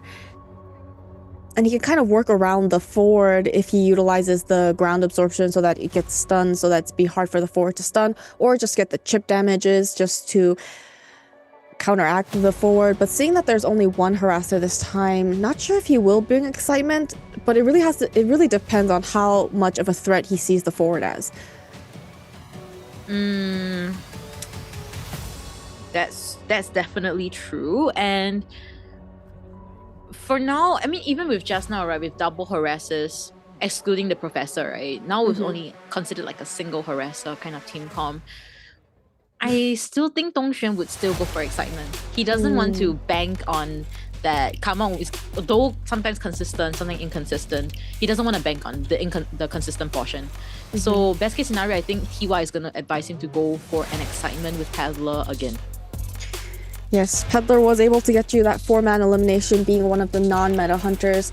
He's going to need that 4-man elimination again. He's going to go with his best shot, the Peddler. GR, if they'll be able to outlive their trauma and be able to at least get a 1-man escape or possibly 2-man escape is the question here. Onto the spawn points. Onto the spawn point. Center will be giving it to the Embalmer. Aeroplane is at the Cypher open area. Professor at near the factory area, and forward at the front gate. So it's a pretty standard. We usually see the Rescuer in middle, but that's fine because it's the Embalmer, and if he needs to get some of the faces for the survivors, then he is in the best location. Whichever survivor the hunter goes after, it doesn't seem like it's going to be too much of an issue. If she spawns in either of the corners, she has the closest access to either the Aeroplanist or the Professor, but he's going to be spawning off to the left side gate. Closest survivor is going to be the Embalmer. Okay, so overall, right, I'm just trying to think through the odds. If GR survivors actually get a 3 escape here, there will still be a second half where FPX.ZQ survivors can get a 4 escape. I think that is still an opening that they could go for. But if GR survivors get a 4 escape here, then that's game over. The battle of third will end there with GR winning. So looking into our personas here, Warp, Trunk of Detention, Rage, Berserker, Overwhelmed, and Mischievous. For survivors that we're seeing a triple board time, a 0 doesn't have board time at all, and audience effect on all 4 of them. So yeah, double Titurnus as well. So they don't want to be interrupted by slow cypher progress. We'll be heading into the matchup of BO5 first half between FPX.ZQ's Hunter Dongxuan versus GR survivors at Arms Factory. Live commentary brought to you by Chocho and Gummy in the battle of third place.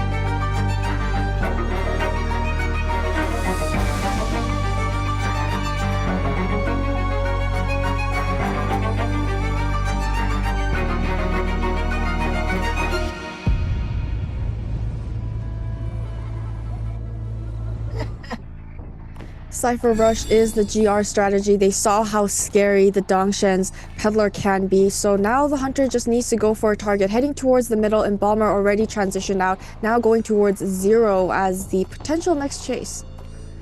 Yep, still kind of walking around trying to find that tinnitus. You mentioned 0 already, I'm not sure if he's gonna commit. Yeah, with the levitation, it's gonna be quite annoying as we see a little bit of that slow walking coming in from 0, trying to remove all his tracks. But Dongxuan still spots him out at the front gate. We'll get the wall absorption here, so chip damage is ready. He's gonna be utilizing his first upper propel and jetpack, but it looks like there's gonna be a little pause here. Yeah, he wasn't really going away from the hunter. He was in fact, he went there, then he came back. So do you want to go there or come back? Then we saw like the vines coming through, so like, oh, maybe that is actually intentional. Then after that, we saw GR's reaction. So I think that was a GR pause.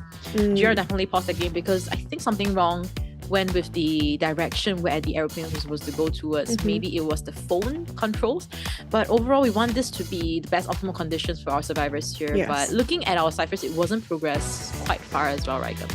Yeah, they were all kind of scattered and they were hiding and transitioning first, and there was only one cipher machine, I think, that was being worked on, and then the hunter was finally able to find the first survivor.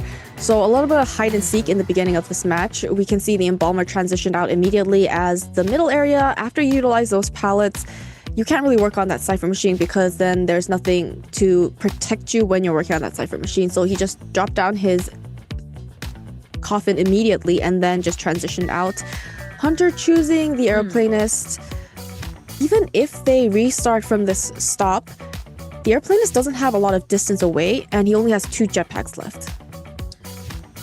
Yeah, only 2 jetpacks, and I fear that with the way that things if it's gonna continue from there, right, that we saw the aeroplane heading back, going there, then heading backwards, the max distance is gonna pull is, I think, still okay because Paddler's attack range is actually quite far. So we do see that they're just gonna continue from there onwards. Zero will still missing that swing, unfortunately. I thought they would make it, but also missing that swing to that pallet side. I'm not too sure if GR always betting on this terror shocks and no terror shock hits, but we'll be able to still get it. And Bomber using the coffin on him as well. Okay, so it looks like they were able to get the faces of the teammates. Is finally able to injure this Aeroplanus. Aeroplanus is just going to be transitioning out of here. That may have been why the Cypher progress wasn't as much as we would expect it to be. Zero making his way all the way towards the shack corner. Yeah, and I believe, wall absorption coming through. I don't think this warp is going to be used at all. As Zero able to place down the pallet before the vines capture him. That's great. And still able to extend this kite even further. Now, looking at our Cypher progress is actually quite healthy. I think the only thing right now that GR has to be concerned of is this basement if Zero's going to be chat on. I mean, if they don't have to be too concerned because he does have the coffin ready. He is able to get the chip damage onto the Aeroplanus. Hunter trying to mind game here at this window, but Zero doing a very good job avoiding the Hunter so far and not able to get that vine snatch either. This is insane. This is an insane kite coming in from Zero. We saw it from his Gravekeeper in BO1. We saw it again, I think it was first officer today as well. So this guy has been very consistent now. Even if it's down, it's fine. Look at the ciphers. It's a 3 full cipher kite. Now adding the time that he's gonna be Chad and then the coffin, it should be alright. The warp though. Now Cypher has already been popped there. The warp though. Oh yes, warp is still available. He is going to be utilizing the coffin right away. Oh, Hunter's going to change to teleport right away so that he doesn't spend any time looking for this survivor. But he's at such a good kiting area here inside of the factory. Oh, gets the stun. This is bad. You know why? Because the moment he changed it into teleport, right? This is just for AK to know you don't have excitement anymore. You have nothing. So I am gonna keep harassing you, and right now we already have enough ciphers. Yes. We already have enough ciphers. So he can go for very risky plays here. It doesn't really matter. So we're seeing that the 4th cipher will be popped. They will be prepping up for the end game. And I've already said this, if GR gets a 4 escape here, we won't be seeing a second half. Yes, he's going to utilize his football to make it to the chair immediately. Hunter's going to get a chip damage onto the forward. And he gets a terror shock onto the forward. Oh my god. I mean, risky, but not like this. Not like this. Forward just not able to perform at this moment. Will be able to chair the 2nd survivor right away. It's okay though. We have 3 survivors. They all have borrowed time and the last cipher machine is primed. What do you mean 4-man endgame or 4-man escape? None of those. None of those at all.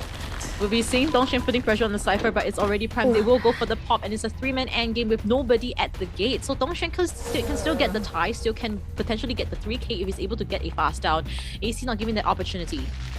Okay, Hunter's going to be going for this Embalmer. Has the pallet here to work with the Vine, playing a little bit of mind games, stopping and going to be Okay, we're going to cancel the Vine, trying to stop that exit gate from being open. City trying to pressure the Hunter. Hunter changing targets to the Professor. Is able to utilize the scales to get rid of the Terror Shock once again on this pallet. He gotta take it. He gotta take it. And if he's able to... Well, this is knows insane because is. the gate is not open, right? Yeah. And 2 of them are just running like headless chickens, trying to find opportunity, but Dongshin is not giving any. So AK, he's able to open the back gate, so this will at least secure one escape, right? Right? So this is still looking not too bad here. Tinnitus is not being propped up here, so he has no idea where AC is. AC is actually at the corner of the front gate. So Dongshin... Can he spot out the last survivor? It seems like he will not. He will stop the gate from being opened. So this would mean potentially a tie game already for GR survivors. Doesn't even see the forward, so now he's making his way back towards the chair just to stop that rescue from happening. But the survivor's already there, is able to get that free backdoor rescue. Hunter needs to hurry up and get another down. He's able to. I don't see why he wouldn't be able to, right? Right, AC is trying to force that front game, but Dongxun doesn't want to care, so this will at least guarantee a tie game for GR Survivors. Question is whether COAⅨ can hate towards the dungeon in time. He does have Shell Shock to work with, and Hunter has nothing to work with. I think this could be a 3 escape. If he's able to make it, now this Vine Catcher is going to be important. Shell Shock, which means COAⅨ will be able to get towards the dungeon, and there you go, a 3 escape for GR in BO5 first half. The Hunter had the advantage towards the end game, but just not getting that tinnitus, and the Survivor sneaking behind the Hunter at the edge of the map. Hunter felt safe. He's like, okay, I can stop that. But first, let's take a look at the highlights. Highlights? Oh, not the highlights. All right, not right. So, okay, with that, right, which means that we'll be still seeing the second half, where FPX.ZQ Survivors has to 4 escape against GR Jin, right? Before we jump into that conclusion, right, we need to kind of relieve the moment, right? Because what do you mean? That went from it went from like that for GR Survivors, it went upwards, and then it went downwards, and then went upwards again. So this was like a roller coaster ride. Not on Moonlit River Park, but on Ours Factory. The way this matchup did turn out, because Zero had an excellent kite. It was supposed to be a 4-man endgame. But AK, come on with that Terror Shot rescue was definitely something unexpected there. But AC was able to tank that pressure at the endgame, staying hidden at the corner. Looking into our stats first. Yes, it does look like Zero does have the longest Hunter containment at 102 seconds.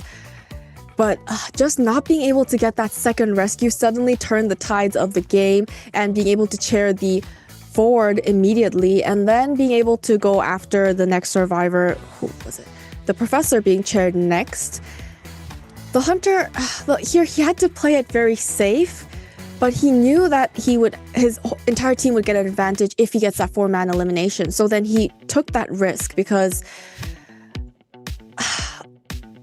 he took the risk, but it didn't pay off. And unfortunately, the last survivor that he decided to chase was the Professor that can negate the vines by utilizing his Shell Shock. Yeah, it's like you revealed your trump card already, but because you revealed it in BO4, they used a team comp that entirely counters that. And it worked out very well for GR Survivors, securing a 3-1, which means it's still a very difficult matchup for FPX.ZQ Survivors. Looking at the points, 16-21, a difference of 5 points. FPX.ZQ Survivors have to get a 4 escape against Jin. Now, Jin has been getting 4 consecutive times 3Ks already in this BO5 best of 5 format. So this is an uphill final battle that they have to face to see they are qualified to even be in the 3rd place, or if not, they will just have to stick with the COAⅨ 4th place title, which is for now looking quite obvious. Yeah, looking quite obvious, because but overall, GR Survivors though, we need to kind of recollect what happened, because they didn't really get the best results in BO3 and 4, right? BO3, they got only 1 escape. BO4, they got 4 killed. But BO5, this is where they really did shine. Yes, they did. They didn't shine with the Harasser, unfortunately. It looks like they should just go for the stable team comp on the Survivors side. But here's the thing. It's GR Jin, and Meta Hunters are still available for him. This is a smaller map. Ivy still available, Opera still available, Hullabaloo available, Goatman, depending on how they do the bans. It's a uphill battle, as you've mentioned. They need to get a 4-man escape. So far, Jin doing a very consistent job and continuously getting a 3-man elimination. Yeah, and if we're gonna look into the stats of FPX.ZQ, right, just in this matchup against GR, right, from BO1 to 4, they've only been able to get 1K at best and at worst. It's always been 1K consecutively, because Jin, he's able to get consecutively 3Ks, right? Which means they're consecutively getting 1K. Yeah. So expecting these survivors at this point in time, with no meta characters to work with, to get a 4 escape against Jin with so many meta characters to work with, I fear, although I would think that we're overtime queens will be able to push this through, all the way to an overtime matchup potentially. Mm-hmm. It's a very tough ask because the worst that Jin has done, which was I believe yesterday, was a Bonbon getting a 3 escape. He has never been getting like a 4 escape against any Survivor team in the group stages and also in the playoffs. So, yeah, it's looking like a very huge challenge for ZQ. It's not over yet, but it does look like it's going to have to be a miracle at this point, because getting 4-man escapes is incredibly rare, especially to Survivor's sides. You have to have harassers. That's the thing. You have to play harassers. Okay. So we gotta have harassers, right? Mm-hmm. Let's see what harassers are gone already. From BO1, right? Welding is gone. Okay. In BO2, Antiquarian is gone. Mm-hmm. BO3, Prospector is gone from Sunsweet. Mm-hmm. So that leaves us with Archer, Enchantress, Chakraman, Enchantress. Weeping Archer. Clown, we saw him being brought out. Is Coordinator available? Cordy is available. Okay. They have to. This is just such a hard. I don't know how they will make this happen. Embalmer, it would be good if they could secure Embalmer, but the Hunter is going to be banning out the Embalmer and the Doctor. They need to harass and they need to heal. Yeah, they've got Archer, they got Enchantress. I pulled out my paper already. They have to potentially pick up like a Batter or Cowboy coming into this match. Batter, I think it's Batter already, honestly. Mm-hmm. Cowboy, we have yet to see it all, but Batter, you see? Okay, you called it. Batter it is. We see the vision, okay? We see the vision. Okay, Hunter's gonna be banning out the Cheerleader, which can be very useful when she's kiting alone. She has the Motivate, and then she can also utilize the Inspire to just take away the cooldown for item usage. Weeping Clown, yes, we're gonna go heavy harass. And on top of that, we also secured the Seer. So far, very risky, but also is essential. You have to do it. It's all or nothing. Yeah, and we also see a Novelist getting banned out here. So overall, right now, our Seer is the opening, or Weeping Clown could be an opening. In fact, all of this could be an opening. It's just how Jin, I feel like Jin, right? He cannot be choosy. He just gotta see and then chase. Yes, just He tunnel. just needs to get a one escape. Yes. One kill. One kill. So Meteorologist coming into the mix here. The only harasser we're seeing here, right, potentially is kind of like better. But Weeping Clown would come in as support. Yes, and also support from the Meteorologist. She can help with the healing around the map and also with the wind push, just so that the survivors can transition to different areas of the map. Lots of options. Okay, we can see that the Goatman and the Ivy were banned out and QS was played, so that means Opera Singer is still available. Hullabaloo is still available. Peddler is also available. Oh yes, Peddler is also available. In fact, if he wants to... Bloody Queen? You just need to get one-man elimination. Get the tie. No, I feel like that's a little bit risky, honestly. Yeah. In fact, that's a little bit risky. So, yeah, either the Meta or if not the Paddler coming in could be fine. Because Paddler is looking for ties and it's very hard to even... I would say Opera Singer though. Opera Singer is very scary. Yeah. She can just work around the... Oh! Peddler it is. Okay, Peddler. So a mirror matchup, right? You've tried to slaughter my team with the Peddler just now, so we shall return the favor. We shall return the favor. So Peddler against a Peddler, you're trying to get a 4 escape. Tough ask. Because imagine at the gate, right? He could also put Vine Captures on the floor, and then you there's really nothing much you can really do there also, other than to really wait it out too. So FPX.ZQ, a lot of things to consider here. How are they gonna get the 4 escape? Is there gonna be like, I was gonna say like item swap, but like what, right? Like with what? With who? So this is gonna be... First kite has to be amazing. It has to be a 3 cipher, 4 cipher, 5 cipher kite in order for anything to happen. And then the support has to come in. Okay, we're gonna see the meteorologist was at the middle, and then kind of. Okay, we're gonna see then the weeping clown is gonna be towards the gate. Is it kind of glitching for you as well, or is it just for me? Glitching? Yeah, it's a little bit glitching. I Okay. hope it's not on you guys' side. Hopefully the stream is fine for you guys, but it's a little bit glitching on us. But that's alright. That's alright. It's fine. We did see the spawn locations. Better is actually next door. Next door. Right next to our paddler here. So could be potential first chase. If he kind of chase paddler, if he kind of chase Better here, it kind of eliminates the harass component coming through. Question also is whether our paddler here is gonna just bring in excitement or just go with the standard builds. So heading straight for personas.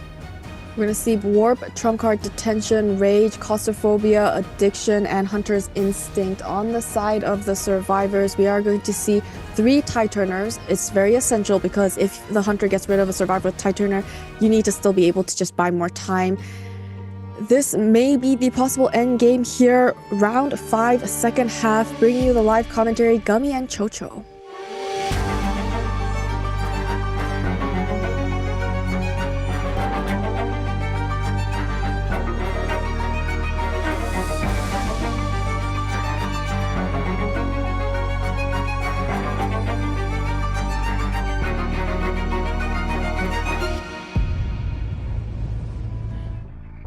Battle of the Third. Seems like he will eliminate the option of the harasser, the batter that spawned in this area. Will head straight towards the sandbags, and that's where exactly Sansui is rotating towards as well.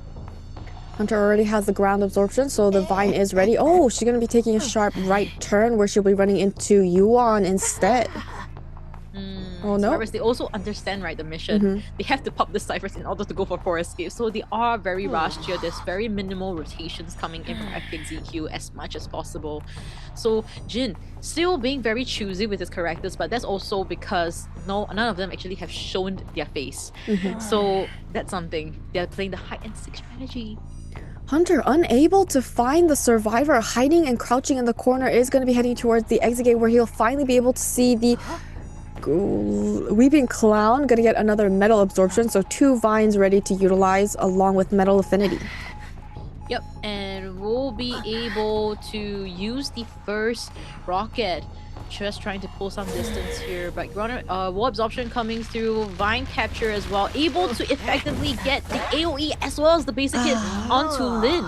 So even though it was a very slow start, the snowball coming through, now Warp also being used as well, forcing the second item, now Vine Captures also, so negating the second rocket dash as well. So Flyroll was not being used, unfortunately there was no opportunity for that. And Lin, we'll see the chair in a minute and 30 seconds into this matchup, and Cypher progress is not looking too great as well. Weeping Clown trying to negate the warp with his rocket, but the Hunter negating the rocket with the Vine is able to chair this Weeping Clown for the first time. We can see they have to go in for this rescue, so Yuan gonna be coming in for this first rescue. Yeah, I'm just gonna keep reminding you guys, 4 escape is gonna be the condition for FPX.ZQ. Now, missing a little bit on that fly roll, but at least able to get that rescue. Push back coming in from the winds, and again, you're not gonna win the Vine captures. The speed is just way too fast compared to your propels. As we see the final hit onto Lin here, and unfortunately unable to kite through the tight turn-up period, and will run away from this cipher that he initially decoded. So he's going to be going down here in the middle. Batter is waiting behind the walls. Hunter suspects something. He's going to be taking her towards the open so that he can ensure to be able to chair the survivor safely on the chair for the second time. Yeah, so let's see what's gonna be here. We have to see the harassment come through after this rescue. There is no more waiting, and they have to play this until our Weeping Clown survives. Yes, and the Vine capture onto the batter is able to get the chip damage, but a free backdoor rescue by the meteorologist getting the wind push as well. The support of the batter, the chip damage lands on the batter. The flywheel avoids more injury, but at half health. Hunter just trying to down this Weeping Clown for the 3rd time. The Seer Owl is looking at the Weeping Clown at the moment. Exactly. Now, let's see. All right, the Seer support coming through finally. But Sunsui even missing out the ball as well. Right in front of the Hunter when he's attack recovering. So missing out the mini AoE as well, but that's still fine. Lin still trying to kite through here. A body block situation also trying to be happen here. Wall absorption coming through. Mini AoE accurately onto Lin. Still, and Sunsui will get the down now. Lin trying to pull as much distance as possible, but this Vine captures coming through. A flywheel. Flywheel comes through, but misses out on the Vine captures. Meteor is coming with the win. Is he able to body block here? It seems like he will not be able to body block in a double down, triple down situation onto FPX.ZQ. They poured everything that they did. Okay, the meteorologist was taking the first pickup, but with the batter down, there's no one to harass, and now the Hunter's going to be able to freely send the first survivor back to the manor, giving the win condition for GR. And with that, GR will secure their third placing in the COAⅨ Global Finals, whereas FPX.ZQ will settle with the fourth place, unfortunately. It was a very tough fight as we see here. As we see, Sunsui was able to dodge out divine captures here perfectly. Last Cypher's at 80%. Mini AoE captures onto Sunsui. Let's see if he's able to get another one. Alright, SJ coming in for the support or the absorption of the owl. Oh, nice stun by the batter. Was able to push the Hunter back at 75% damage. He is very vulnerable. Hunter now going for the Seer instead, who's at full health now at chip damage. All the survivors are running around. They were able to get the free rescue onto the meteorologist. They just need to prime up that last 80% Cypher machine. Wow, and now looking at this, right, STM will take the next kite here. Does have full kiting to accept that the flywheel has just been used. So the coding is 6 Cypher better. I'm not sure what he really wants to do here, because I guess it's just really for fun, right? And unfortunately, he didn't really do much with the better ball support. But let's see if he's able to work it out here with STM. Seer doing a very good job containing the Hunter. They are starting a new last Cypher machine at 60. Oh, the Hunter gets the stun on the ground and will be able to finally down this Seer. Rescue is going to look very hard here. Batter can go down with a chip damage. He's working on that 88% Cypher machine, and it looks like the meteorologist may have to come in for this rescue. No, Batter is coming. Oh, whoever comes in is going to be tough though, because all of them are injured, and Meteor does have items as well. No BT. Yeah, no BT. No borrowed time to work with for endgame. So even if this Cypher is primed, it wouldn't matter. It's a show match at this point in time. We'll see how many kills Jin can get in his final appearance in the COAⅨ Global Final stage. So based on records, he's been getting 3Ks consistently. If he's able to continue, then tonight his new title will be 3-3-3-3-3. Exactly. Yes, 5 times. Very consistent, is finally going to be able to get that stun. Now he has no more. Actually, he still has 1 ball left, but Hunter will be able to down this batter. They were able to get that free rescue onto the Seer, but exit gates are not being opened quite yet. Not yet, that's right. Dungeon is at center. Let's see if they're able to get a 1 escape. And Jin doesn't want that 3K. He doesn't want the 3-3-3-3-3-3. He wants the 3-3-3-3-4. So putting down the batter, he wants to get more of them here. But Aston is already at one side of the gate. Will be able to get that one open, which secures a 1 escape actually. So Jin?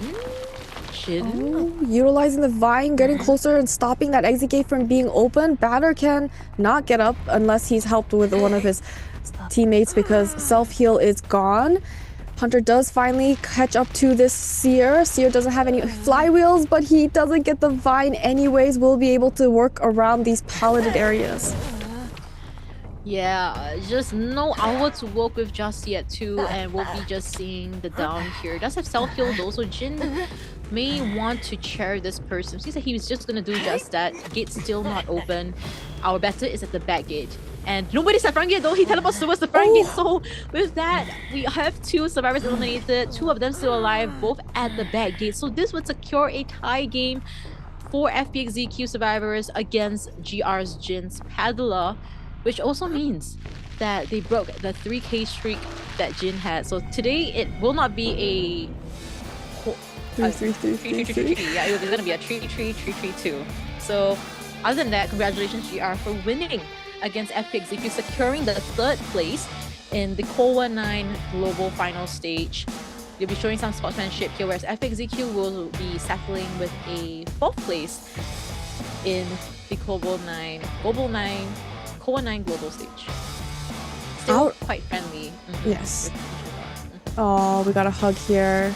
Yes, it was very hard fought. Congratulations on GR to be able to secure the 3rd place. Very well fought on both sides. Really, towards the very end, it was, I would say, yeah, the survivors being able to break the 3-3-3 trend and was able to still secure that 2-man escape. Very well fought.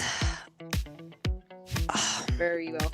Out of the 20 teams that have played, you've secured your 3rd place. So that's nothing to take lightly. And you showed such a consistent performance on the side of GR Jin, being able to get those 3-man eliminations. ZQ's Hunter was able to show a very strong endgame situation, but then a little misjudgment towards the just teleporting right away. Yeah, I would say just amazing job on both sides. You are in the top 4. One team is now secured top 3. Very exciting match, I would have to say. Very exciting. We went all the way to the best of 5.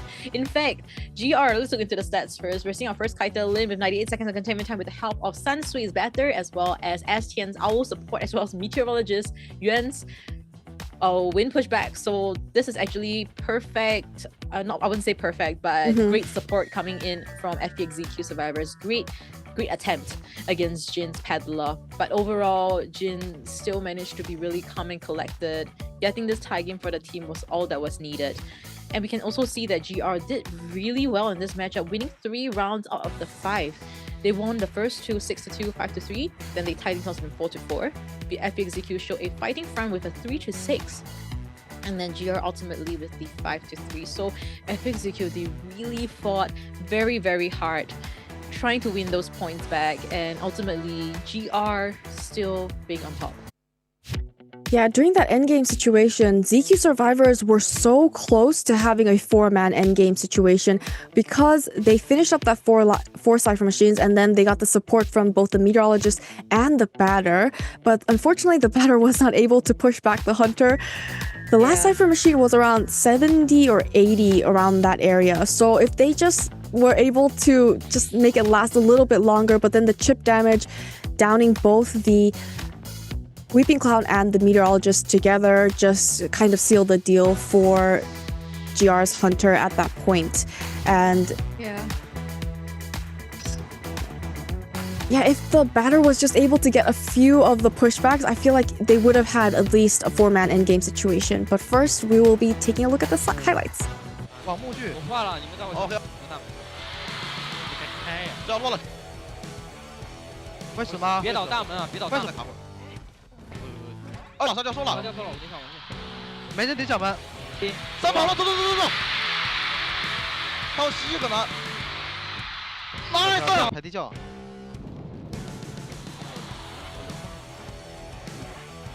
跑到68。疼啊！机枪直接起大门。要鸟，这要鸟。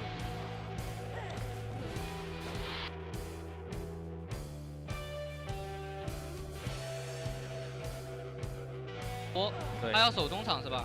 中场撤到。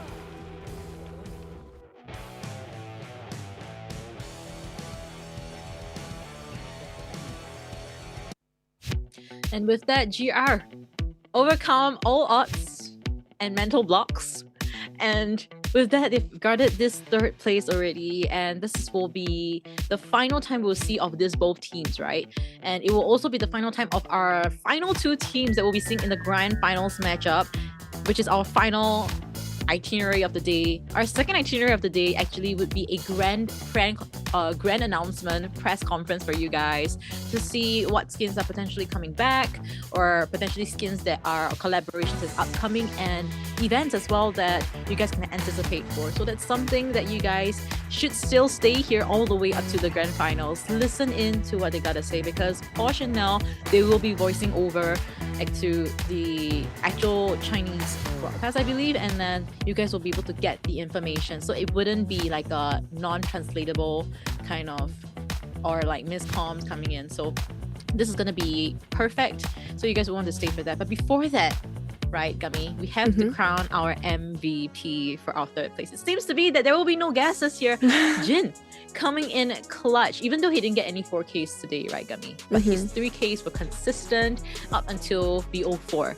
So looking at our stats, his 3Ks were consistent with non-meta hunters in the early rounds against meta survivors. So definitely an amazing job on the side of GR Jin. We can see he got the best deduction 6 times in total, average points 11,007, average terror shocks 0.2, average knockdowns 6.8, average eliminations 2.8. We saw today 33333, and pallets destroyed 2.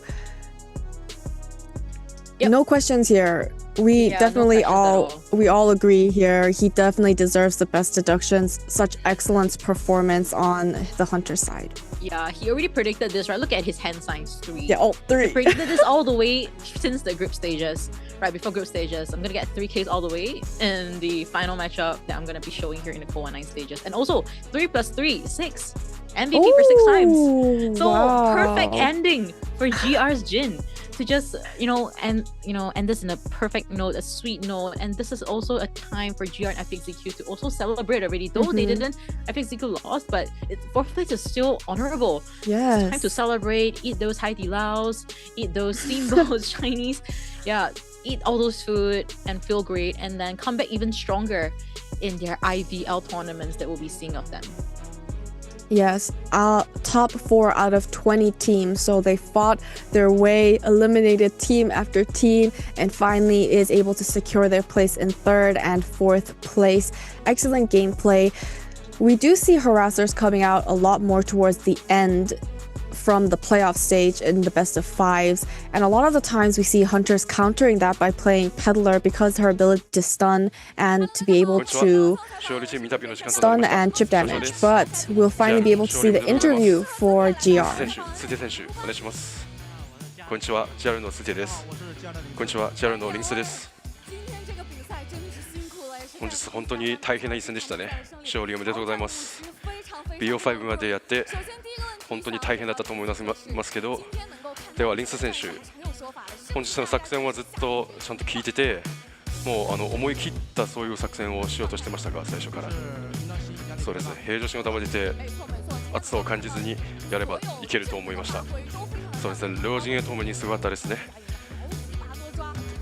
では年陣のいろんな3-3の中でどれが一番良かったんですか？第1ゲームのダンザカルトですね。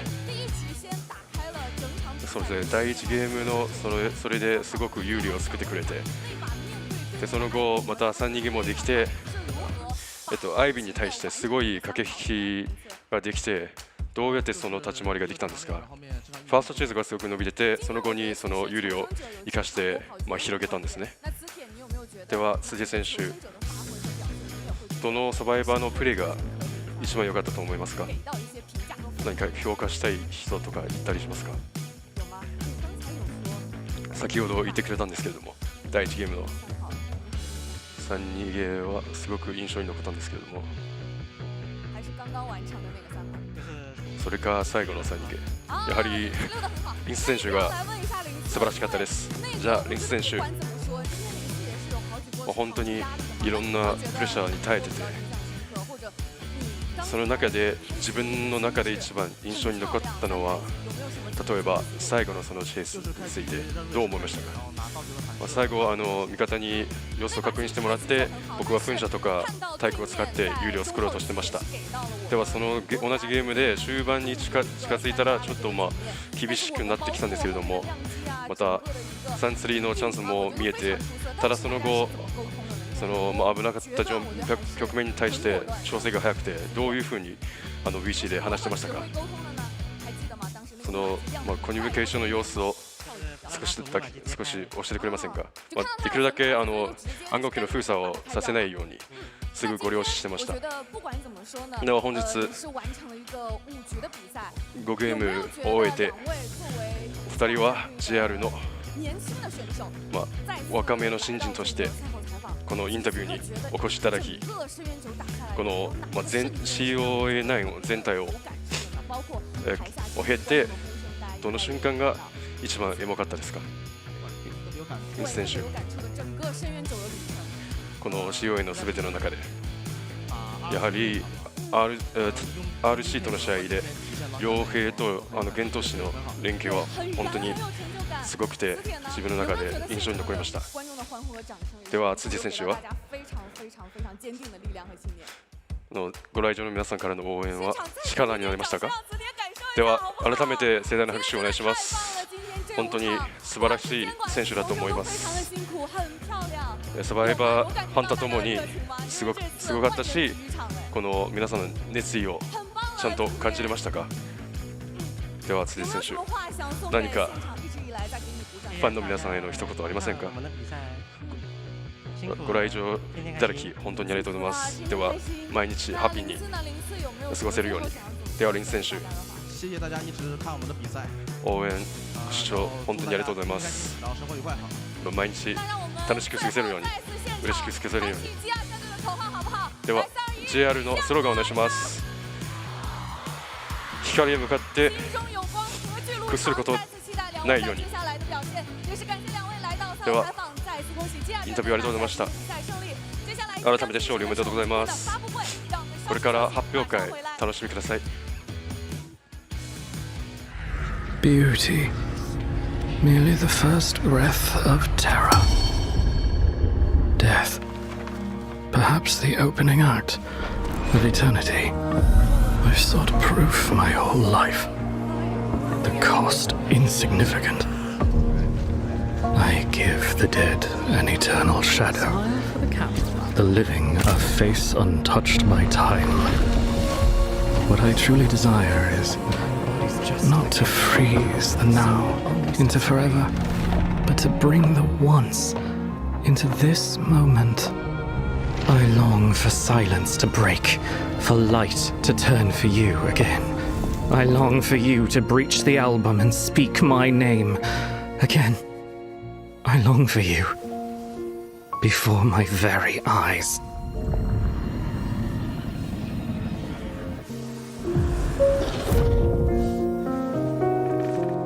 Joseph? Claude, I'm back.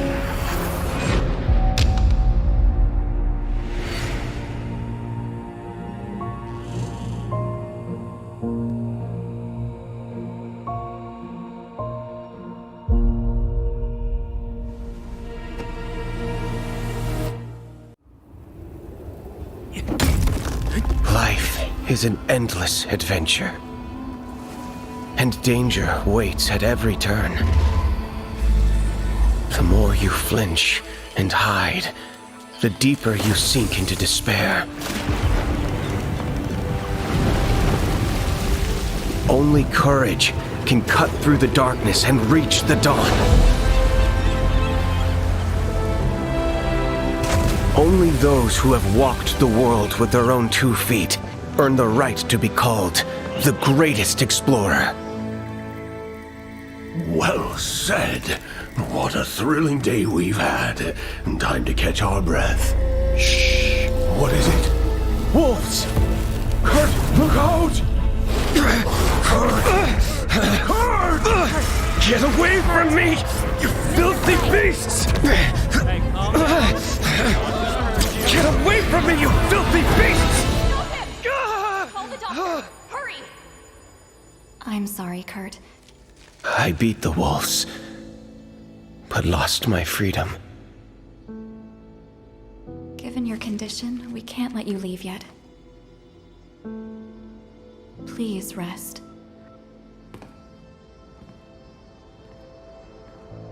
I must leave this cage. Because my next adventure is is about to begin.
To return to school.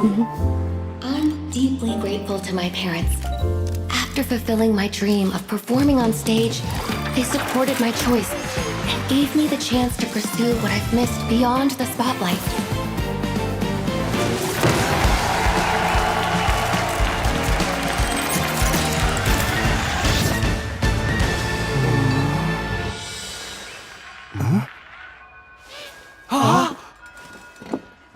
Hello, everyone. I'm Mai.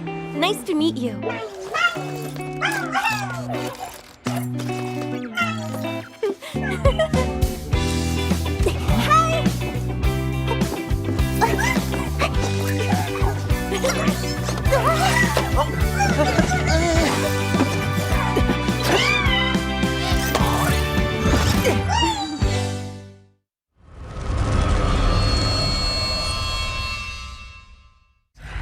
Beauty.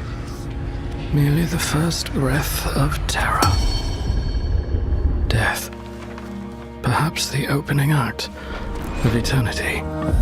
I've sought proof my whole life. The cost insignificant. I give the dead an eternal shadow.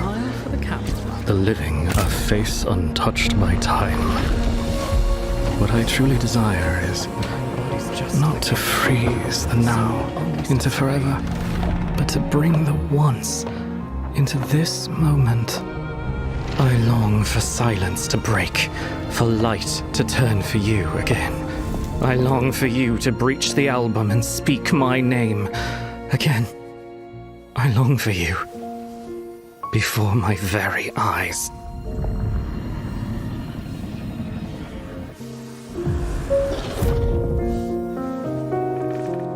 Joseph? Claude. I'm back.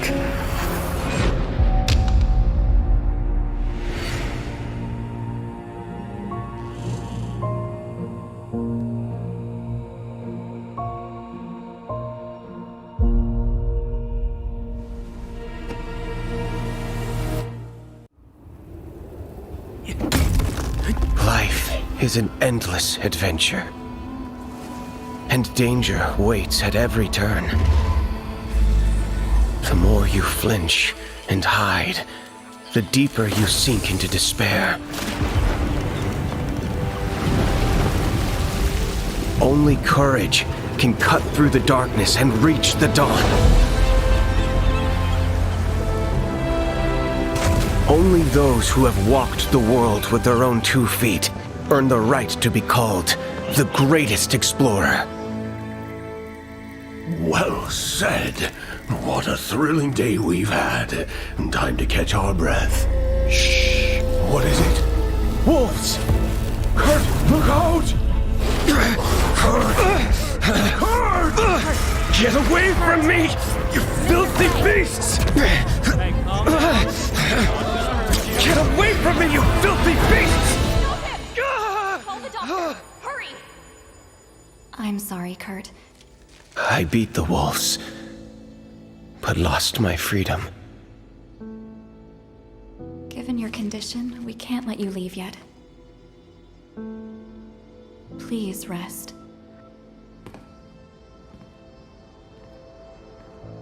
I must leave this cage. Because Because my next adventure is about to begin.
To return to school. I'm deeply grateful to my parents.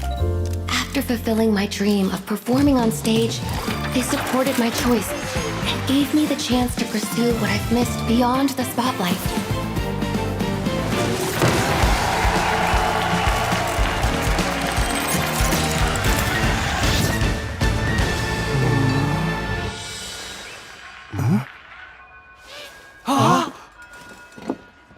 Hello, everyone. I'm Mai. Nice to meet you.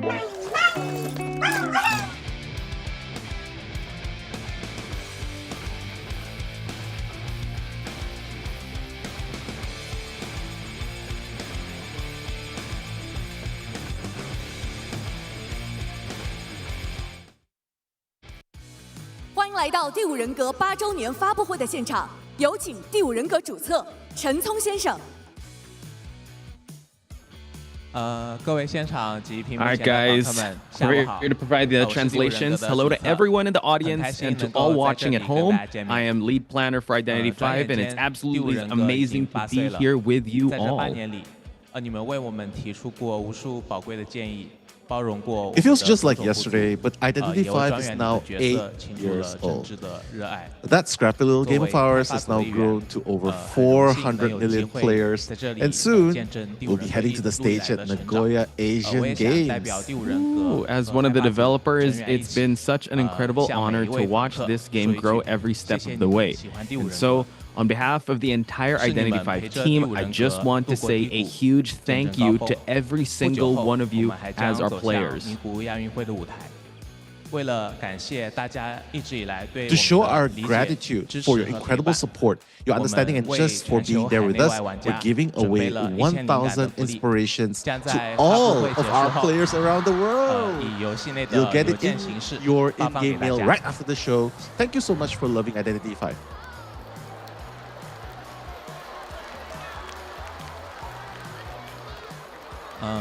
接下来呢，会为大家带来2026年的一个年度开发计划，希望大家同样能够喜欢。首先有3位新角色，即将进入庄园。他们分别是全新的求生者，默剧艺人克莱奥·德克鲁 A new survivor, a mime artist, Cleo Dero, hopefully I pronounced that correctly, will be joining us in June. Cleo the Crow comes from the common classes of France. She excels at using body language to create new worlds. In her quest to once again find true friends who are willing to embrace her and the world she creates, Cleo has accepted an invitation to the mysterious manor. Ooh. 下一位新角色呢是全新的。Our next new character in Identity5 series is a hunter. 今年的暑期版本上线。 Hers tier, hopefully I pronounced it correctly, set to be launched this year's summer update. A high fever took away the vast majority of Emil's memories. In order to completely cure him, Ada accepted the manor owner's treatment plan, which was based on Delphi. However, as the experiment progressed, Ada discovered the manor owner's flawed understanding of Delphi. This drug could not truly cure Emil. On the contrary, it would turn him into a beast-like creature stripped of his humanity, vigilant, and attacking anything perceived as a threat.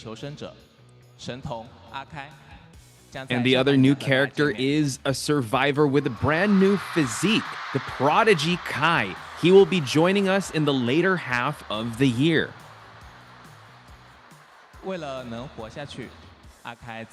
His is a story of survival. From a very young age, Kai learned that to get by, he had to play the fool. His life changed when a scholar adopted him from the poorhouse, but this new home came with a price. To preserve the facade of a normal family, Akai willingly became an accomplice to the scholar's grand scheme. Together, they orchestrated a deception that would stun the academic world, a hoax where a foolish boy was miraculously turned into a child prodigy.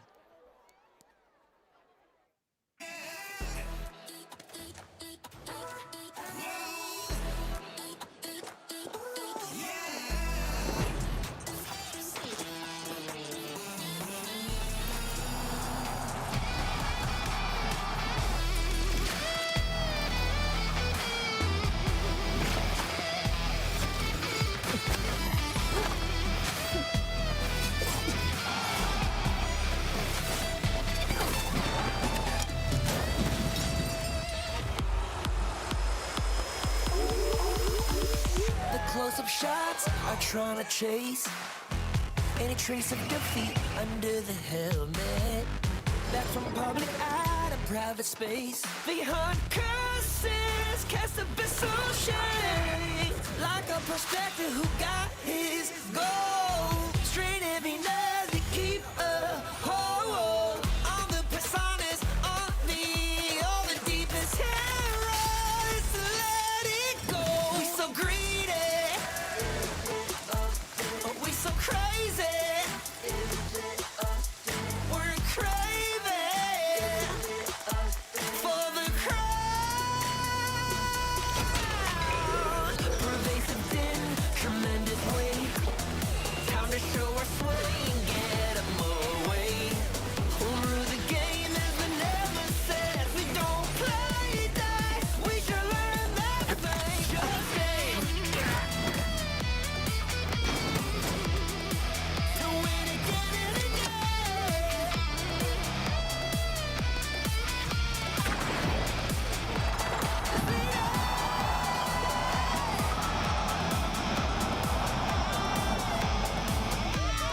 Never let the air voice stop.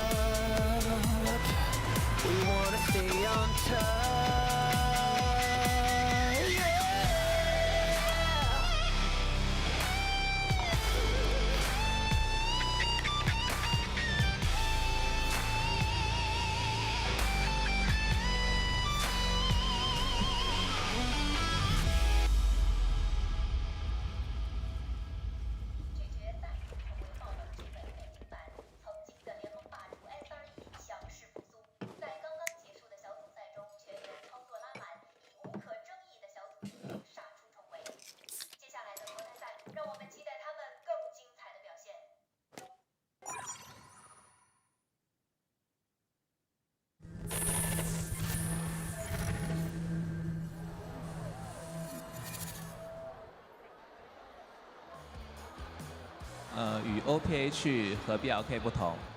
So unlike OPH and BLK, SRE is a highly commercialized superstar team. The captain, Martha, alongside with members Norton, Patricia, Richard, and the team's formidable hunter player, all seem to lead double lives, both on and off the stage. A subtle relationship of being both allies and rivals has formed between them. The shared belief that only the strong have the right to demand more serves as the survival philosophy for the powerhouse team. Their theme costumes and additional related content will be released progressively throughout this competition year. Please stay tuned. With a faint light from our fingertips, we built a dream of charity. In 2026, we will continue our journey of public welfare by partnering with the China Disabled Persons Federation to participate in the Jishan Child Sponsorship Project for Children with Disabilities. We will carry out initiatives such as home accessible renovations, prosthetic fittings, and facility upgrades for special education schools to tangibly provide warmth and security for children with disabilities. It is our hope that these children can grow up safely and happily, creating the bright futures they envision for themselves. To mark this special collaboration, we'll be releasing A costumes for the meteorologist. And the best part is, all of this you can earn for free simply by participating in the in-game charity event. Thank you to the entire community for walking this path of kindness with us. And we're going to move on. Next, we'll move on to our crossover plans for 2026.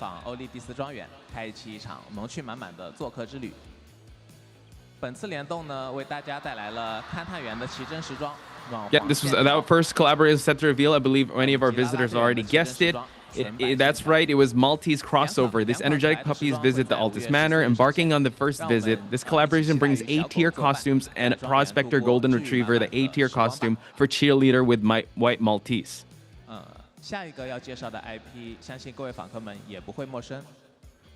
The next crossover we are introducing is one that our visitors will surely not find unfamiliar.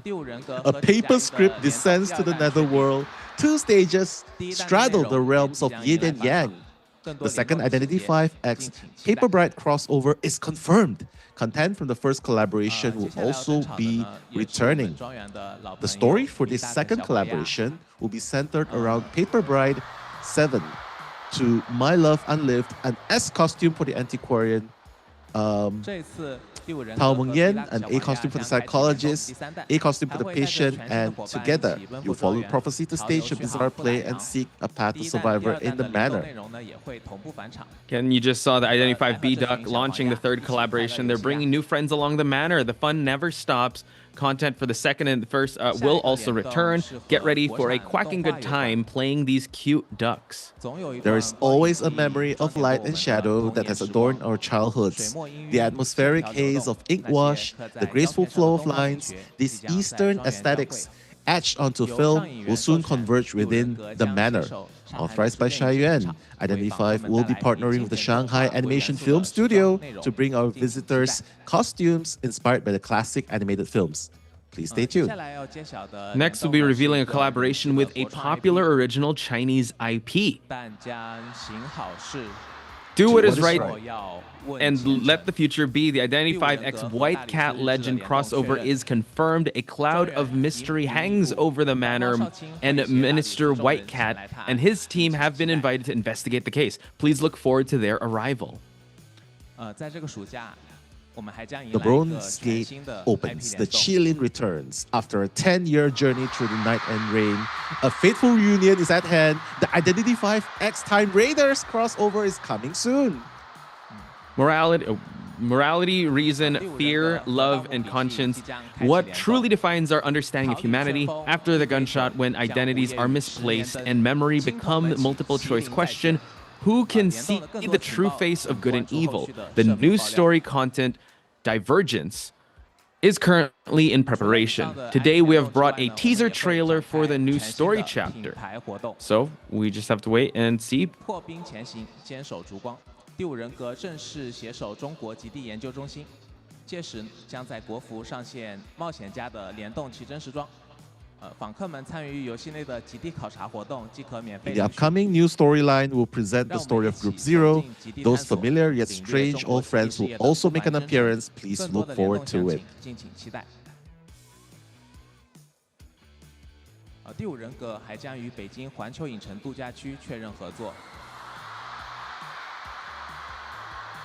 今年的9月4日至11月1日，北京环球影城度假区将在精彩环球主题活动中推出全新的定制惊吓空间。 All right, in the upcoming Manor's Deeper Study, Alice discovers some special books. Their author is signed as that mysterious suspense novelist Orpheus. However, unlike the writer's novels circulating in the market, these special editions feature different stories. Seemingly familiar characters have new identities, unsolved mysteries have new clues, but the truth is hidden within even more bizarre and variable endings. In June, we'll be introducing a brand new recreational game mode, Cryptic Notes. 今天也为大家带来了全新剧情资料片的先导 PV， 请先看一段视频。 Please first watch a short video.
So in the cryptic notes mode, visitors will venture into the secret areas of the manor to loot chests for highly valued resources. During this exploration, you must evade pursuits of monsters in the area while searching for an extraction point to secure your resources to escape. If you fail to extract within the time limit, you are eliminated by the monster. All collecting the resources will be lost.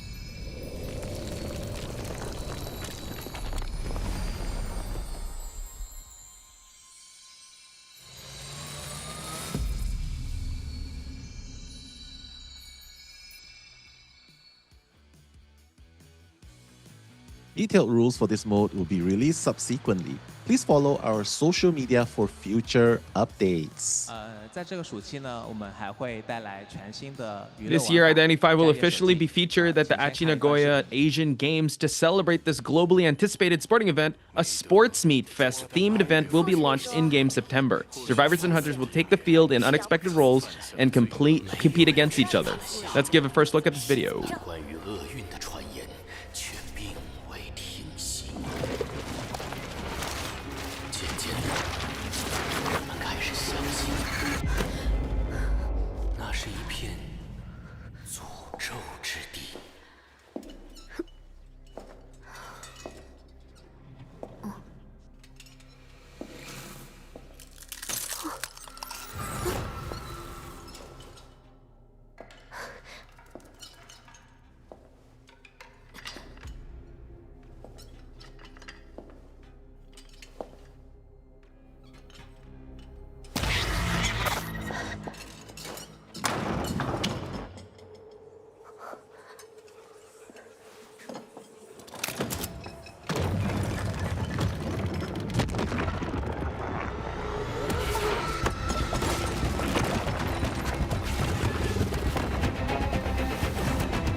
在庄园深处的书房里收藏着一些特殊的书册，他们的作者署名都是那位神秘的悬疑作家阿尔菲斯。然而，与市面上流通的小说不同，在这些收藏里，似曾相识的角色有了新的身份。Yeah, during the exploration, you have to avoid pursuit from monsters, secure your resource, and escape. That's the name of the game.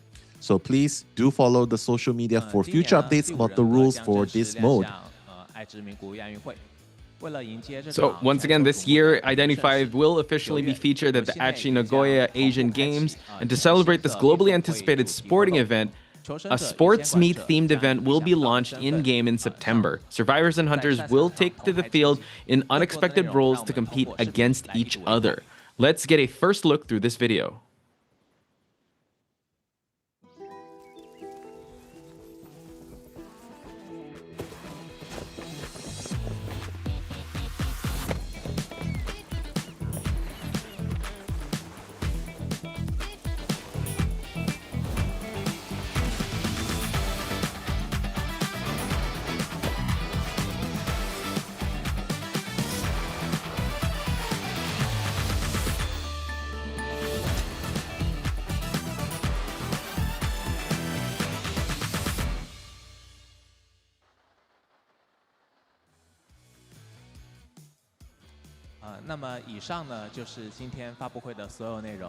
And that concludes all the content for this year's conference. Thank you all once again for coming to our offline celebration to commemorate the 8th anniversary of Day5 with us. Finally, we wish all the teams competing in the Call of the Abyss 9 Global Finals the best of luck in achieving the results they hope for. Thank you. That's from us, Pochbice and Nello. Woo! Woo!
高举桂冠，而现在 M2C 同样会深渊烙名。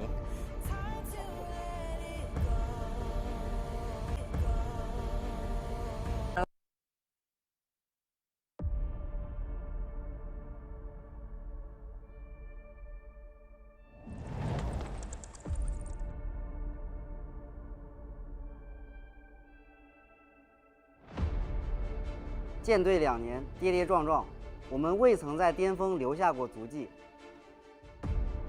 回首去年，我也曾仰望过深渊至高舞台。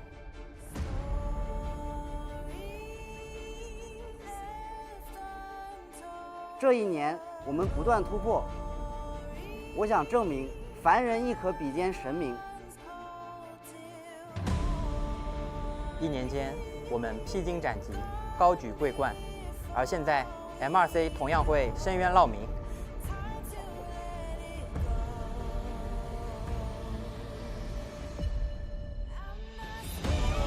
危险了！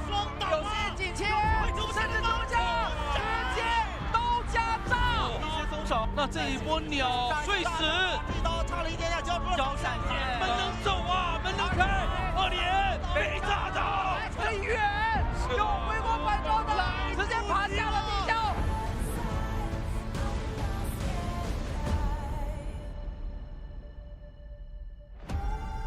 5年之夜，我终于踏上决赛的舞台。奋战千日，谁甘成为无名之辈？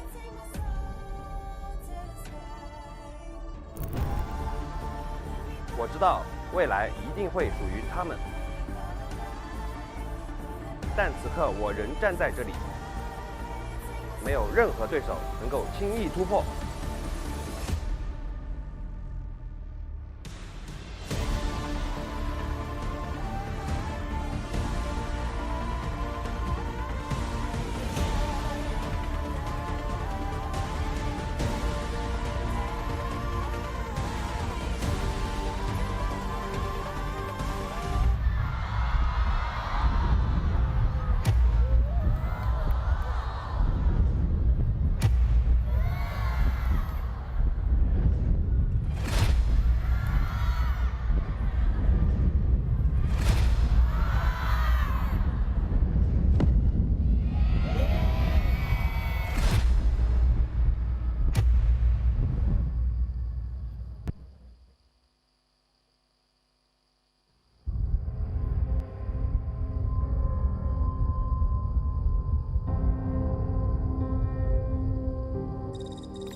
枪深处，似日鏖战化作残影图谱。当最后一道红光在底片上熄灭，2支中烟之师显影而出，静待圣城终极对决。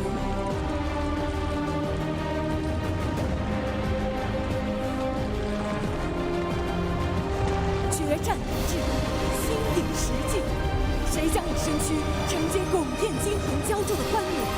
谁将揭开圣城中烟之问，沐浴金雨？且看定影池中浮现的王者身影。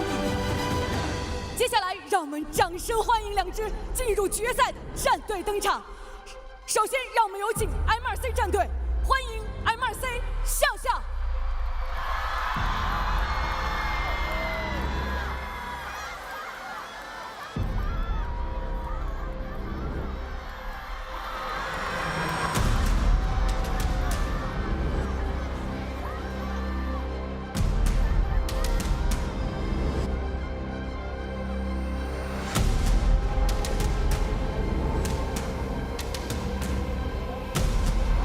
接下来，让我们有请 T1 战队登场，欢迎 T 素文熙。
低速猫猫。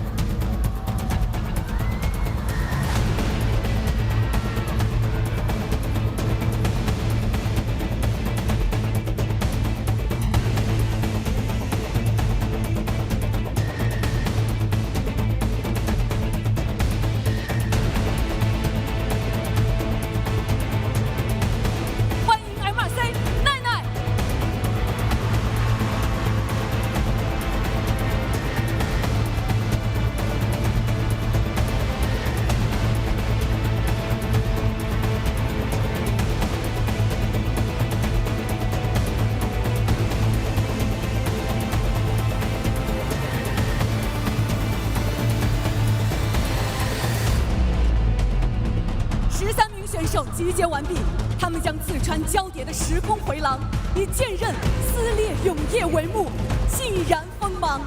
在此，我宣布，2026第5人格深渊的呼唤9全球总决赛终极之战正式开战。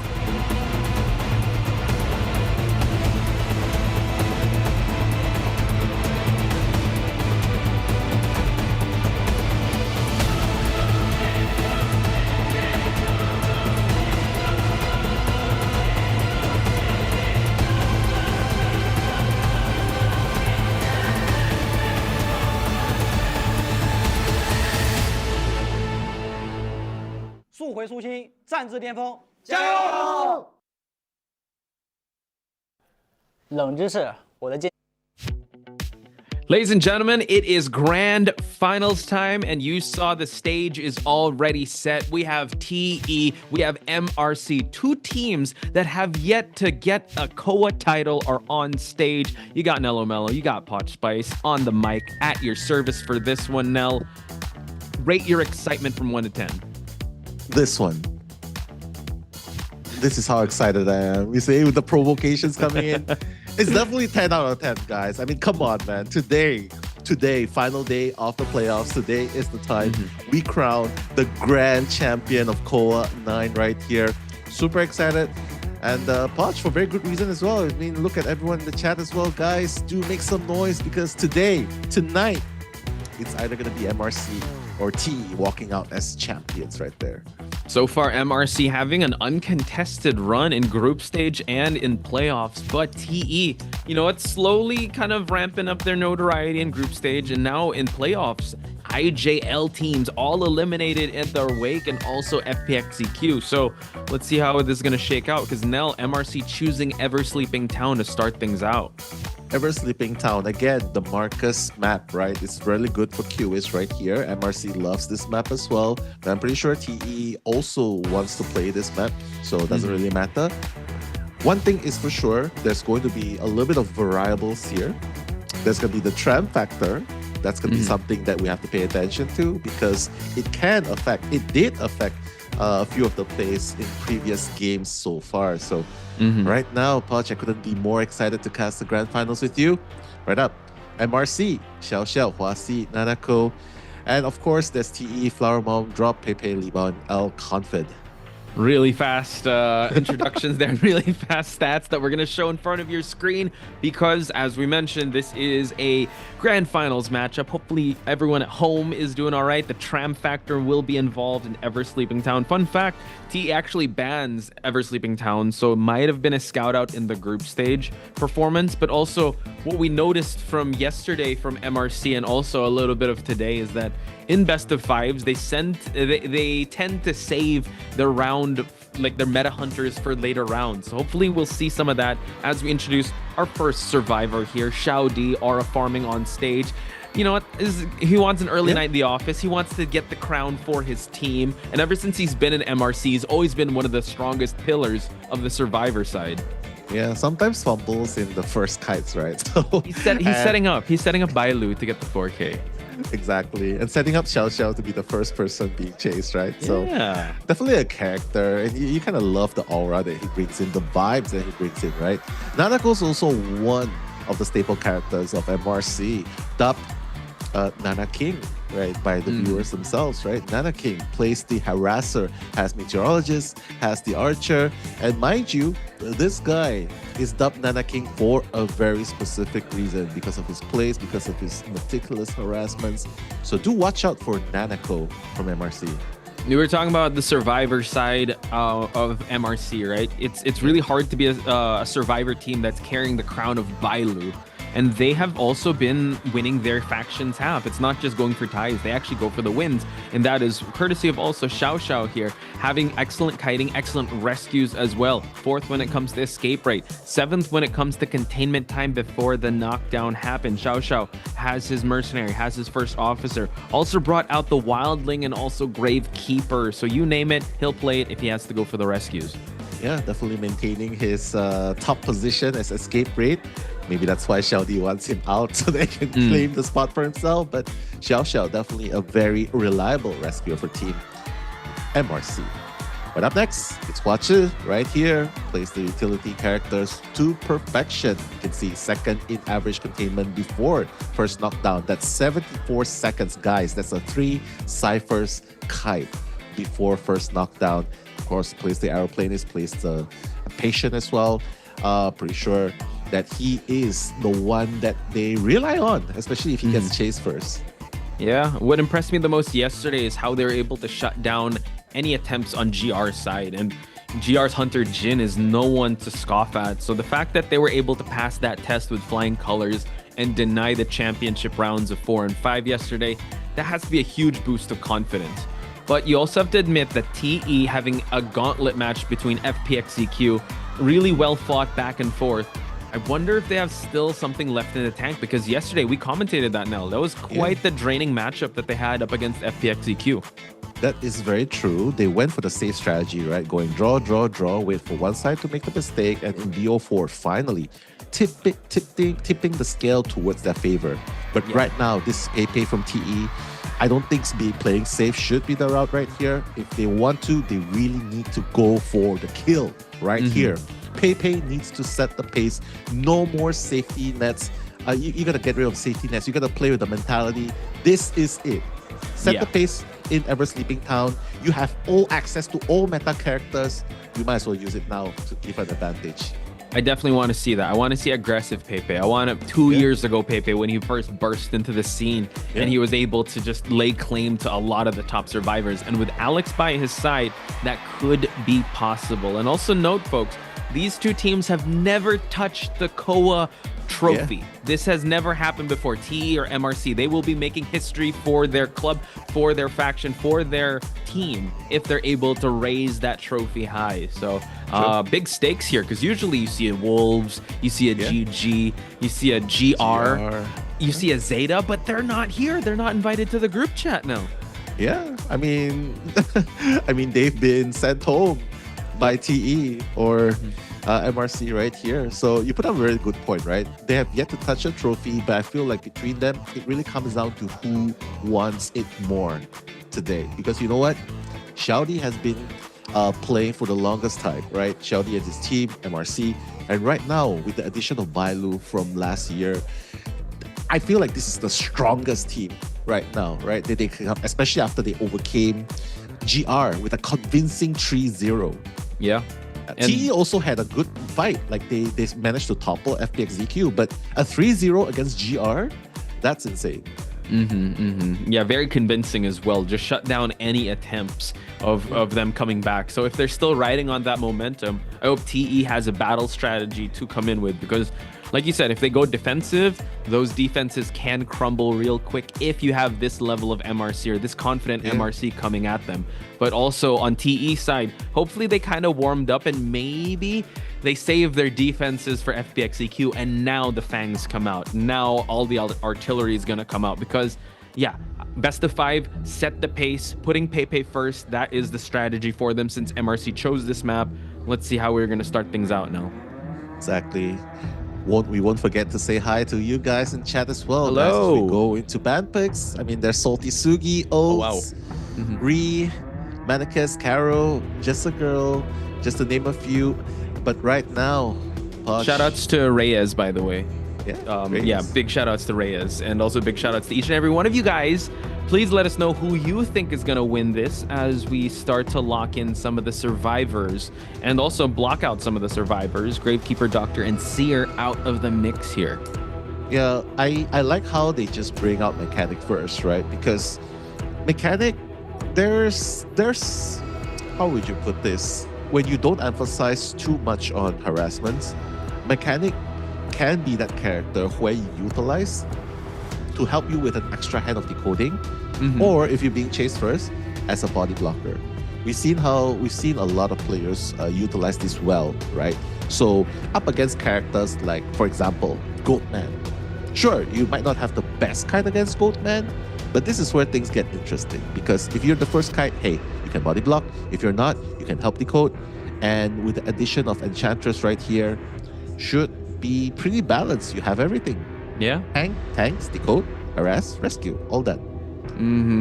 I would say they invested heavily in Puppeteer and Enchantress being in their first lineup, which is good because MRC, this is the same type of strategy how they did yesterday. They want to go step on the gas and don't look back. We just want to get the easy 3-0 and make it a quick night for us to get the victory. But Pepe is standing in the way, like you called it. Not gonna have any bans out of the hunters. We'll have to be careful though and not make sure that all of the meta hunters he picks will be able to last and will be able to gear him up for really good points, because it's gonna get globally banned come game 2 and 3. Yeah, should be a very direct Goatman right here, right? Even a QS wouldn't be too bad as well. No reason to play Ivy right here. You already banned out the Archer anyway, so yeah, should be a very strong Goatman here. But while waiting for Pepe though, right now I think we kind of have to quickly come up with some emotes to support the teams, right? I mean, crowns for Miracle Crown, MRC, right? But what about TE though? It's Trace Esports, so maybe Trident for the oh, I get crowns and tridents in the chat, or okay. Yeah, I guess, because both of them have yellow in their color, so I'm pretty sure that's going to be a little hard. Yeah. Trace, I think of a car. I don't know, maybe cars for Trace Esports. So there you have it. It is going to be a QS that's going to be coming out here in the mix. Yeah, Marcus. I mean, this spawn is kind of weird, to be honest, but I don't think you have any other place to put the mechanic at. Although I feel like they should kind of stop. Like they should at least position someone at the right part of the Enchantress right there. Right? Usually you see an L spawn or a half F spawn, but it seems like Marcus is gonna spawn far away. So it's totally fine. And I think it works towards MRC's favor. Oh no! We go closer. Much closer. Yeah. I think he was thinking, should I block the Cypher if you have that trait? But no, I think we can go a lot closer. I can just walk a straight line to kind of disrupt the Cypher progress, put a contact point at the center, and then chase the mechanic. Where is she going to hide the bot? In the graveyard? I'll still be able to find it. So it's all Gucci for Pepe. Yeah, smart move. Because if he spawned a little bit further, yes, you can block the Cyphers, but hey, mechanic can just drop the bot, wait for the Cyphers to be unlocked, use the bot. So you want to catch the mechanic first, right? So we'll see who he goes after first, because right now you can see Hua Cheng, Xiaodi, Nanako, and Xiao Xiao. You can see double flywheels, you can see double tide turners. Everyone has borrowed time except for the mechanic, suicide build. Marcus with the usual 9-6 blink right there, insolence detention. And there we have it. Ever Sleeping Town, first game, first half of the grand finals. That's Poch and Mello will be your commentators.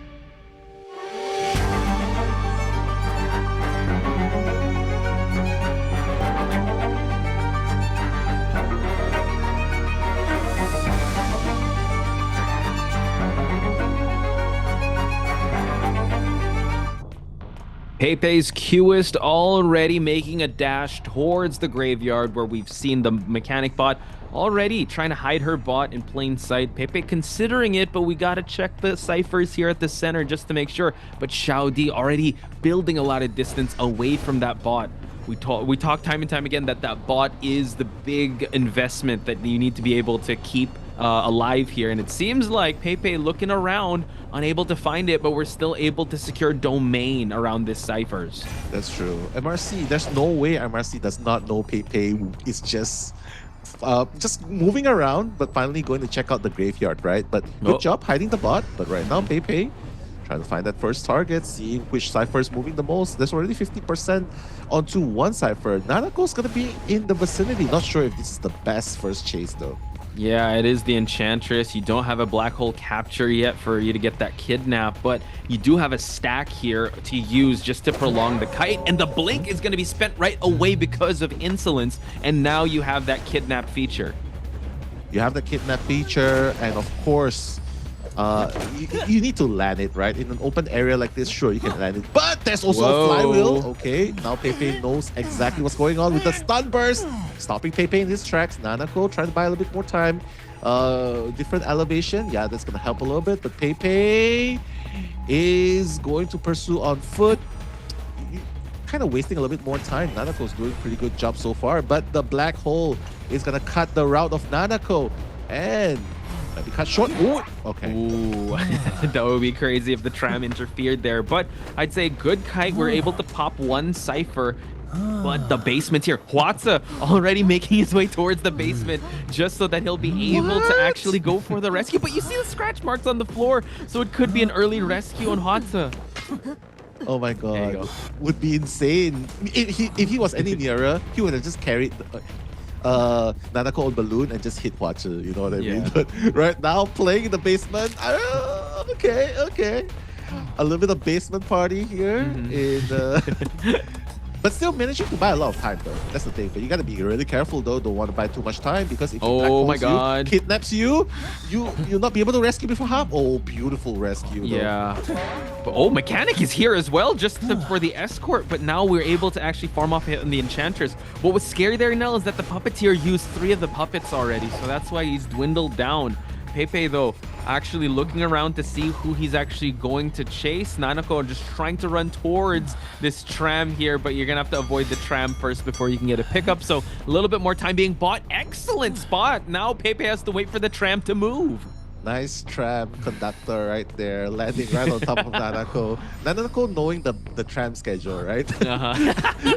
Buying so much time for that. I mean, it's still 5 seconds time bought right there, right? Additional time being bought. Pepe trying to bring it back towards where this Cypher is going to be, which is why you can see Nanako desperately trying to leave this Cypher. But here, Pepe will be sharing at least not the basement.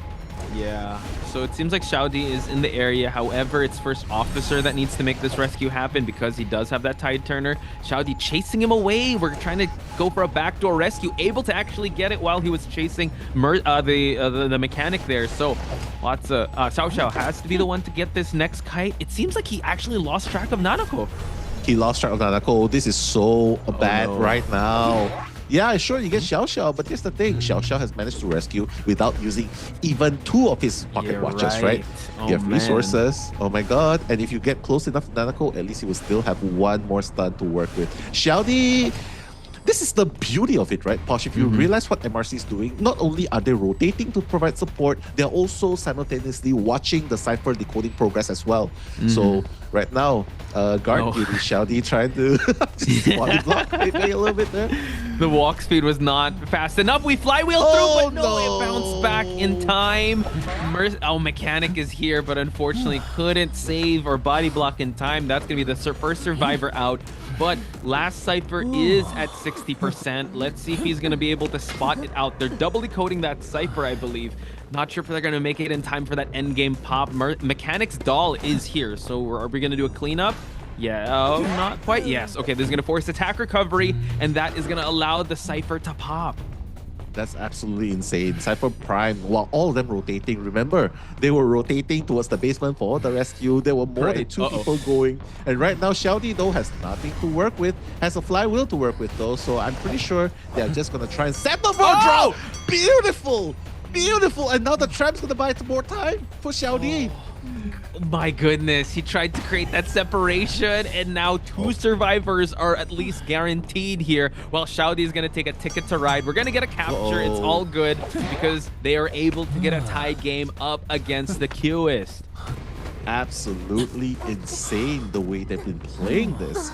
Although there's only just one thing I wanted to say. Nanako right there. Xiaodi was already in position to body block for him. So after you flywheel, I think the only thing you really need to watch out for is you flywheel forward flywheel and run forward towards where Showdown was, because Nanako pivoted a little bit, so Showdown wasn't able to body block. If that happened, it's definitely going to be a 4-man end game right there. But still, not too bad of a start going up against Pepe. And mind you, it's a QS that they have gone up against in a really strong QS map.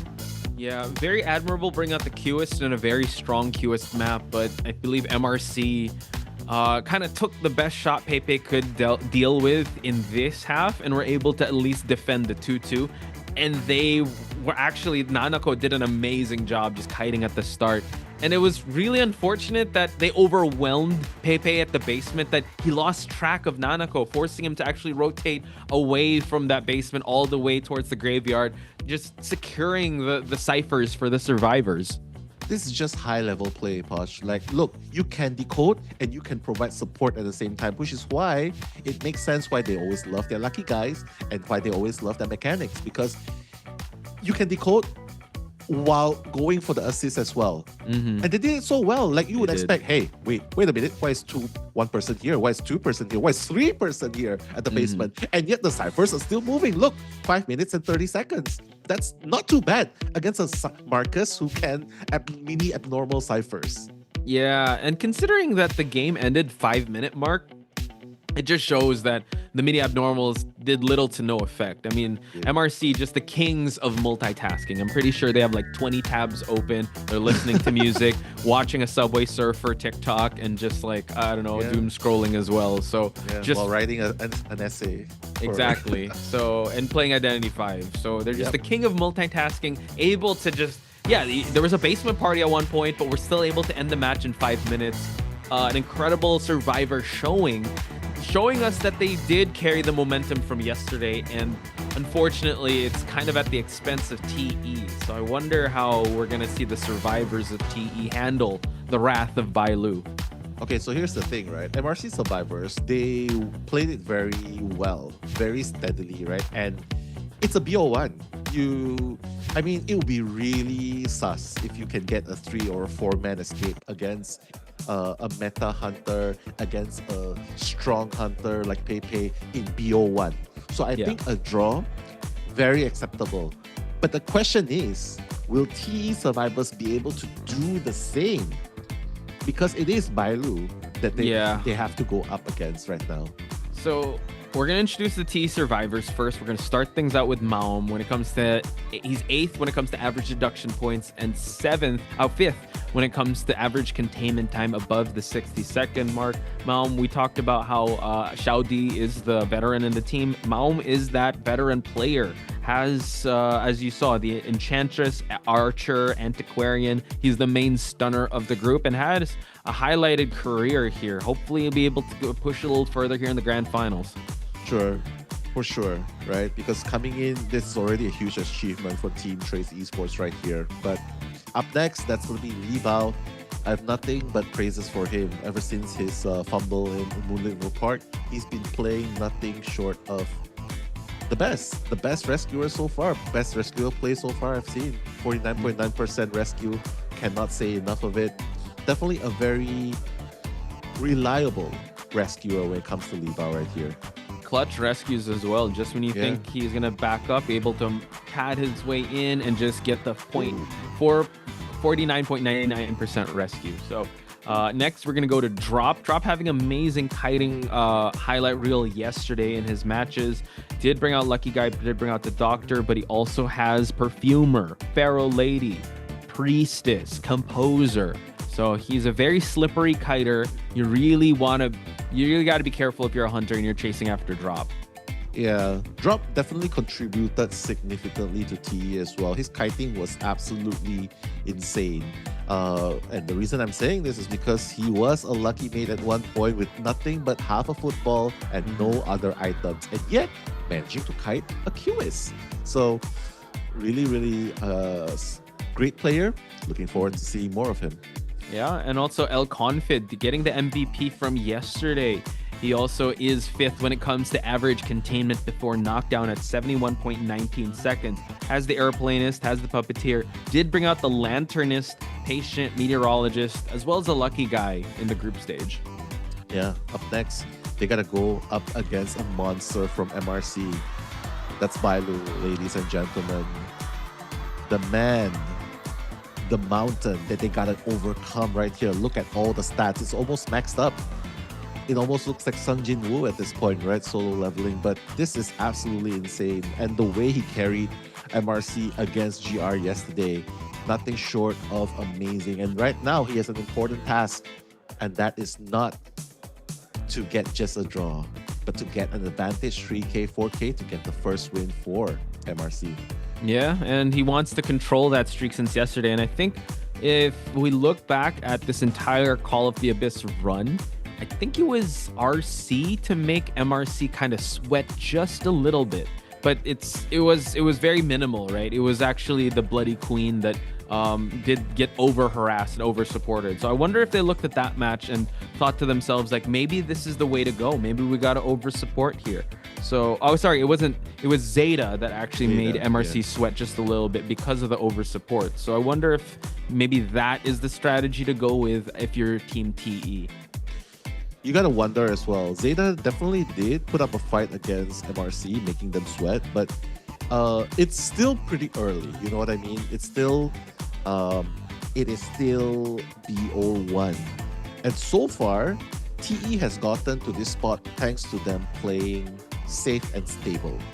Sure, they gotta be aggressive, but I feel like it should be Pei that goes aggressive, but the survivors kind of need to be the safe ones. You know what I mean? Because if everyone decides to go strikers and no defenders at all, it feels highly risky at this point.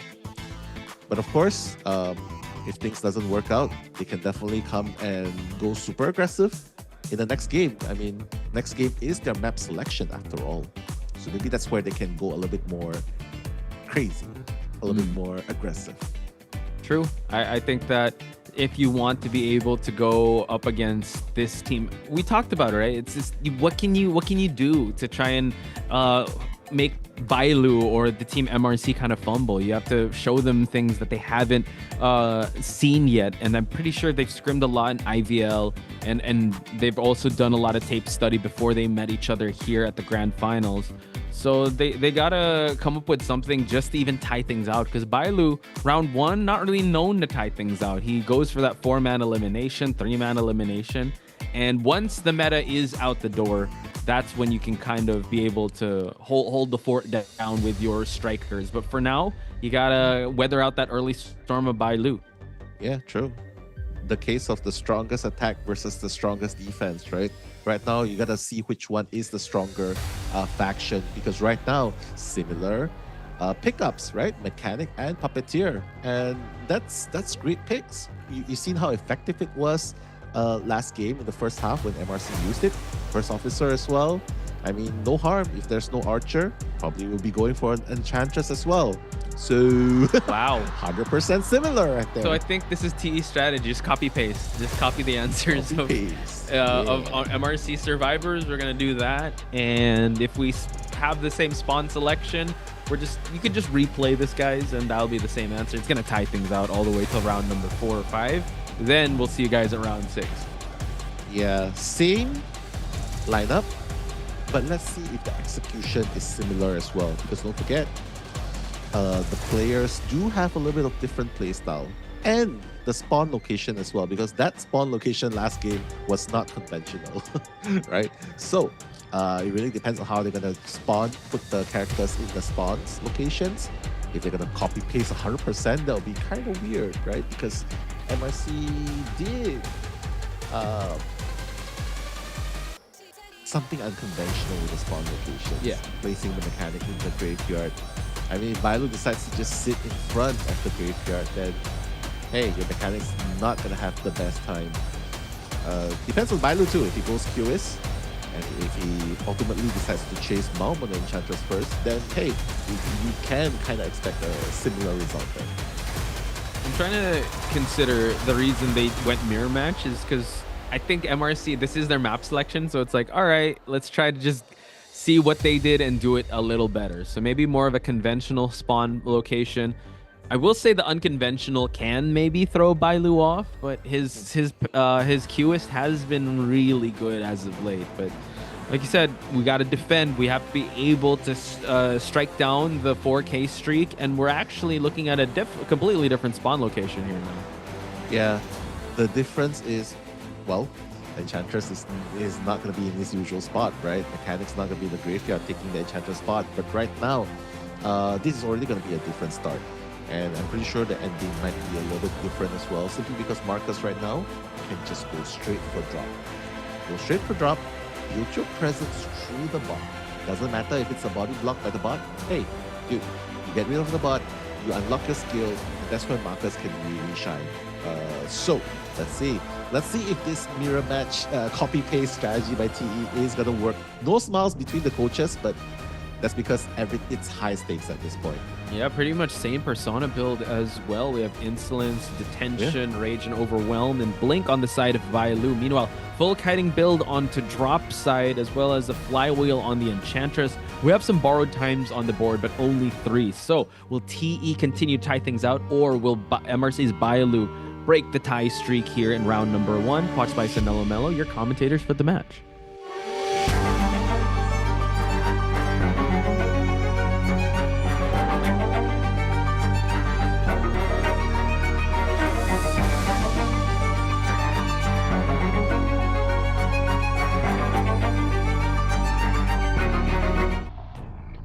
Bailu right here in the second half trying to get an advantage for his team. If he gets a 3K or 4K, that's going to be a 1-round win for MRC. Right now, going towards the middle, obviously we know that he's trying to set up a little bit, getting more contact points, but ultimately he's going to go to where drop is. Drop, I don't believe has dropped the mechanic bot just yet. Might use it to body block. But as you saw, contact points have been set up towards that center. Cypher really wants to prolong till the end game. Unable to vault on through, forcing some activity to see if he was actually going to go somewhere. But now, it seems like Bailu has his first target set in drop. Nice. Wow. Yeah, that's the plan, right? Stay healthy, but sacrifice the bot at the same time. But are you sure you're going to do this? Because it's still very, very early in the game, right? Drop right now, going through the window, going to be pretty soon, 10 seconds before Blink gets up. But right now, breaking pallets is no big deal for Bailu. Wow. But the kidnap's gonna happen, and waiting for it. No. My God! Wasted 2. Yeah. Wasted the bot and the flywheel.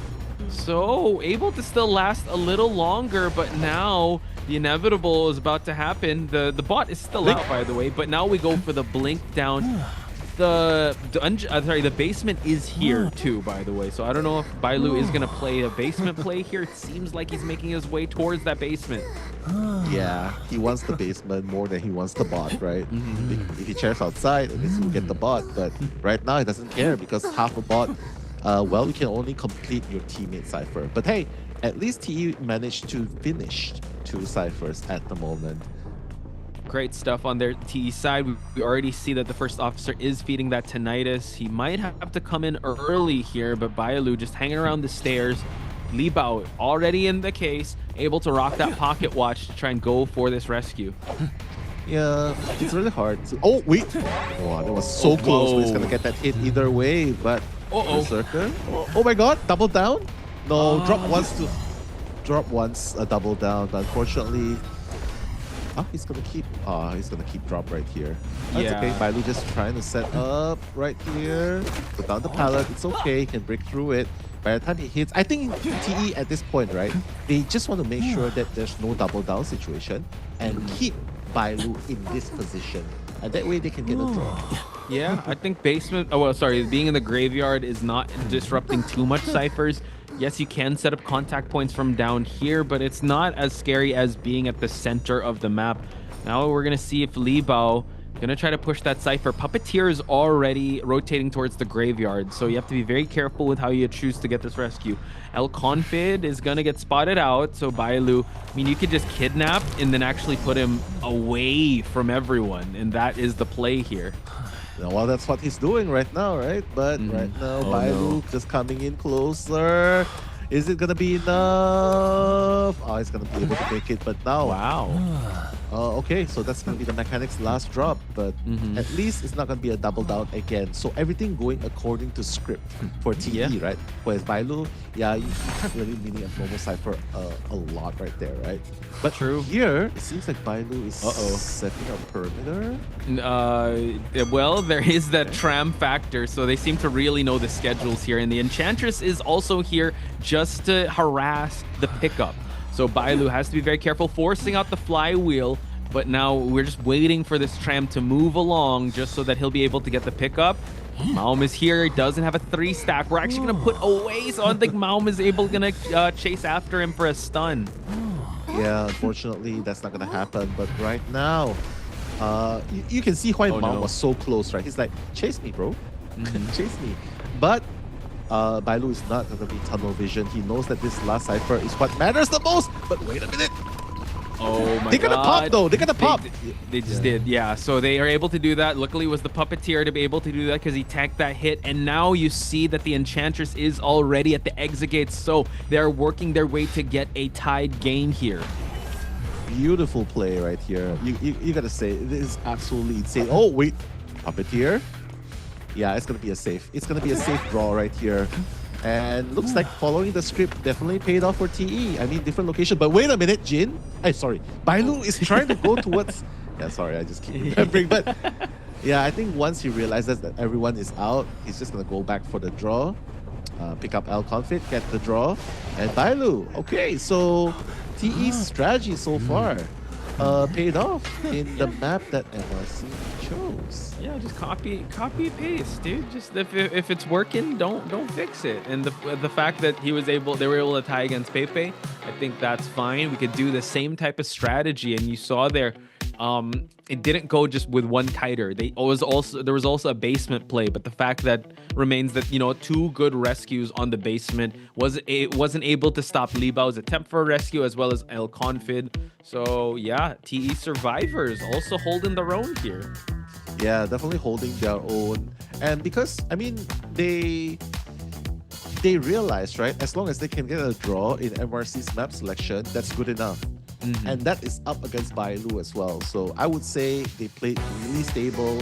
Sure, you don't have a lot of the bots left, but the basement, you kind of have to wonder, right? I don't think the basement kind of mattered a lot for them at that point. I felt like if he actually, here's another thought, right? Like if he actually put the mechanic outside, close enough towards the bot, then the bot wouldn't have been able to decode at least half a Cypher. I think that would have slowed them down more. Because the basement, I mean, they had no problem rescuing. There was not even a drop down hit. There was not even a double down situation. So kind of wonder if that would work even better if he went a different route. Yeah, I mean, hindsight is 2020. It looked at the moment, I guess, for him that was one of the most effective strategies. But I think the numbers game, the way that bot was able to just pop ciphers was really effective, and their positioning was really good. Keeping him just at that graveyard area really helped out the team just open up ciphers. So at least both hunters don't have to worry about mechanic come round 2. But yeah, I mean, I think looking back, maybe they need to optimize that a little more, but we won't see any more QS matchup moving forward. But maybe we'll see some unconventional picks round 2, because now we're at least guaranteed a round 4. That is true. That is true. And who knows, maybe TE can stick to the strategy of copy paste. Maybe that was Alex just saying, you know what, game number 1, copy paste their strategy, is the map selection. We got the moral victory. Yeah, we consider that a victory. On your map, okay, great. I mean, now we don't have to worry about Marcus. Both of us don't have to worry about Marcus. But this is where things gets very scary, because no Ever Sleeping Town, no QS. Jin still has quite a number of characters he can play. Bailu still has quite a number of characters he can play. Pepe also has a different, a lot of other characters he can play. But both, when it comes to BO3, BO4, they have different non-meta characters that they pick. True. So I can't wait to see the next round. Let's check out the highlights before we get to it, guys. 换错我来了！好叫！给我溜啊！至少溜！土球给他们了，够了！倒车里，牛逼！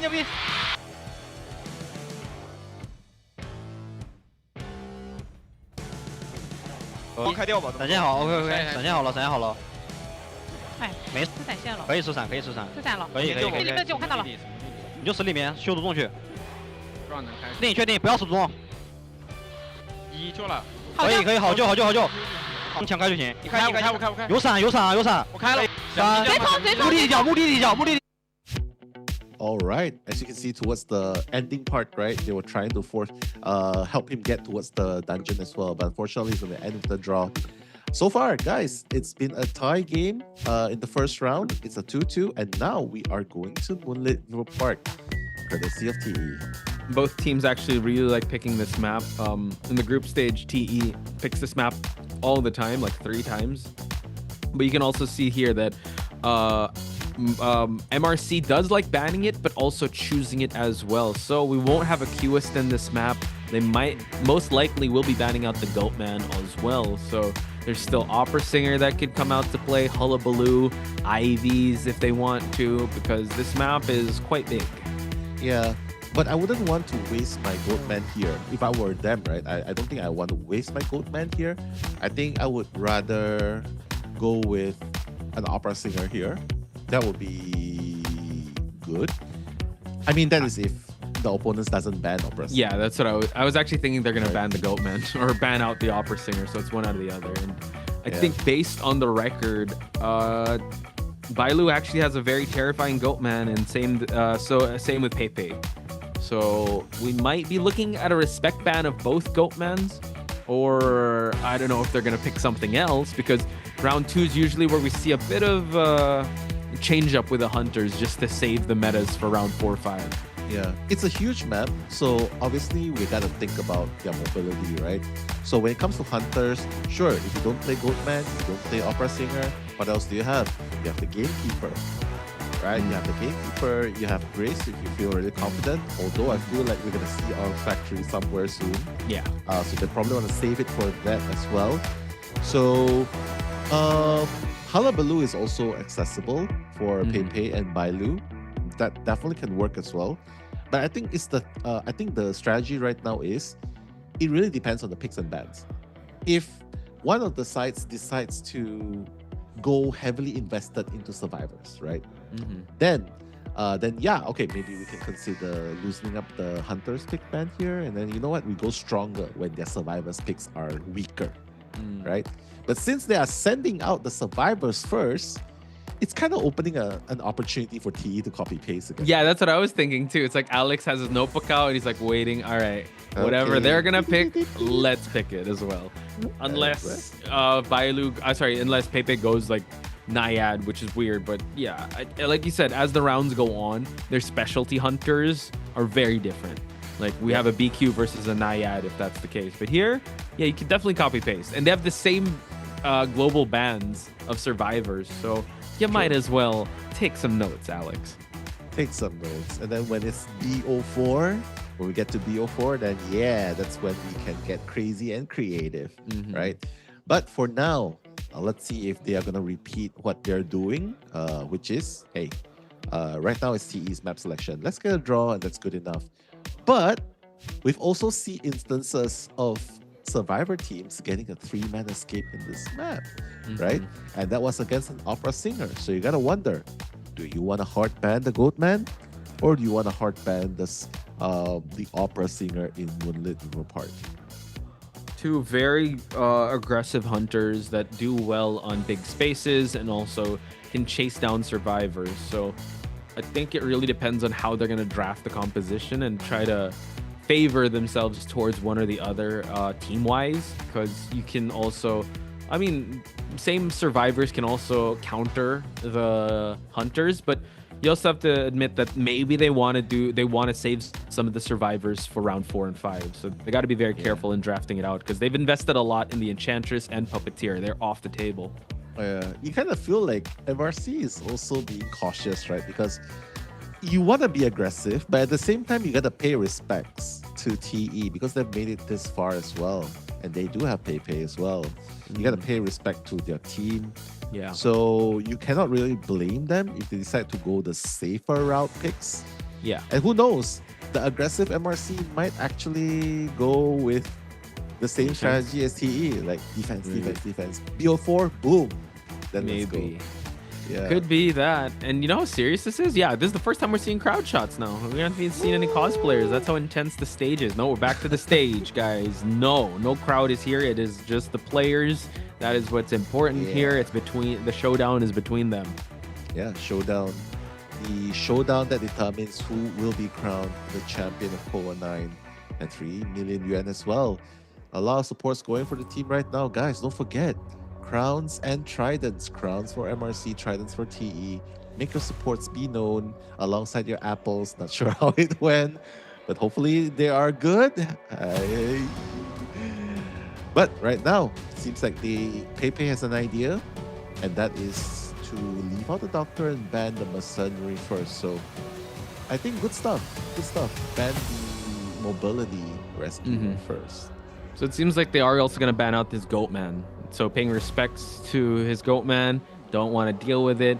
This allows the patient and fourth stop, very annoying hunter, very annoying survivor for any hunter to try and down. Gravekeeper as well. So it's looking like also we don't want a stunner if we're Pepe, so we take out coordinator. And this allows the doctor to come in, and we talked about how doctor has to stand still against the hullabaloo. That is true. I mean, she's a great mobile ambulance, right? You know what I mean? Moving ambulance. But against the hullabaloo, might not have the best time. But then again, I did say the same thing about Gardener, but Gardener has a different skill set, has the shield. And you gotta stand still for the shield to come up as well.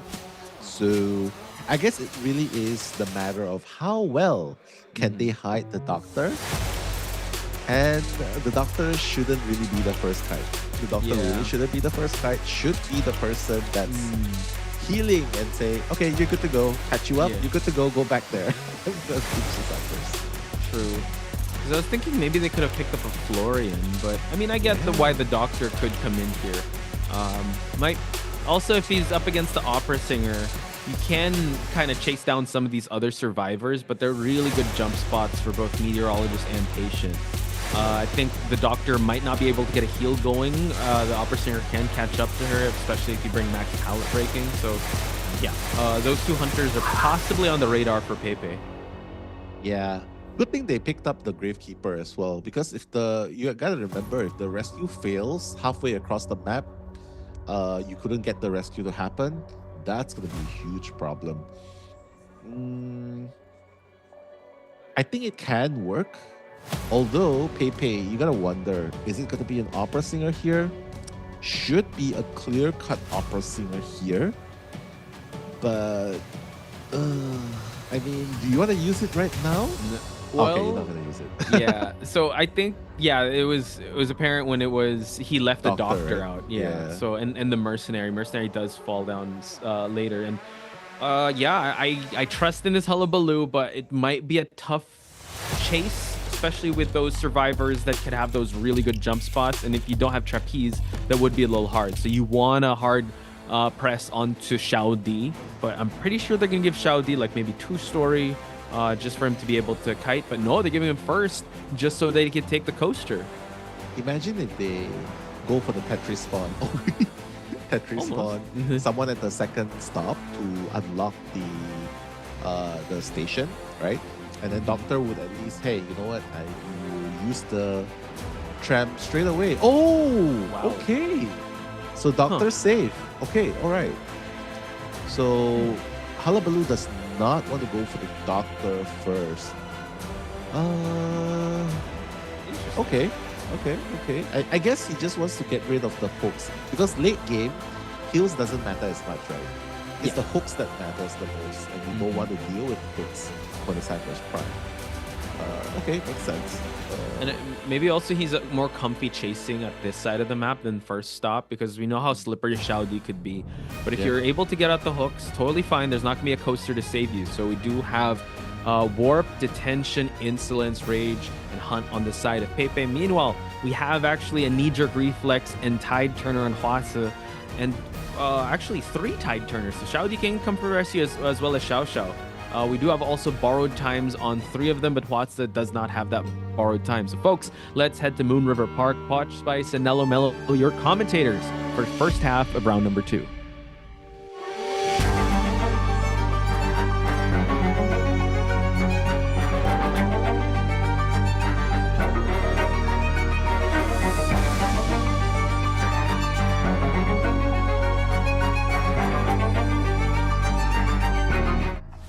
Hwatse is in such a good position to kite with the patient in station number 4 right here.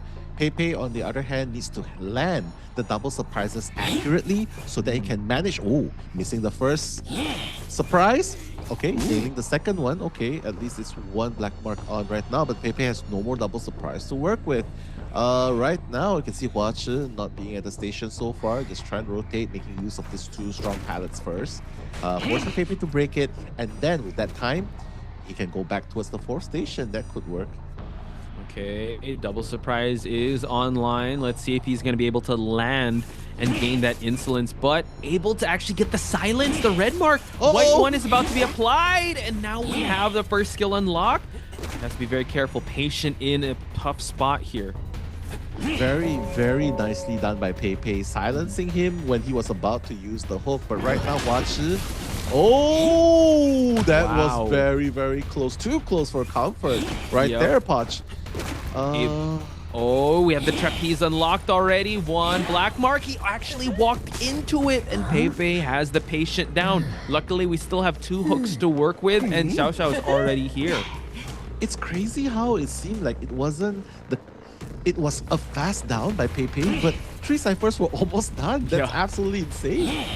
That's very true. Gravekeeper now left the 6-7 cipher for the survivor team to actually go for, but now just on the ground here, burrowing and just buying a little bit more time, waiting for the shovel to expire. But Pepe already setting up 2 stages here. Gravekeeper will have to leave this area, but can we actually get a double down? Not quite.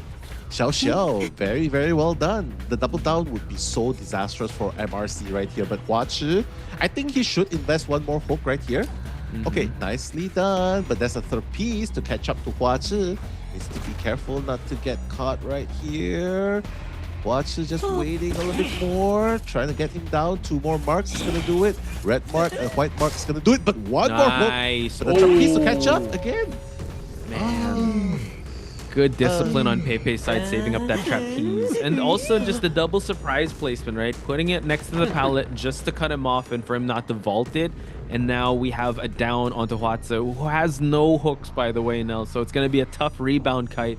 Might have to just rely on the tide turner of Showdown to be able to just prolong the end game cipher pop. Yeah, doesn't matter if Showdown gets doubled down here because he's a doctor, he can self-heal really fast. But Nanako, because of Showdown's position, Nanako backdoor rescue. No. He needs the doctor to rescue. Yep, tide turner up here. Hwatse is going to go down really soon, but the most important thing is he needs to get out of this area as soon as possible. But look at what's going on. Pepe deciding to scout out what's going on first before going for where Hwatse is. Hwatse is dying quite far away from them, and they're trying to force the 3rd stop. Not sure if MRC's decision right here, will they be able to make it fast enough? I'm not quite 2 sure. ciphers are there. Yeah, they're double decoding this cipher. They need to be able to pop it in time, but Pepe has already put up the warp just to catch up. But no, we actually allow this to happen, and we actually go for the Gravekeeper instead of that double decoded cipher. So this last cipher at the tent at 69%, Xiao Xiao is going to drag him away from the tent just so that they can try to pressure it. Wow, that is such a... they gotta start a new cipher at this point. You know what I mean? Because it's very unfortunate the last 2 ciphers are at this spot, which kind of makes you think like it might be more than just a draw at this point. But right now, it really depends on the rebound kite as well. Wow, they're forcing it now. Yeah, Nanako is still sticking around this area. There are no more pallets here. So MRC kind of playing with fire. So they had to make sure. Nanako does have some kiting abilities here. So possibly dragging him away from Showdown so that he could possibly heal. But now Xiao Xiao opening up another cipher. So Pepe put in a really tough spot here. We don't have warp just yet to pressure, but we are going to try to land some marks here. Yeah, even if you injure the doctor, doesn't really matter. Doctor can really heal, right? Really heal fast, and everyone has borrowed time. So now the strategy is kite as long as possible. As simple as that, right? So that's why maybe Nanako should be the best target right now. Xiao only at 40% right here, but Nanako, if you can make this kite, one more red mark's gonna bring him down. All good, because Showdown can go for the rescue, or it actually could be, well, no, not the Gravekeeper though, because that Cypher is the one that's primed at the 99% mark. So Showdown is going to have to go for a basement rescue, while the Gravekeeper is going to push their backup Cypher. We're going to take him all the way till the end, but Showdown, he's going to just still stick around here. Yeah, he is. Okay. So right now, Showdown needs to wait for Cyphers to be primed. Goes in for the rescue. Fortunately, he has borrowed time, so even if it's a double down or Parashock, it's fine.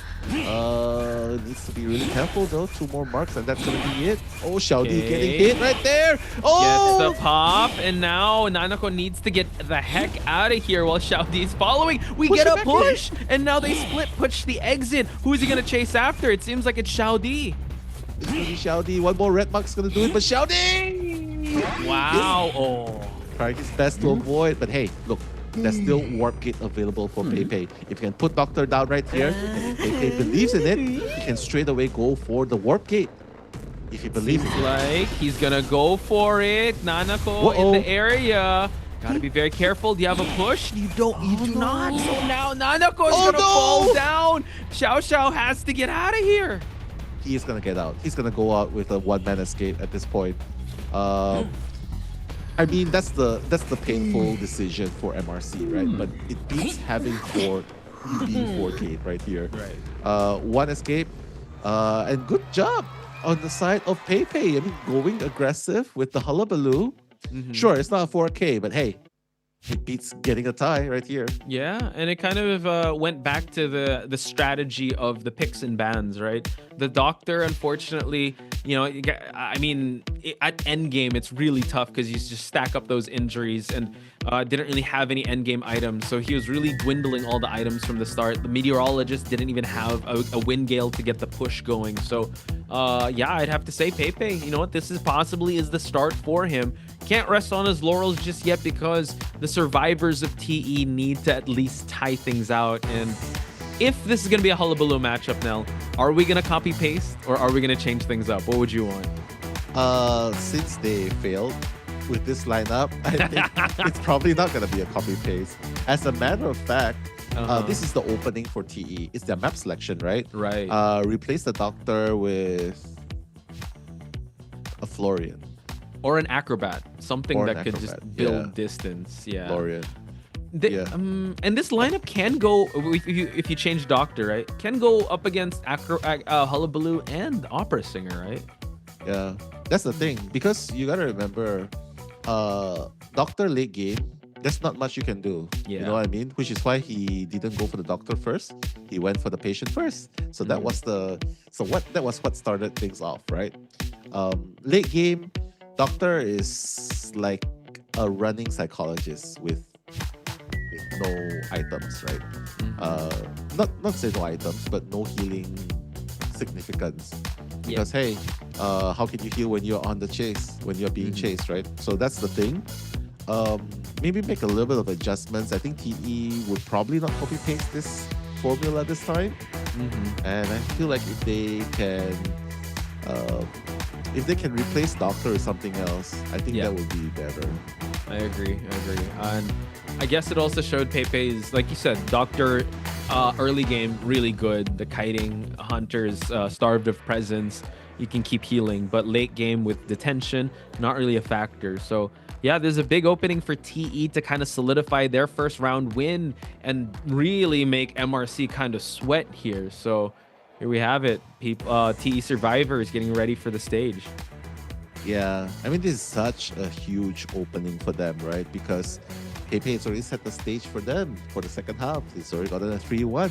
If they get a draw here, not so bad, considering it is up against Bailu we're talking about, right? So yeah, not so bad. Get a draw and win it round by rounds, bit by bit, right? Bit by bit. let's take it with ground wins first. Then we think about points later on. Yeah. But one thing is stopping Team TE from that objective, and that's Bailu, because I mean, I don't think he wants another draw. Here.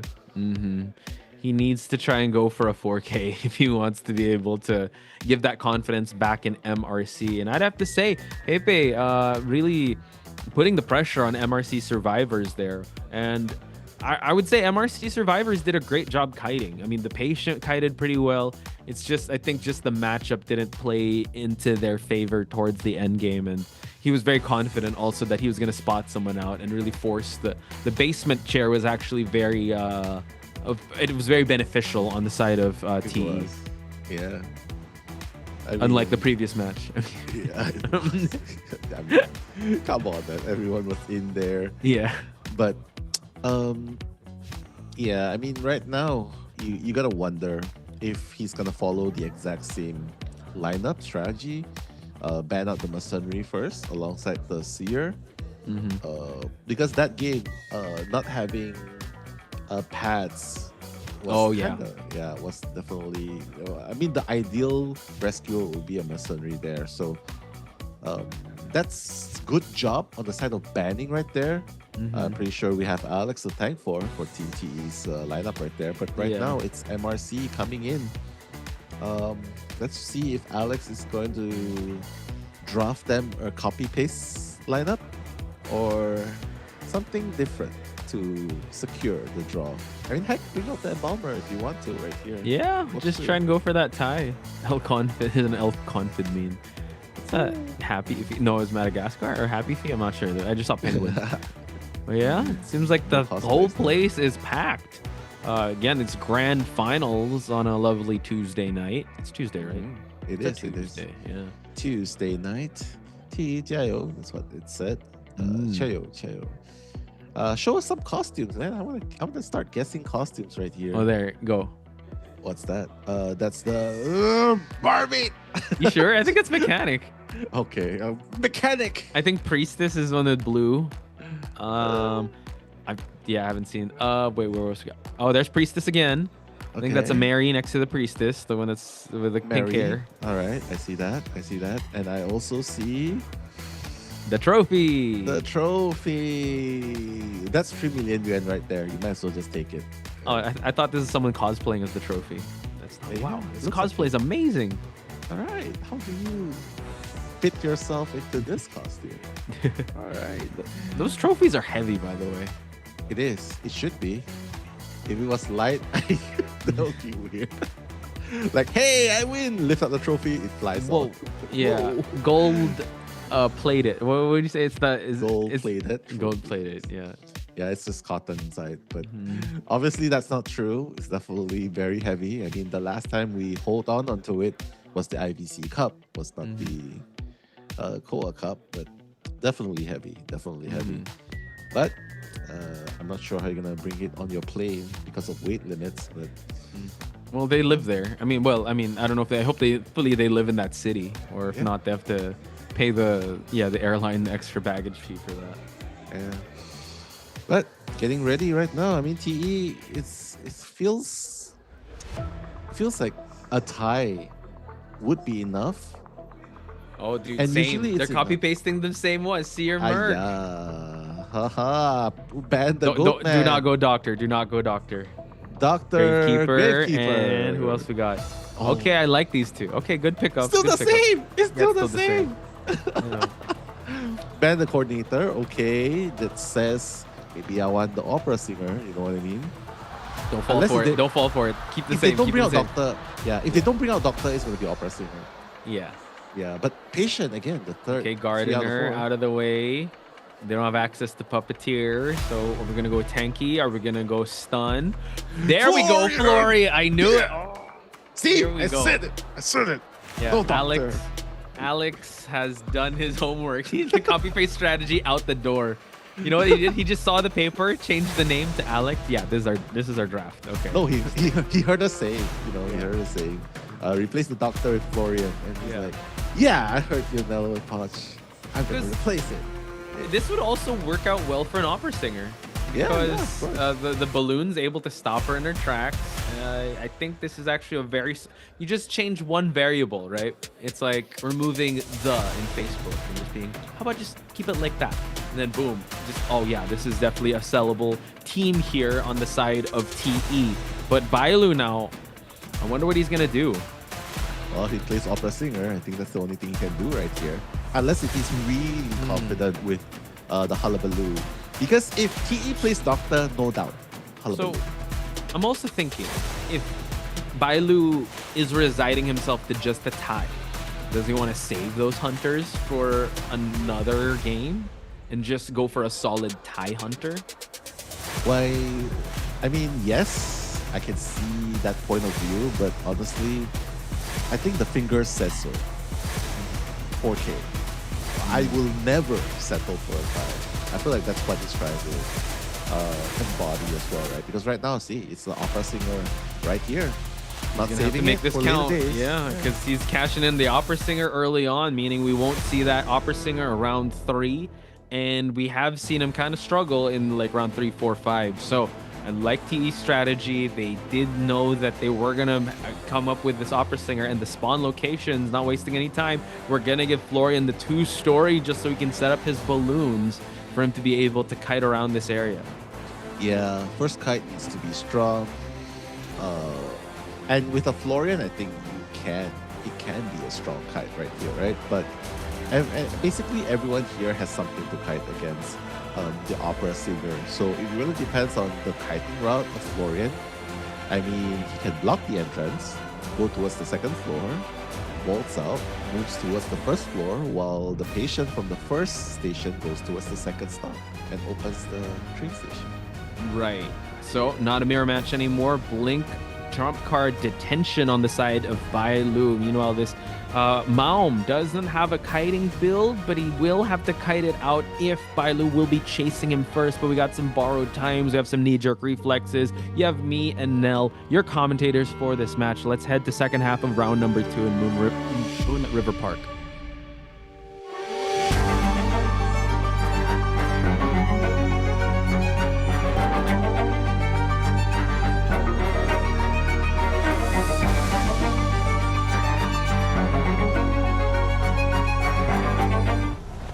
A 3K to equalize, a 4K to win it. Right now, Bailu making a beeline dash towards where the fire investigator is.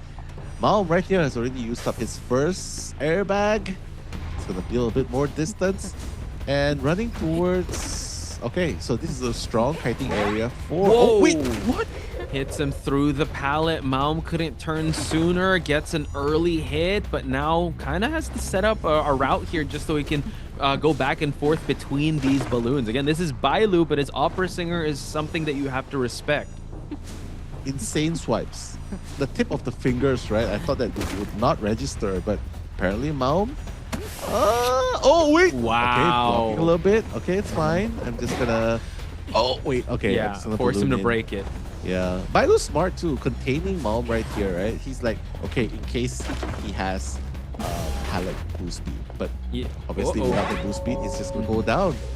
Maum, 2.5 ciphers kite in total right here.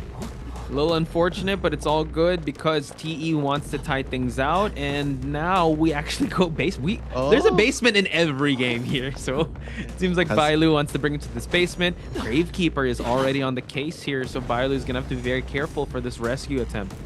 Yeah, kind of funny that we see that the person kiting has the lowest heart rate, or the person being chased. Oh wait, is it the lowest, the highest? Oh, Maum's higher. No, Maum's at the top. Yeah, 130. Yeah, Confid's chilling. Yeah, he's decoding. He's trying to get his perfect calibrations going. Roar. No one's down here yet, but Libao with the Gravekeeper, obviously with a shovel, is gonna be able to rescue without resorting to double down. Wait a minute, Bailu. What's going on? Okay. Yeah, he fell for the attack recovery, and now it seems like we're gonna try to carry him away from the basement, so the Gravekeeper will be able to exit that basement. but has he built enough distance for him not to go back to basement? Because that is going to be a little tough. That's going to be a hard rescue for the survivors. Cyphers aren't looking too healthy on the survivor side here now. Yeah, I mean, it's a big map, you know what I mean? It's a big map. They kind of want, how do you put this? Because they have mobility, right? I don't think that the kite was long enough for them, and when you bring 3 Tide Turners as well, you cannot really bring out an patient effect as well. Patient gonna use El Confid coming on in here, but he's gonna just swipe the hit. Gets it. Oh, now forces attack recovery, so this buys an extra couple seconds for Malm to actually carry him away from the center of the Cyphers, just so that last Cypher can keep on moving. But can he actually kite out Tide Turner? Nice, able to drop it and force the pallet break. Yeah, unfortunately, Malm should be going down really soon. Not towards the corner though. I mean, well, at least it was a pretty good marathon towards the first stop, right? Far away from the Cyphers. But right now, they're trying to heal each other up, trying to heal Confid up, because they realize, hey, guys, 3 versus 1 right here, 2 Cyphers remaining, and the teleport straight onto Meteorologist might not be enough Cyphers to bring us to late game.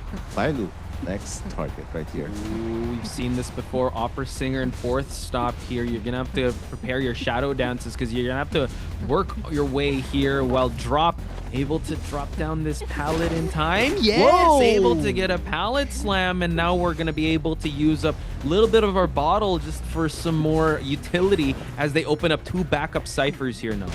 Yeah, asking if Bailu's hungry. Serves up a pallet slam, and now the wind gale as well. So it's like, yeah, rest a bit, chill a bit. Right now, drop another pallet. We keep it going. Unlimited pallets for you, Bailu, as the Cyphers are slowly climbing. Drop, tiptoeing. Do we get another one? Oh. No, that's too much for me. Here's the tip. We're able to actually get your hit here, and Meteorologist now has to be very careful. Does have borrowed time though. So does have borrowed time, but right now it's almost there. Oh no, I think they can pop. If he goes through, he's gonna pop. Oh, he's gonna pop straight away. Bailu. Even if he gets dropped right here, right? Here's the thing. His teleport will be up in 20 seconds, so they still gotta be really careful. The pushback, buying a bit more time. Drop, really good. No, wait a minute, doesn't know. No mind games there, and now able to actually carry him towards the dungeon area. They're trying to open up the exit gate here. Can they do it in time? We want to drop this pallet beforehand, but no, we lose the pallet mind game. Bailu, is he going to do it? He's going to go for the teleport. Patience already here. Li Bao is already on the ground. El Confid gets caught out. Oh, no! No! Force Li Bao out. I mean, Li Bao, you're the Gravekeeper. Why are you not outside? Wait, you know what I mean? Why are you not outside? Body blocking with the shovel. He had to open the gate, so unfortunately he was caught out. But now Drop unfortunately can't heal in time, and we're gonna tie things up here. So the advantage of TE dissipates. Drop, unfortunately, not much he can work with here for the dungeon to open, and Bailu is gonna tie things up. Yeah, very, very unfortunate as well. Confid has a hook to work with, but unfortunately was on cooldown, if I see it correctly, right? But yeah, very valiant effort, but that was just that teleport though. That teleport could have went wrong in so many layers, right? Like, hey, oh, the gate's already open. Imagine if the gate's already open. It will still be a draw because he can just jump back to the shadow, right? But because of that one play, the calculated risk taken by Bailu, it allowed for him to get that 3K. And it's just unfortunate because Xiao wasn't able to body block with the shovels right there. Confid was out of the range, unfortunately. I'm trying to look at the replay because he did use his hook, but then it kind of missed because he was chilling at first stop, right? And unfortunately he wasn't able to actually get enough distance, so that was a little unfortunate. Maybe he could have stuck around first stop, but no, he wasn't able to actually go through. So, and also unfortunately the El Confid didn't have flywheel as well to just tank that hit, so just a little unfortunate. I mean, the the solution was there, just the execution wasn't done properly, and hopefully this doesn't cost TE because now map advantage goes back to MRC. Yeah, this is really neck and neck, back and forth, right? Absolutely amazing back and forth coming in. And for a moment, I mean, like, hey, a draw is supposed to be very doable, right? But when it comes to Bailu, that variable just changes the outcome, right? And TE played that amazing as well. I mean, like, okay, not the best first kite, but it was still a very respectable 2.5 ciphers, right? Yeah. And they still managed to make up for the shortcomings of the cipher progress there. So ultimately, I think it was just great timing. And the miss hook, I believe, we gotta look back at the replays later on. And yeah, I think it's just an accumulation of all these little things that allows for Bailu to equalize to the 3K. Yeah, but I would say that they kind of made Bailu sweat, showed that the great Bailu does bleed, or kind of stress under pressure, because that tie would have happened if not for that crazy teleport, right? Because they were doing really well. They're able to salvage the situation. So hopefully there's still something left in TE's survivor tank just for them to carry for game number 3. But yeah, it's very neck and neck. It's really coming down to those minute details for them to actually see who's... So yeah, it might actually just be their style of just tying things out up until round 4, because right after this highlights, we're going to head to round number 3. So don't go anywhere. 不怕上岛，不怕上岛，上岛这样的。最后一战即时帐篷，别死帐篷，别死帐篷，别上搏命，上搏命。你把他吹走了，吹走了，吹走了，吹走了，死了要死了，有地下室要死要得追，躲一下躲一下。我有开，你得自保，奶奶，因为他是能。路过排地照。对，死鬼板，死鬼板。还有张丹，你能进吗？有闪，有闪。我提前接他，我提前接他。好救，来了。可以，好砸。 可以，好，70，留道具，留道具，他说20秒能压，20秒能压，7，能翻，6，电就多4电，多久，我们要20秒，7，6。Yeah, you can see Bailu saying hi to Conflict, like, hello. Hey, what's what up? are you doing in front of my door? What's up? And we're saying what's up to everyone in the chat as well. Not really sure what you guys are talking about in the chat. Please do keep it in English, hopefully for the sake of everyone. But for now, we are heading to Chinatown, Hodge. Chinatown being a map that is actually okay. It's neutral grounds. I don't see TE actually banning it out. They're actually welcoming Chinatown. We don't have an opera singer anymore on both sides, nor do they have QoA:SS in Chinatown. And they're going to get extra bans of the Hunters. So... also, unfortunately, TE loses out on Florian on this map too. So that's going to be... I don't know if that's going to be the difference maker, because we're going to go with survivors of MRC first. So maybe Alex is going to go back to the copy-paste strategy here. Yeah, copy-paste can work, right? Because so far, guys, the results have been copy-paste as well. So it's still 4-4 in DO1, DO2. It's game number 3 already right now, right? So guys, I know it's 7:30 right now in our place, probably in different time zones for you, for some of you guys, but hopefully you guys remember Chinatown right here. We kind of can get some good food in Chinatown. I mean, do you have a Chinatown in your place? Yeah, we do. One of the oldest Chinatowns, I believe. Yeah. Yeah, I can't really hear you. Oh, sorry. One of the oldest Chinatown. Hello, can you hear me? Okay, Hello. yeah. It's one of the oldest Chinatowns in this place. ASMR right there, guys. I don't have a Chinatown here, unfortunately, but I think I would love to grab some takeouts right there. But guys, don't forget your dinner as well. And thank you for Nano as well. We did eat in advance, but it's okay. We're still full of energy, keeping the excitement up for the Grand Finals. If you just tune in, this is the Grand Finals for COA:SS 9 right here, guys. Playoffs day number 5, where we crowned the champions for COA:SS 9 Global Finals right here. Will it be MRC or will it be Trace Esports? Crowns and tridents, guys, in the chat for your support.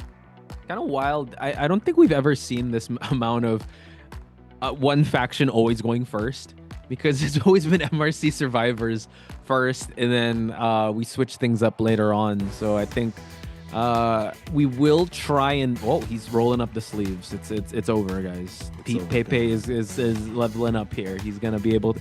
This is the map where he got 4 or 3 Terra Shocks with the Naiad. So that's something that he can bring out in the table.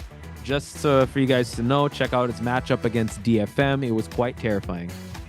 It was very terrifying as well, right? In this map, who could have forgotten? Less than 4 minutes, 4K right there. But Hanako, Horton Hines says, Nello Pookie, your mic is a little quiet. Oh, wow. That's my new nickname, Nello Pookie. I'm pretty sure my mic's still been the same, but thank you for letting me know. Let me know if it's louder right now, okay? But yeah, rolling up the sleeves, right, Poch? Getting ready for Fairy Law right there. Put the hands together. Fairy Law. And everyone just disappears. If only that happens in 4v1s. But there you have it. Alex with the cute little notebook as well. Probably helping Pepe to strategize right here. Is that a Chikawa notebook? I want to see the front of it. But I thought it was, but if you guys know chat, let us know what that is. But a lot of, I'd say MRC supporters, we only see limited TE supporters. Okay, who we got here now? Oh, hey, it's an opera singer. Yeah, Sangria. There we go. The one in blue though. That's the perfume. That's Grace. That's Naiad. There's a Bloody Queen though at the back. There's a Bloody Queen at the back. Okay, and this one is the Musketeer. I don't know. What? Hey, there's a survivor. That's a new survivor. That's LaCroix. Oh my God, they got the new info. Already? Wow, they knew the info. Wow. That's the maid outfit of the lucky guy. How about the one? The Archer. Archer. Oh, Archer. Oh my God. How can I miss that one? That's the... Who we got? It's the little girl, I believe. You think? Okay. I think I'll go with that too. Yeah. Priestess. I see some horns. That's a priestess. That was at the back there. I think we should call out priestess. It's such an easy guess with the horns, right? Yeah, but those are the easy points. That's priestess. Okay. Priestess in this map too. Let's go. Carol says she saw the Mikey cosplay. I didn't see that. Okay. I didn't see it either. Probably we'll try and catch it later on. But hey, seems like the easy spots will be banned because priestess and the mercenary. See, priestess, we called it. See, Alex is listening. Oh, sorry, Alex is listening. Yeah, Alex is listening, saying like, you know what? It's okay. And get out the priestess. That would be great because no funny Oreo businesses.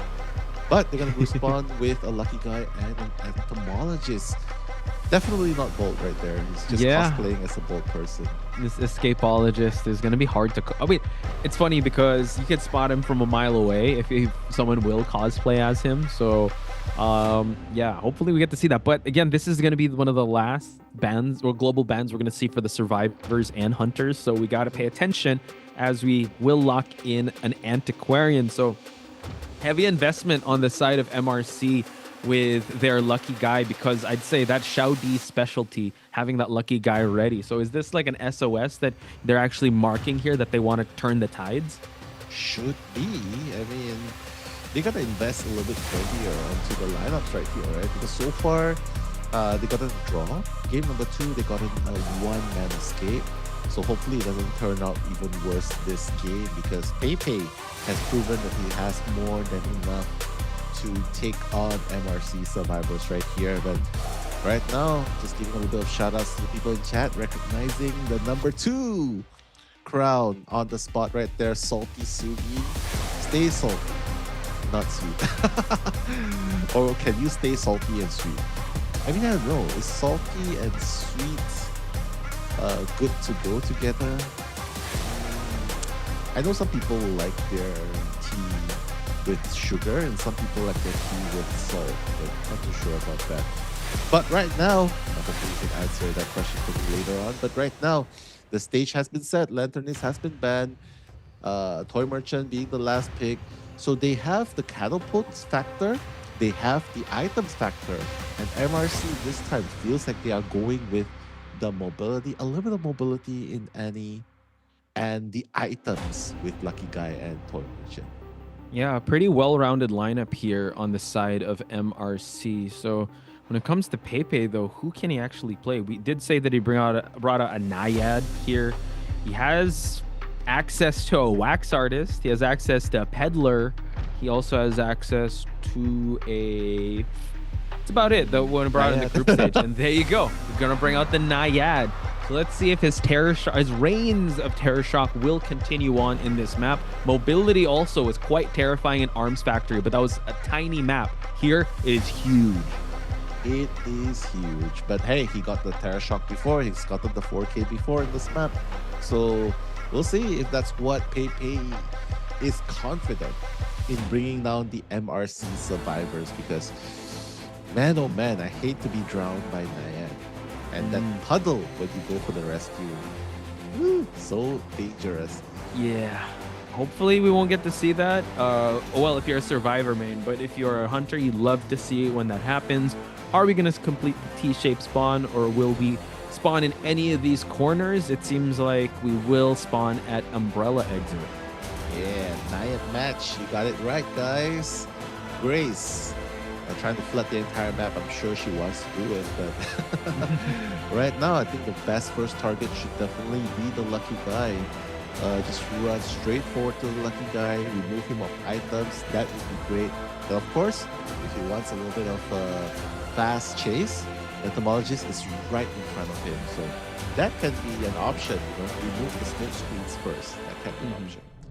Yeah, so looking at the Persona web here, Blink, Detention, Insolence, Mischievous, as well as Berserker on the side of Pepe. Meanwhile, on the side of Showdown, does have Knee-Jerk Reflex, Audience Effect as well, and Tide Turner, so I don't know if he's going to be ready for that kite. We do also have Borrowed Time and Knee-Jerk Reflex on that Toy Merchant as well. So let's head to Chinatown, first half of round number 3. Punch Spice and Nello Mello on the mic for your commentary.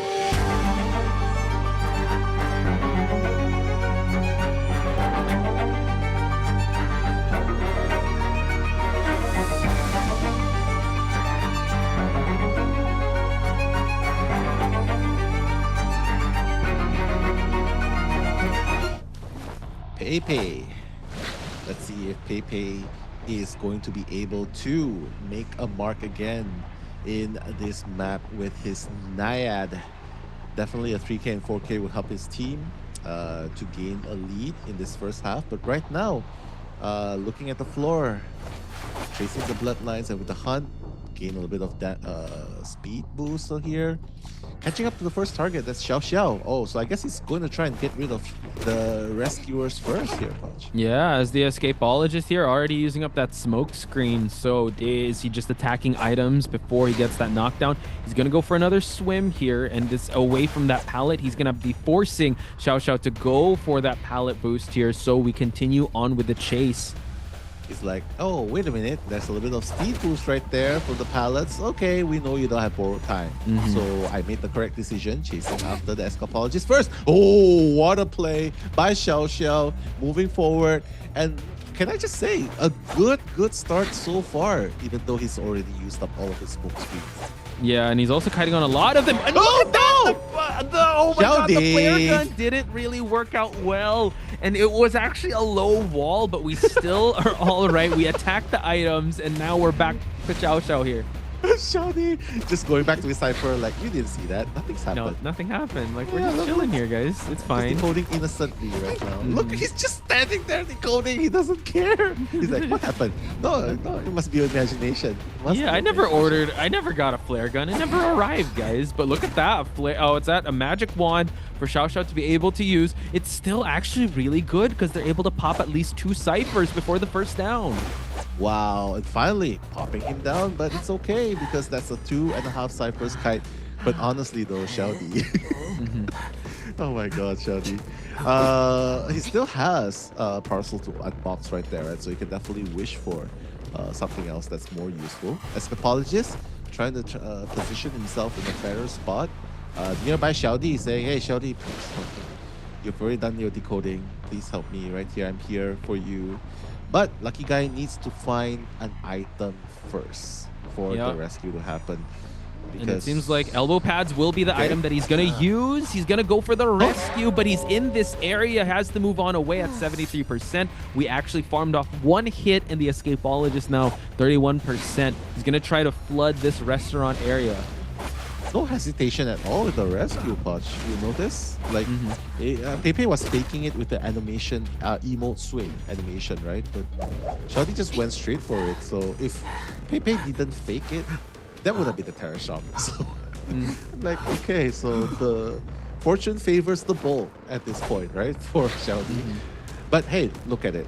Successful rescue. Xiao Xiao says one more chair remaining. And was nice. Gliding in the air. And the last cipher is about to be prime punch. What a fast decoding speed right here. It is, and now, but note that there is no tide turner here, so Watson needs to be very careful with this rescue. Cypher is already primed, can't eat too much of this humidity. We get a terror shock, but it's fine. And now we go for the rescue. Xiao Xiao needs to get to the middle of this map or just stick to this area just so he doesn't disrupt the exit gates from opening. Yeah, this is going to be a little bit hard. Sure, you're going to get Xiao Xiao pretty soon, but you don't have trump card. They know that Pepe does not have trump card because, hey, 9-6 Link, that's the usual traits Pepe brings. So right now it seems like it's going to be a 3-man escape. Amazing stuff by MRC so far. Yeah, so just all part of the plan. They were able to, super fast game, less than 5 minutes. And that is all courtesy of Xiao Xiao's running the routes. And also Xiao Di is like, yeah, see, I knew I missed that flare gun on purpose. It's fine. I was still able to get the rescue, right? That's all that matters, right? And so far, 3 survivors is the standard for TE to actually uphold. And unfortunately, Pepe, yeah, I think they scouted out his Naiad very well. It wasn't as effective as it was in the group stage. Technically speaking, right, Naiad shouldn't be as hard to kite as compared to meta characters. But I feel like it's just because MRC has already researched Pepe so much that they hard countered his Naiad.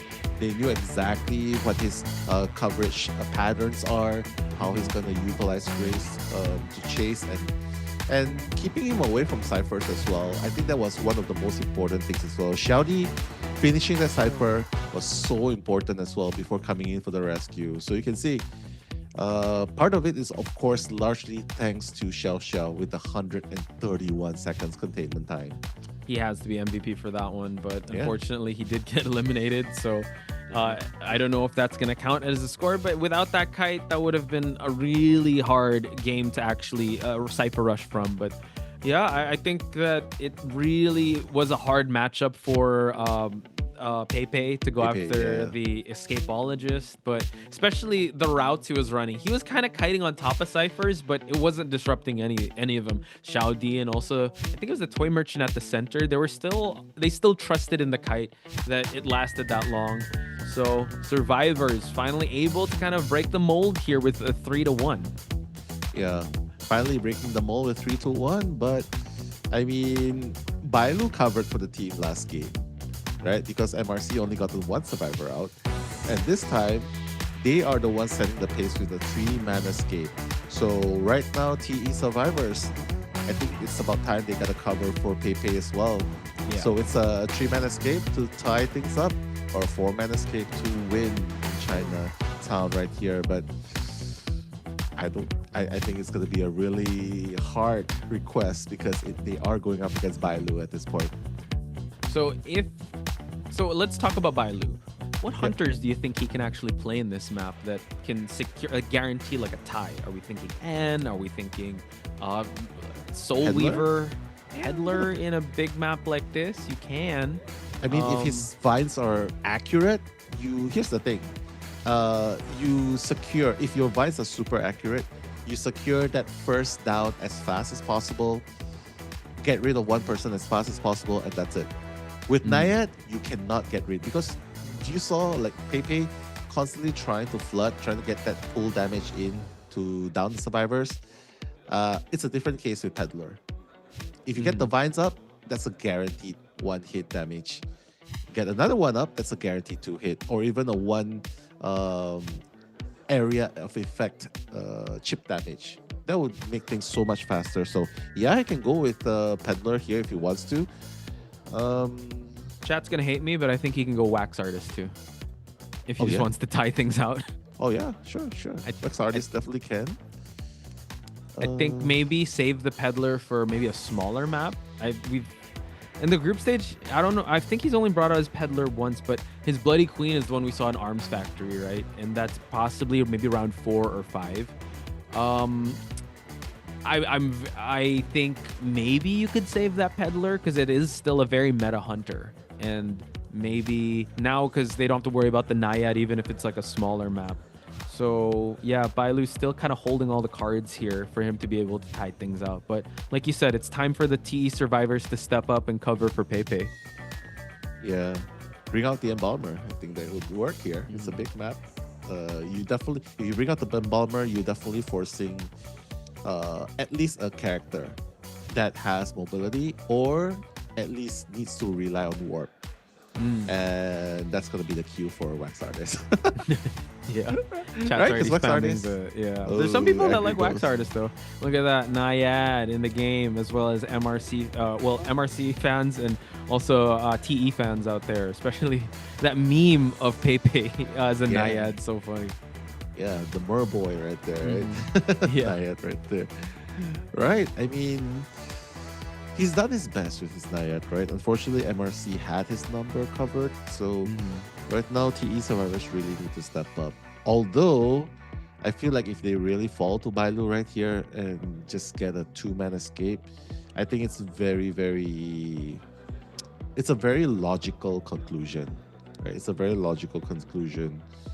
Because how often do you see Bailu getting 3-man or 4-man escaped, right? How often do you actually see that happen? I would say the same for Pepe, but it's not his meta character. It's his signature hero, but MRC did draft fairly better in that game.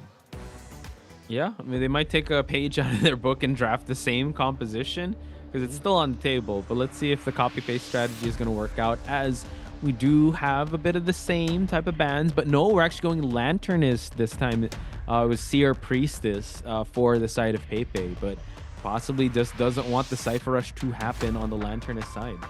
Yeah, still has an Archer to work with if they want to. I mean, like,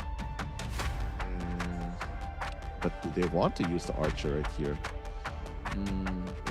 It's a good or they question. can go like, or they can go the similar route like yesterday. Like, hey, no Archer at all the entire 5 games. That could work.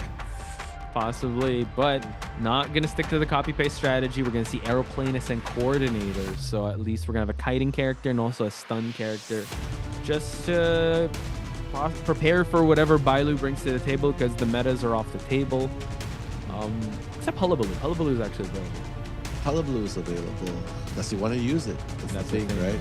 Yeah. But he's gonna ban out the Masonry as well. So I guess you can really only go for the Escapologist right here. I mean, okay, yeah, you're gonna go with it. If you don't go for it, it's gonna be bad next game. So right now, last ban, utility, something utility. I mean, what else can they play that can give you problem? That's the thing, right? What can they play that gives you a problem? Coding. Okay. Prisoner is going to be off the table. Are they going to double down on decoding? No, they want to go utility here with the lucky guy. So they won't have like a toy merchant with the catapults here. The only mobile character will be that Aeroplanist. So yeah, the vastness of this map will be felt by a majority of these survivors when it comes to rotation. Yeah. Hopefully we don't see a miss gun into the wall again. We see 2 miss guns. Okay. There's a lucky guy in Coordinator. Maybe not 2 miss guns. Maybe 2 simultaneously fired guns. Wow. You missed that one? No, the left one hits. Yeah, I mean, cover all grounds. Yeah, for sure. I mean, obviously, if Drop is the one using the lucky guy, right, he should be the first chase. A gun would be the best, but a perfume or a football or even a Masonry pad would be great for him as well. If it's not getting chased, a mechanic controller would be great. But honestly, I feel like they are probably going to position him with a suicide build as well. Yeah, I feel like he might be the sacrificial lamb here. But Bailu nodding, like, I mean, you think he has an idea what he wants to play here? Whoa! The geisha!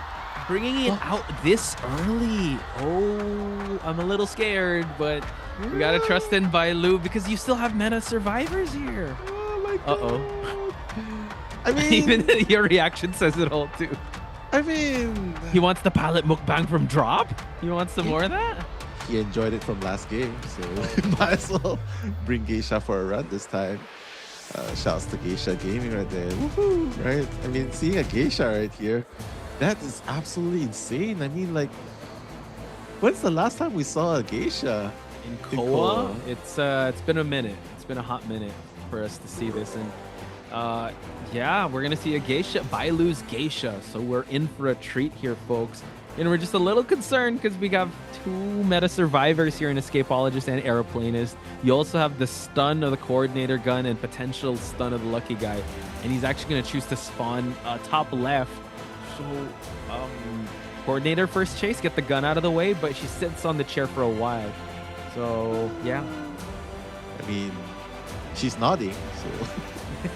Maybe that's why Bailu's nodding so hard. Like, yeah, I can do it. I can do it. Boom! Geisha. Oh my god.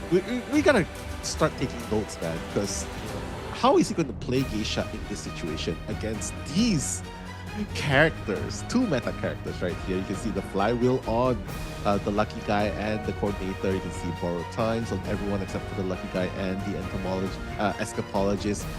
Two Tide Turners on Aeroplanist and Escapologist. Yeah, the 3-6 build, Trump Card Detention, Blink on the Geisha. So, oh my god, Geisha Gaming right here, guys. Let's watch Anello. Let's see if this Geisha pick is going to make it for us.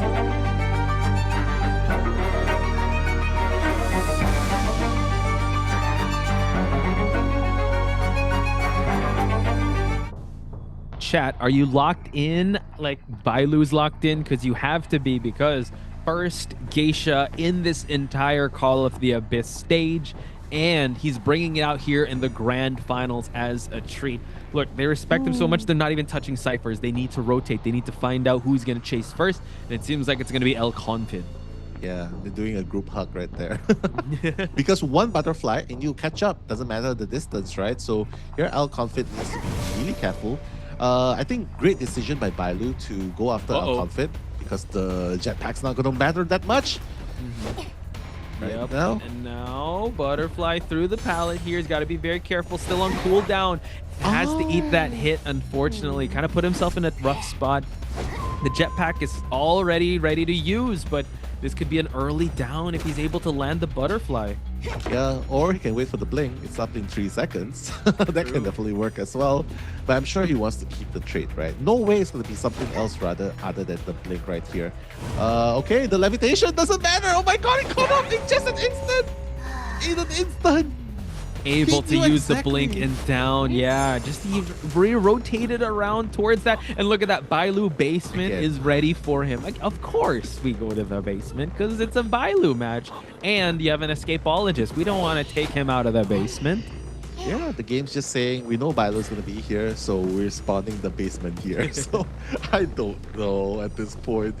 But the smoke screen though, I mean, you gotta be careful. Geisha's not exactly the best when it comes to cipher control right here. As you can see, it's a 2.5 ciphers height, so not too bad. Okay, Li Bao coming in. Careful not to go down with the double, with the drop down hit. That will be absolutely devastating right here. Li Bao. Oh my god, the double drop! Oh no! The double drop! Rescue. So Tide Turner's still going to be in effect, so it's totally fine. But Bailu, so dangerous with this Geisha. And you called it out now. Ciphers aren't going to be as pressured, but looking at it right now, they're still kind of all right. El Confid allowing him to reach that full presence. My goodness, the drop down hit paid off. Fortunately, Ivao was really fast with the rescue, but El Confid going down right here. Oh no. They gotta get, I mean, they gotta get a 3-man escape to equalize, but at this rate, El Confid might be leaving, and the Cypher might not even be primed by then. Okay, we're able to get the chair here, but we're gonna use the Escapologist just to move him. But it's totally fine. We still have a jetpack to work with on an El Confid side. Butterfly just to try and cut off Maum. Maum does have a flare gun, so let's hope it does land on the side of the survivors. Shoot me, Bailu says. But the rest is gonna happen. Okay, alright. Let's see if that's gonna... Oh, I got, no, yeah, there you go. Just point blank, able to get the shot. This allows El Confident to rotate and not use up the jetpack. Maum trying to just escort him out of this area. We're still trying to, yes, I like that moonwalking. Oh no, he's able to go on through, but we still use the jetpack, so he still stays alive. Pre-drop the pallet, you gotta look back, El Confid. Oh my goodness, what a wall dash right there. The art of dashing. No, Confid trying his best to cancel the dash, but Bailu's just gonna hit through. No! Oh my god! Two guns! And a silence as well on drop side. No pallets, but we're still able to use it, allowing another chance of life on El Confid's side. Oh, they don't have their last Cypher, Nell. This is still gonna be a little tough. And he's continuously silencing as well. This play over support is flustering Bailu at the moment, and it's a geisha after all, so one Cypher remaining. Can they keep Confid alive? Yo, it's a game of Tarot. We got to keep the king alive here. And El Confid is the king. Are we able to actually get a wall glitch next? But no! Unfortunately, he vaulted the window and Bailu has his target down. Why? You have two people hovering for you like a sandwich. Yeah, like why? Oh, man. Oh my god, he's like, you know what? I'm a strong, independent man. I can do this, guys. I can break ankles. But you know what? Right now, Bailu has already gotten rid of one person, and another person out will be the minimum requirement for MRC to win game number 3. Yeah, I like that you pointed out, you know what, the harassment, right? Oh, nice flywheel just to get through the wind, through the what's that, the pallet. But yeah, the harassment seems to kind of fluster Bailu in the previous matches. But as we speak, we are able to land a hit, and all he needs is a tied game. We have teleport already, so will he actually choose to use it? Seems like he still wants to control the pace here with Maum. Yeah, absolutely insane. Okay, realizing that the Cypher starts moving. Oh, doesn't even matter. Oh, wait a minute. The Thief gameplay coming in. Drop. I mean, this has got to be the best. Oh my god, Li Bao showing his face right there, but Perfume gonna help him kite a little bit longer right there, but with the butterfly, not sure if that's gonna be enough. Oh, and he's gonna go down. The moment he vaults as well, Foch, right? He knows he can't look back when he vaults. Beautiful usage of the butterfly and the down. They're trying to open up 2 ciphers. You have a healthy lucky guy, but no items. And coordinator, unfortunately, Bailu basement. Oh no, Drop is getting an item here. And what's unfortunate is that this escapologist does not have borrowed time. We have a mechanic bot from lucky guy here, so let's see what he's gonna use with it. They've used up almost everything though. Just one bot remaining. I'm not really sure. Maybe provide the Nidus in the last minute, but this is where things get very, very dangerous. Sure, the Cyphers are at 80%, almost about to be primed. Mom's the one really rushing at it, but Drop! Drop! Oh my god, too busy controlling the bot, didn't realize he was knocked out. But now, if you get injured here, how are you gonna get that rescue to happen? It's gonna be a little tough. The mechanic bot is there. We're just gonna pop the ciphers and possibly go for a sell. But note that Drop can actually go for the rescue with that mechanic bot. No one's touching the exit gate just yet. Maybe Coordinator is gonna go for it. No, Coordinator is going for an exit gate, so they might reside themselves to a 1-person escape. I don't think so. I feel like it's gonna be a 4-man right here, because by the time he chairs, it's gonna be 5 seconds cooldown, and can he? Will he drop? He'll drop. He'll drop. He'll drop. He'll go. He's gonna go for it. Whoa! And Maum caught out so close, but it's gonna be a double down, a 4-man elimination. We are so sorry we doubted the Geisha. Oh my god. I mean, Geisha a draw? No. Geisha 4K. That's what Bailu did. Been saving it all the way until grand finals. Who said this character ain't meta? Bailu making it the meta. Yeah, he's gonna be able to struggle free. No, the giant claw. It's gonna allow him to chair. That's a 4K Geisha. And that is why you gotta fear Bailu, man. When he starts nodding his head 3 times in a row, that's the sign of saying, yeah, 4 times that game. I can't. What a sight to see. A geisha making it in Call of the Abyss 9 all the way in grand finals in a round 3 where you still have meta survivors. But Bailu showing us that he can make it work. And yeah, that was a terrifying geisha in Chinatown. That is super terrifying geisha right there. And do you guys notice? His dash barely got cancelled. His dash barely got cancelled. I mean, how crazy is that? You have someone picking up the butterfly, trying to cancel your dash while your teammate is running, your injured teammate is running away. He didn't care about any of that. And even if the distance was enough, like really short in between with something blocking in between, he was able to dash through the wall as well. Absolutely masterful art of dashing. And ladies and gentlemen, that's how you play a geisha and get a 4K. Yeah. Bailu. And he also ate 2 flare guns and a silence, and he was still able to get the 4K. No pallet mukbangs, but he was still able to get a lot of the stuns. And let's look at the match stats here. It was a really quick chase onto Li Bao. Actually, no, it was El Confid, I believe. Yeah, El Confid. He just kept downing everyone after that. El Confid, unfortunately, putting himself in a really tough spot. And I think this geisha really caught them off guard because they didn't know what to expect. How often do you see a high-level geisha play here? And Bailu bringing out this ace in the hole that he has for him to secure this round 3. Yeah, but you got to give it up to TE as well. I think if their ciphers were a little bit faster, things would have been different. Because the gameplay, first, the coordinator supporting aeroplanist, that was good. Drop coming in with another flare gun into a flashlight harass, that's even better. And technically speaking, with that kind of support, they're supposed to at least be able to get a draw, right? Yeah. But I think it all boils down to cipher management. Because you're there doing all of these things to support El Confid, unfortunately, your ciphers are not going to be decoded fast enough. I felt like that was really the problem, which is why Bailu's ban onto the prisoner really made sense at that point. Sure, at least he didn't have to worry about any cipher rush to happen. And it's also, I kind of have to feel for Pepe because his Naya, they brought out signature hunters here and not meta hunters in this map. And unfortunately, Bailu is able to not just tie it out, but get a 5-point game. So this is, I'd say, really devastating on the side of TE. They really need to turn things around in match number 4 for them to kind of salvage it in round number 5. So yeah, I gotta wonder what the mental of TE is gonna be in their map selection in round 4. One thing's for sure, if MRC wins another game in game number 4, TE will not be having a game number 5. Yeah, so, or even a draw.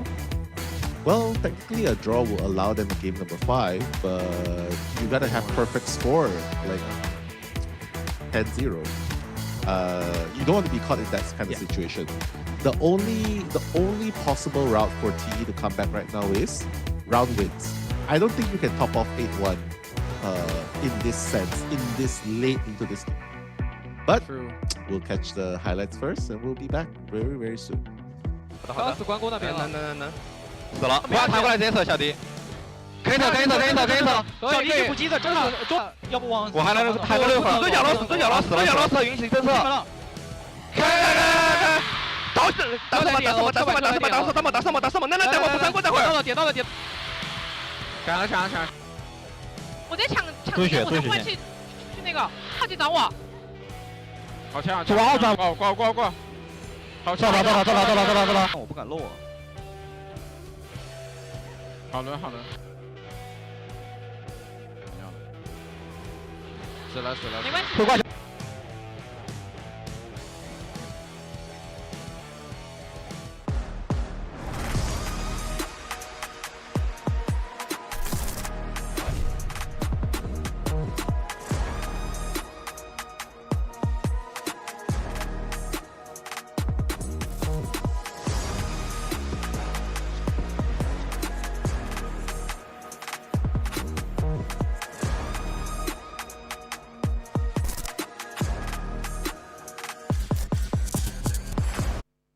Ladies and gentlemen, if you're watching on YouTube, I want you to know that you adjusted your settings to a 4K geisha. That is on 4K captured, ladies and gentlemen, HD or whatever definition that is. courtesy of Bailu. Holy smokes, Nell. Talk to me. How do you feel about that? Masterful art of dashing. He used a character that was not meta and made it meta. So that's Bailu in a nutshell. If you missed it, I highly recommend you watch it again. That was absolutely insane. But here's the thing.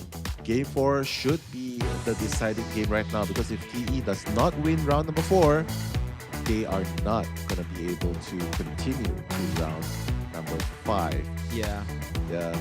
MRC just one game away.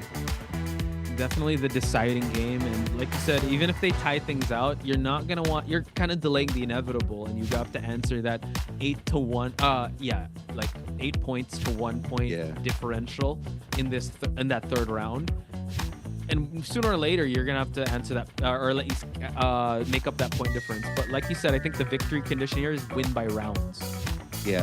Win by rounds. If you draw, even worse.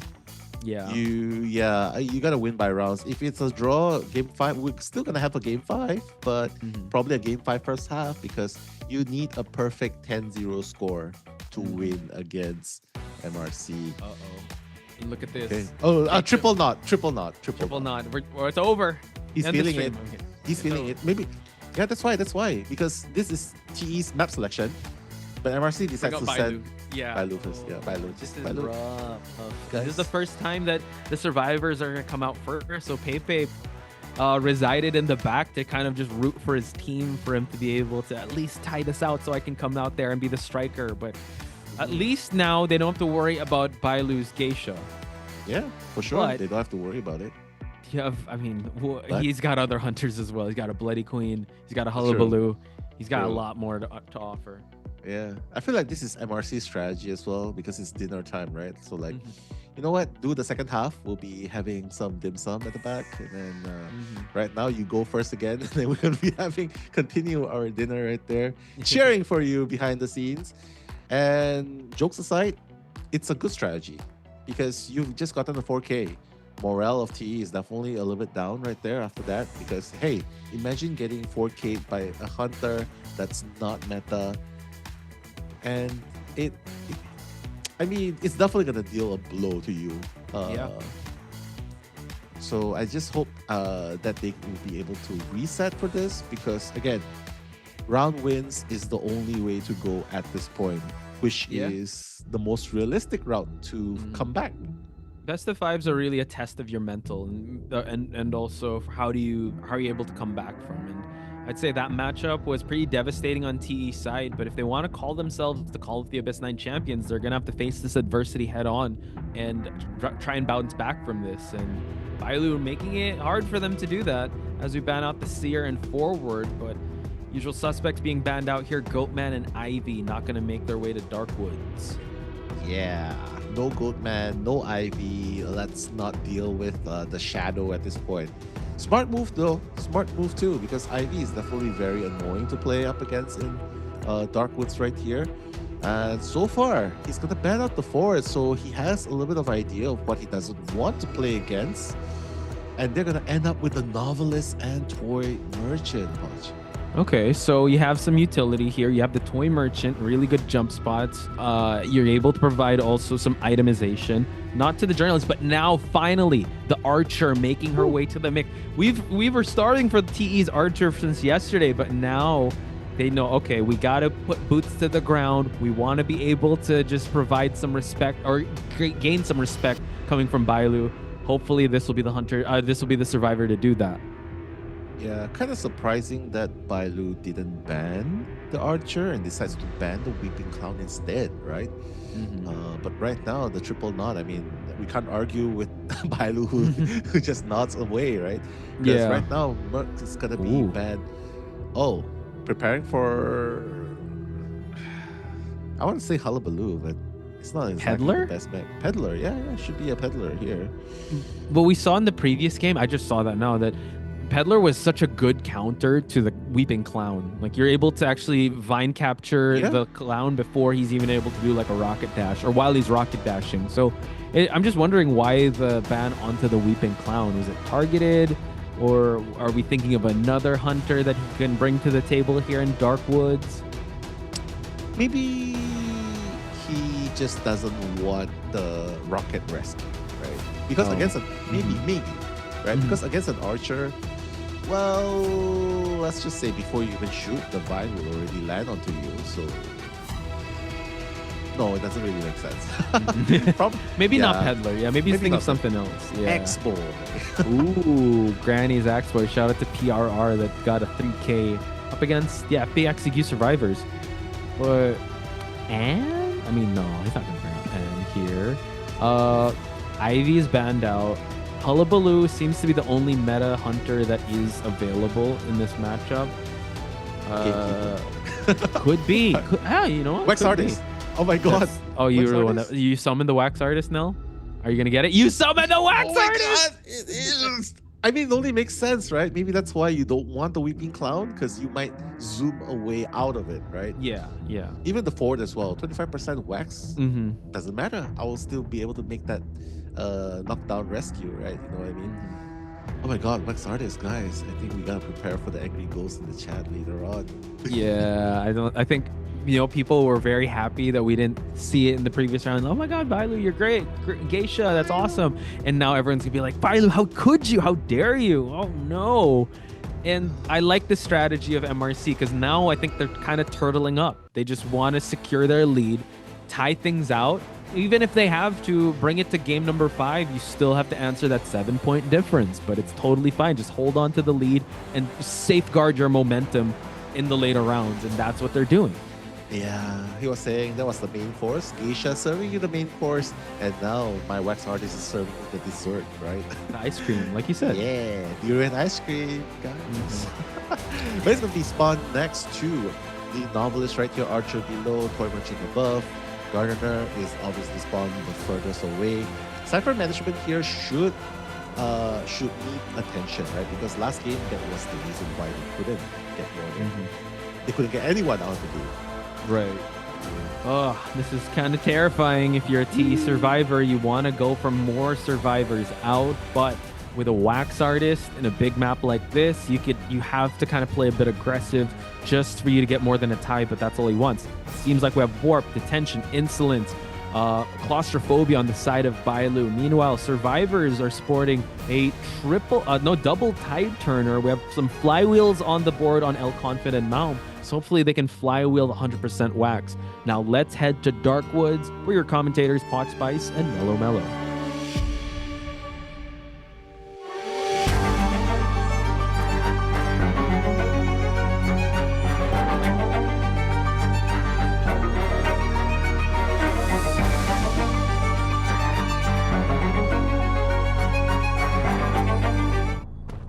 They need to win by round wins. Yeah. And they need to win against wax artists right here, right? And that's gonna help them win, make a comeback right here.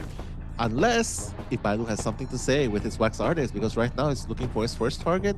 You can see El Conflict around the vicinity. I mean, Li Bao's running away, but he's just trying to block Cyphers a little bit first. Might want to go for Li Bao again because, go for the El Conflict again because, hey, last game, first chase, ended up pretty good. Oh, wow. Yeah, you're right. And we've seen a lot of this strategy of just changing elevations, right? But we've seen really good wax artists, despite that, still able to get it. And now we actually go for a pallet slime, but it's all good because now you're at 69 wax, and Bailu would gladly now really hunker down and go down this novelist. I have this skin too. Oh my god! Reacting a little bit faster than what Bailu has done. But now El Conflict just 2% wax. Watch out. Okay, able to gather a little bit, but no, before he could make it towards the pallet, we get to unlock our first presence. Boom. And an ice cream serving to block the Cypher, right? But did he block the Cypher? I think he missed. No, he got the pallet my god! Instead. So a little too much ice cream there. But we warp right in front, but no, El Confid able to build a bit of distance here. So we are seeing TE kind of bite back. Wow. Oh, Bailu, you're swinging in the air. Okay, never mind. A second one. But do you think he was playing against Pharaoh Lady right there? I mean, but El Conflict though, so far so good. I mean, that's a 2.5 Cypher's kite. And it's a novelist. Dude, one more. Oh, Watch my out. God. Oh, 97, but we're just going to walk on through here just to get the hit, and we finally get the down onto AbyssⅨ. Beautifully done. Almost 3 ciphers kite as well. But guys, you gotta remember, Bailu, he can still rest on the draws right here. Right? Yeah. But for TE, you gotta get a 3-1 at least, right? In order to help you win the rounds. So a draw is definitely very acceptable, but you want to give Pepe a little bit of leeway right here. Li Bao coming in for the rescue.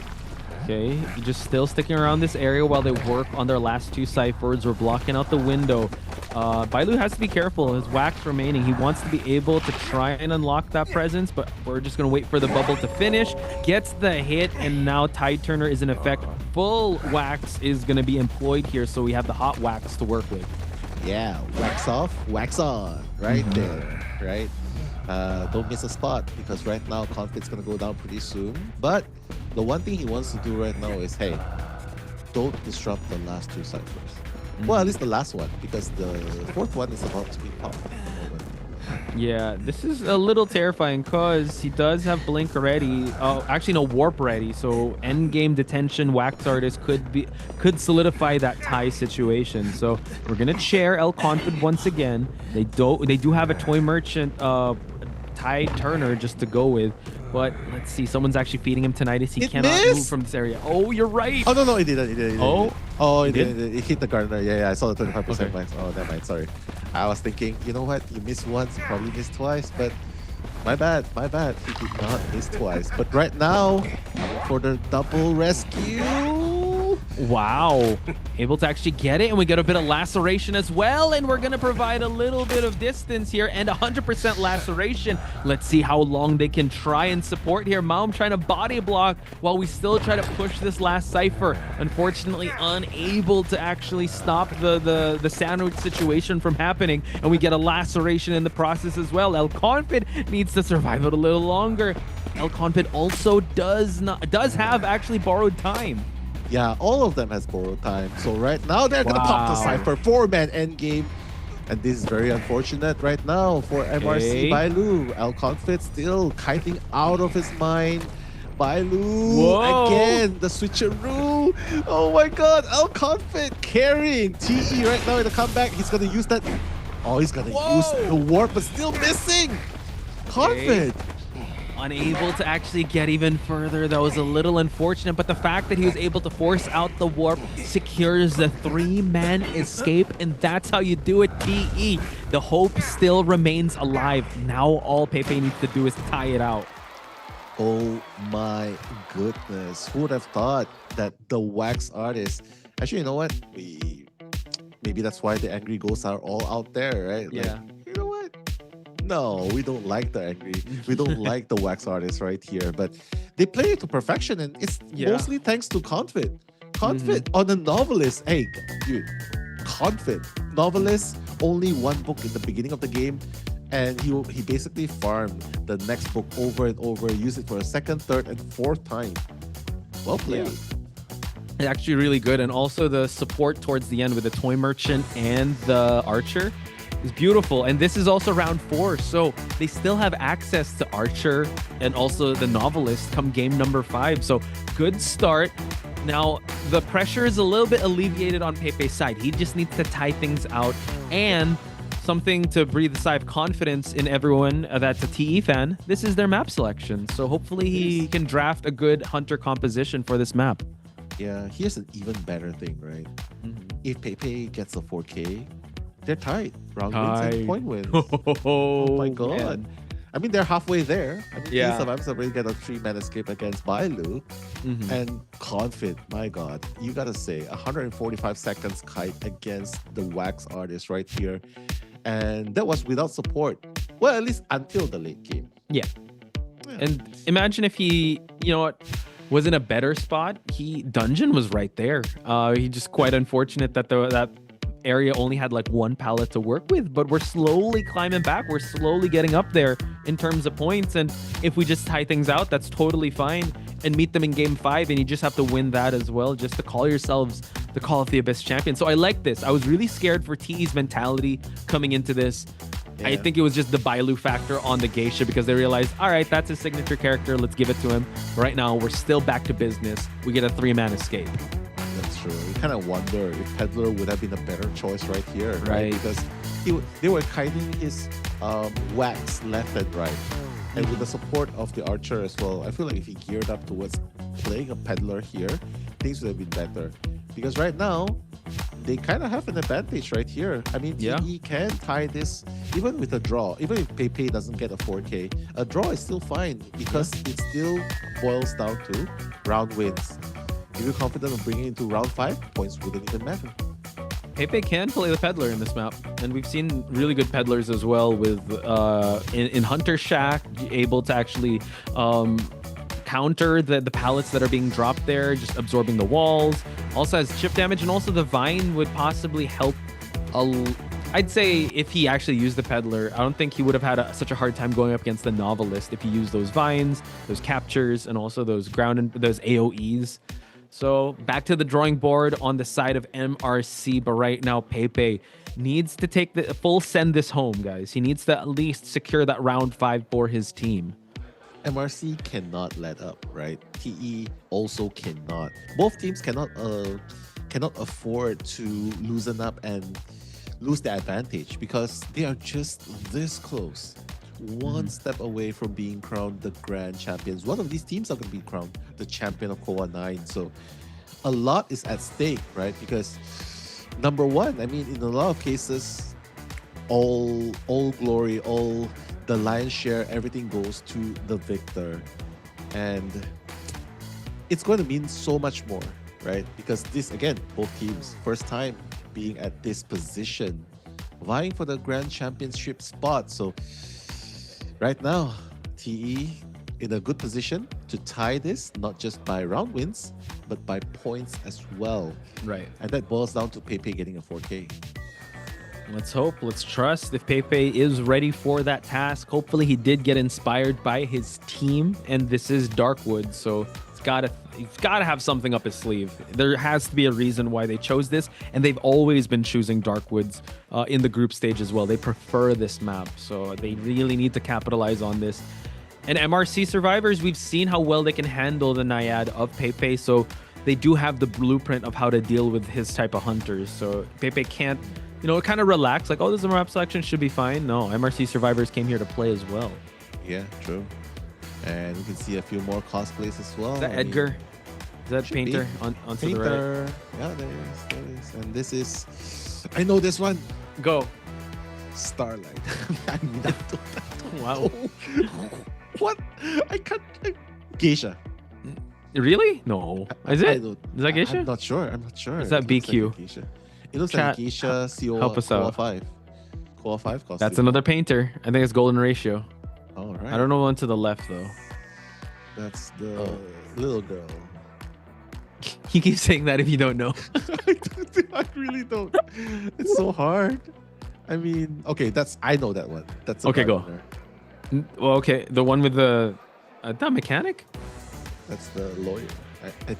What? the bunny lawyer. I don't know why. Oh, that was Dancer. That was Dancer, the one we missed out on. What about this one? Meteorologist? Is that I can't. Which one? There's a lot of people. The one where there's Acrobat. I think there's Acrobat. Oh, okay. Yeah, it's so hard. I haven't been catching up to skins. Was that Dancer crossover S, I think, or Meteorologist? But anyway, we're finished with the costume bingo here, because we're back to business. Pepe banning out Seer Lanternist in the start of this band selection, or pick and bans. And now we also ban out his opera singer Goatman for sure. Not going to allow that to happen. Yeah, I mean, you cannot afford to allow all these characters to go out, right? But they are allowing. Yeah, that's kind of scary. But looking at my notes, he doesn't really use Ivy. It would be great if he debuted as Ivy in this map, because Ivy can do a lot of work. We've seen Dongshen do amazing work with this Ivy. I think we've also seen Nienye do really good work with Ivy here. So just wait and see. Cheerleader now being off the table for MRC.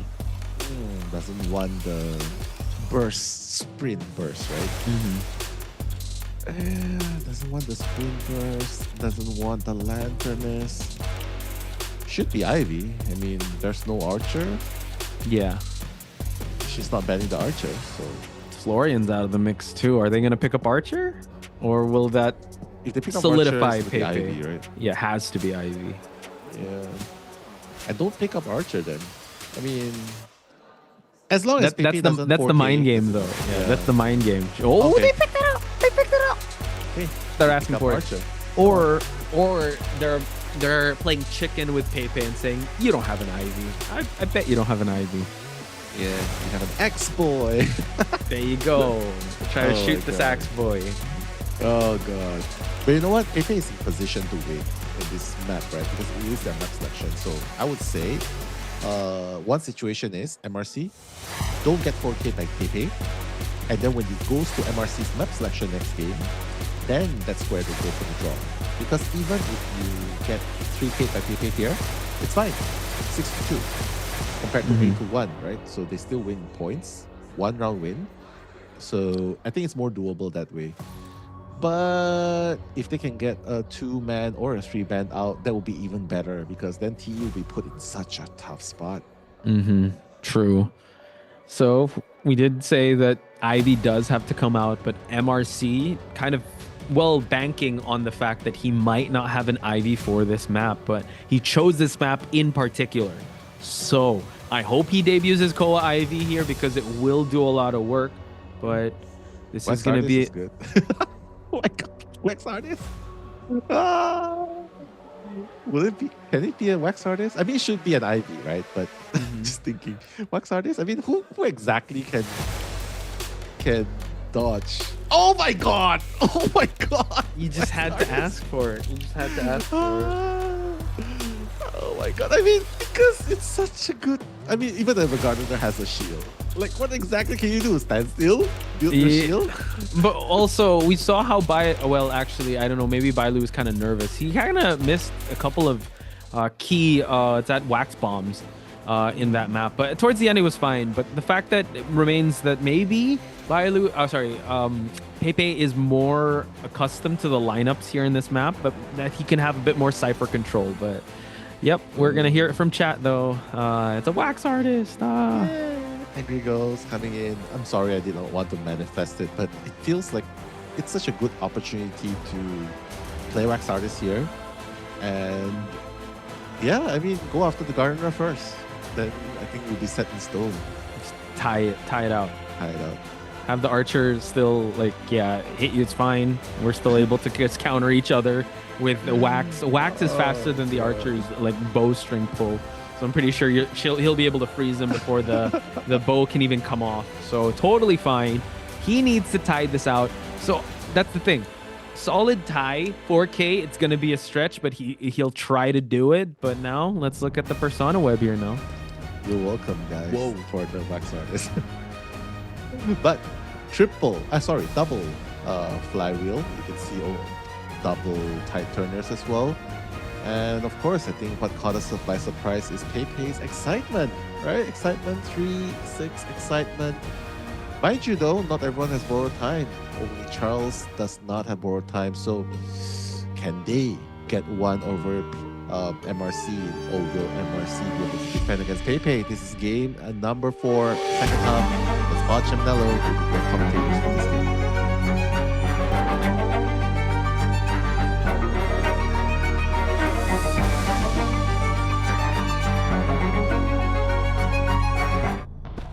Pepe wants to tie things out just to solidify his team winning this round. Can he do it? That is the question. Let's find out. COA⅓ is the first one to get noticed here as the aeroplanist. He will actually have a really good kite because he can change elevation. So now we change things over to Showdown, who is the coordinator, and we bought a specific trait just for that flare gun. Exactly. Just don't miss anymore right here, right? But Showdown already on the other side of the map. It's okay. Pepe is going to swing in, but Showdown already has distance, so not too bad. You got to rotate to a place where there's a little bit of high wall, right? You got to rotate to a place with high wall. And only 12% wax so far, so Pepe might not be the best first start, actually. Oh, he sat on the swing for a little bit. Really? And now we actually go for the excitement. Okay. And now that is the trait that is going to be used. Can use it right away. They don't have any more stuns except the archer, but it's totally fine. We want to go for this coordinator. Yeah, I think it's fine to use it right there because at least now they know, hey, you know what? You can only rely on the wax.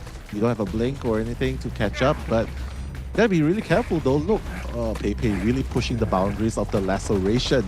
100%. Oh, it's okay. They trade! Oh my god, just once he got the 100%, they also get 100% onto the laceration, and we have our first survivor on a rocket chair. Beautifully done. Peipei recognizing that, hey, wouldn't a laceration proc the 25% wax anyway? Went for it, and he's like, okay, boom. Great. Boom. That's going to be the first person down, but hey, a lot of progress on the ciphers though. True. Xiao is here just providing a bit of pressure just so he can't wax off any of these ciphers. Let's see how Xiao is going to try and go for this rescue. He is the gardener after all, and the gardener does have elbow pads to work with. So he's just going to approach, and now we get the rescue. Gardener still has the elbow pad, and now Nanako giving a bit of stun as well as a 50% prompt here. Yeah, a little bit of over support here just to keep Xiao alive.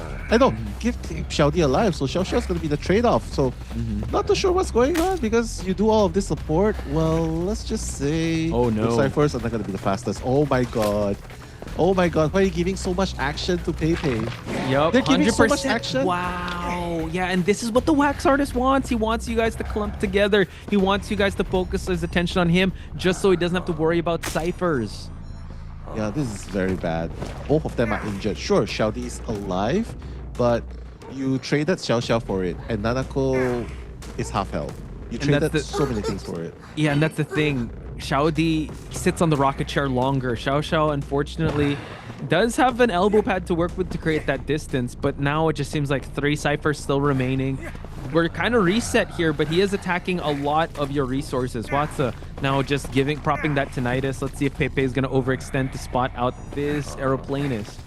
It feels like they're trying to give Peipei a hard time by over supporting, right? But hey, it's a wax artist. You want to starve him of action, not give him more action. You know? Whoa! Oh, the chariot! What? Oh my. That's actually a really good turnaround for the survivors here for that chair hit, but doesn't matter. Elbow pad, we're still able to prop the last effort, and now Gardener is going to sit on this rocket chair once again. Trump card can be used, so he can go for an end game teleport. Yeah, but the good thing is the rescue was before half, so thanks to the last effort, he'll be able to fly a bit further away. And thankfully though, that rescue happened because right now they managed to catch up on ciphers. So this feels like, hey, at least it won't be a 4K because Hua Chi is the aeroplanist, does not have more time, does not have tide turner.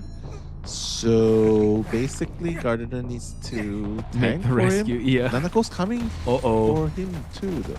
This is a little scary. Like you said, he could do the hot wax trick. They aren't here just yet. The rotation, we're going to put a glob of wax just to try and stop Nanako to get the rescue attempt.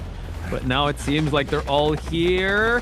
Seems like we're going to get 100% onto the aeroplanist. We get the rescue, but we can actually trade the hot wax? No, we want to just focus our attention on the Gardener. Yeah, just put down the pallet. I mean, both of them have...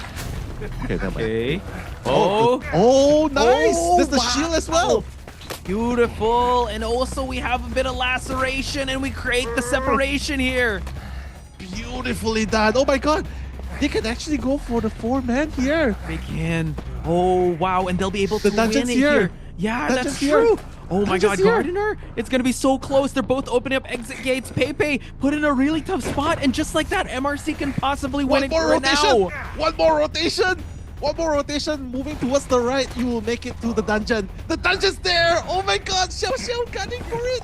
But I don't think it will be. I think it will be a 3K. No. Yeah, it will be a 3K. No, unfortunately. That was so close. But man, they tie things up now.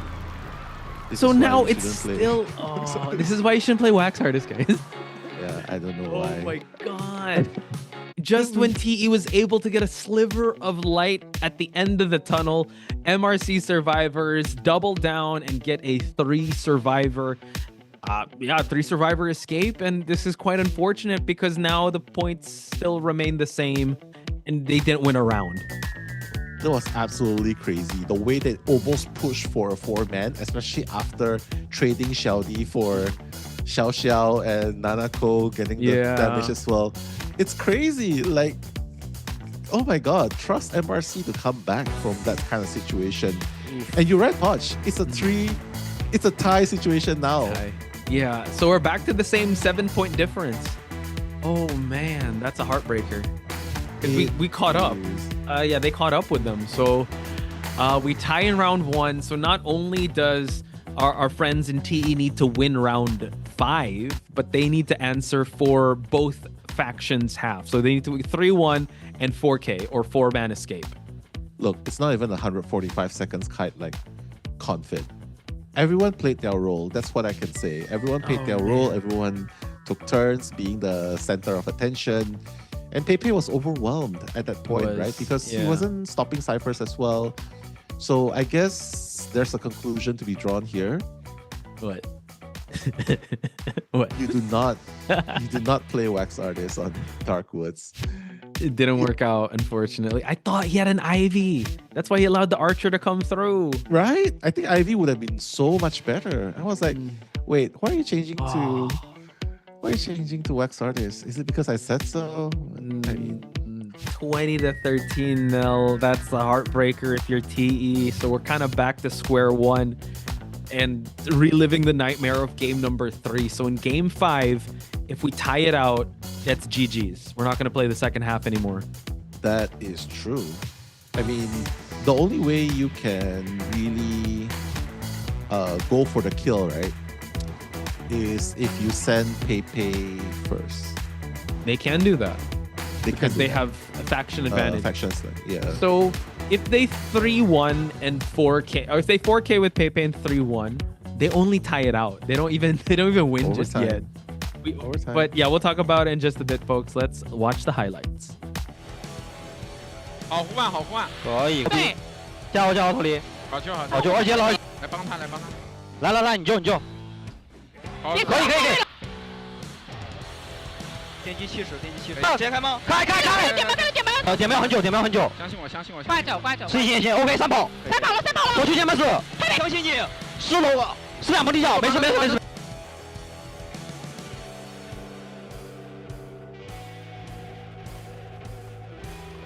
不够赢，先看。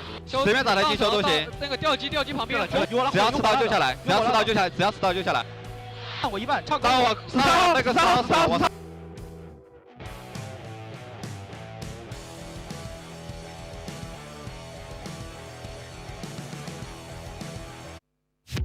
And there you have it, folks. A Wax Artist highlight, courtesy of both Pepe and Bailu, but not their best rounds. Definitely a big survivor round there.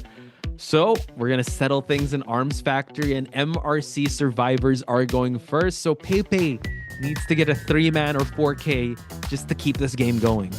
Yeah, I mean, you know what happens when it's the Arms Factory. We're going to see an Ivy. We're going to see an Ivy right here. It has to come out. It has to come out now. Please. It has to come out. Unless if they ban it out. So that's true. That works. Yeah.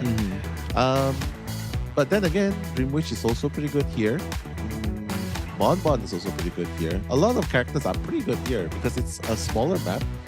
But it does open up the possibility of Survivor's dominance in this map. Because if you ban out the Dreamwitch, or at least the Ivy here, you still have characters that can kite really well in Arms Factory. It is rather survivor-sided in this map. Especially if you take out Dreamwitch and Ivy, you're going to be able to kite so many locations to kite. The factory, behind the tank, the front gate corner, a lot of windows, you saw the kiting happen there as well. A lot of places to kite, especially if you're the survivors as well. So right now, I don't know, I feel like choosing between Pepe or Bailu going out first, I feel like MRC survivors are in a very good position to actually win. Yeah, and kind of take it for themselves. I have, like you said, this is survivor-sided. MRC was able to actually choose the map that they want, and now with the fact that they were able to actually get a 3-man escape from Pepe, maybe they can go for the killing blow here. So I know that we expect the Ivy to come out, but if Pepe didn't bring it out in Darkwoods, I don't know if he's going to bring it out now. Is he going to go for broke now and so late in the game? Alex is not even looking at the book anymore. Alex ain't looking. Oh no. I trust you. Did we run out of pages in the notebook? Oh no. I trust you. Just nod your head 3 times. I'll go with what you're comfortable playing. Give us a sign. Give us a sign indeed. But nothing else he can play here that's comfortable. Like Naiad, that'll be great here. Ivy, that'll be great here. But no, they're definitely going to ban Ivy right here. Right? You know what I mean? Yeah. But again, MRC needs just a draw from the Survivor side. And that's not even going to be a second half right here. So Pepe, he needs a 3K. That's the minimum that he needs. And then the Survivors need a 4-man escape against Bailu. That is if there's a second That's half. if, yeah. And that's going to take us to overtime now. It's not even going to guarantee them the victory. So round 4 was very pivotal for TE. And unfortunately, they were outmatched by MRC Survivors. They still have one last shot, but that shot clock is winding down, and the chances are getting smaller and smaller because they did not have map advantage. So I don't know if clock is striking midnight on TE. I hope they're able to get something just for them to keep their tournament lives going. Yeah, you can see her telling you, shh, believe. Pepe can do it. Shh, but she's carrying an MRC like poster. Okay. Yeah, that's why she says, shh, imposter. Imposter, don't worry. And that's an MRC jersey as well. Okay, shh. We can make it. It's a MRC light stick, dude. There you go, TE fans. There you go, TE. Okay, shh. MRC can make it. I'm reading the fan signs. Oh my god! Imagine if you're a TE fan and you sit in the whole area section. You accidentally sit in the wrong section. I'm like, oh no, why am I here? Oh no, wrong fan sign. I'm sorry, Whoops. guys. Oh, Whoops, no. It's okay. It's okay. But jokes aside, though, yeah, this is definitely their last stand, right? Pepe needs a 3K, even better, a 4K. That would definitely help the Survivors TE have a glimmer of hope coming into second half. But after MRC's performance last game, I feel like it's going to be a little bit hard for Pepe. But then again, don't use Wax Artist. I think Pepe would have a stronger showing, right? Oh man, I really hope. I mean, I know Wax Artist. Yeah, just don't use Wax Artist. Yes, don't use Wax Artist. I think the Survivors are just too good to know the matchup, and I think Darkwood's also not the best map. I mean, there are some good spots, but you need to be really on point for you to be able to negate any of the change of elevation from the side of the Survivors. And you need to get more than just a tie there. So they weren't able to do just that. Yeah, but then again, a tie will help MRC be crowned the champion of COAⅨ. And a 4K or 3K will keep TE's chances up, right? I mean, it's so hard to tell. So far, the game has been super back and forth, except for game number 3, where they got an 8-1. But other than that, everything has been tight so far, right? Yeah. Yeah, you can see the firefighter. I think that's a marshal. That's a security guard. Okay, this shout-outs to the security guy. Yeah, because they're keeping the venue in check, man. They gotta look at the huge. It's huge. Look, it's sold out. Oh my god. Absolutely insane. Like, I mean, I wish to be there, honestly. It would be great if one day we can all meet with the fans. Yeah, you know what? Maybe one day we'll see the announcement. One lucky fan will be flown out to the venue. You know, things like that. It'd be great.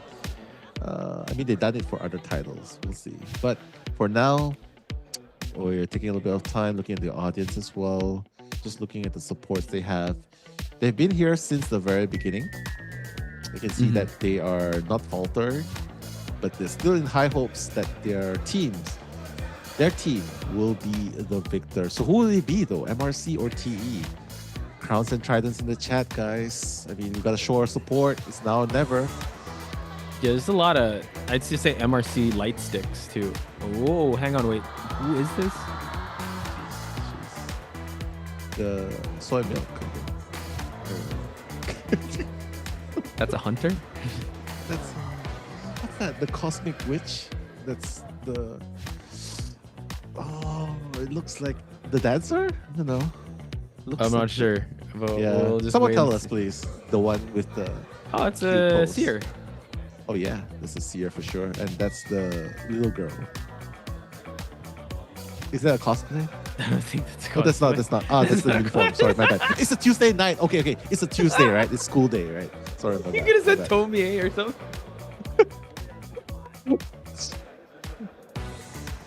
My God, I'm dying.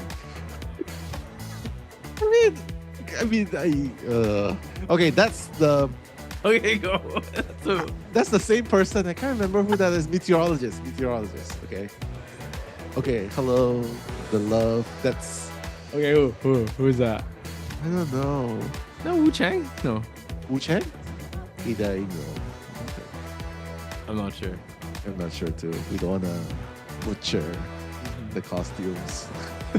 Enchantress? Oh, Enchantress! It's Oh my Enchant. God! Like, how would I know? Come on, that's such a new costume. I never had that costume, by the way, for Enchantress. Yeah, that's low key. I have a lot of costumes for Enchantress, but I don't know. Man.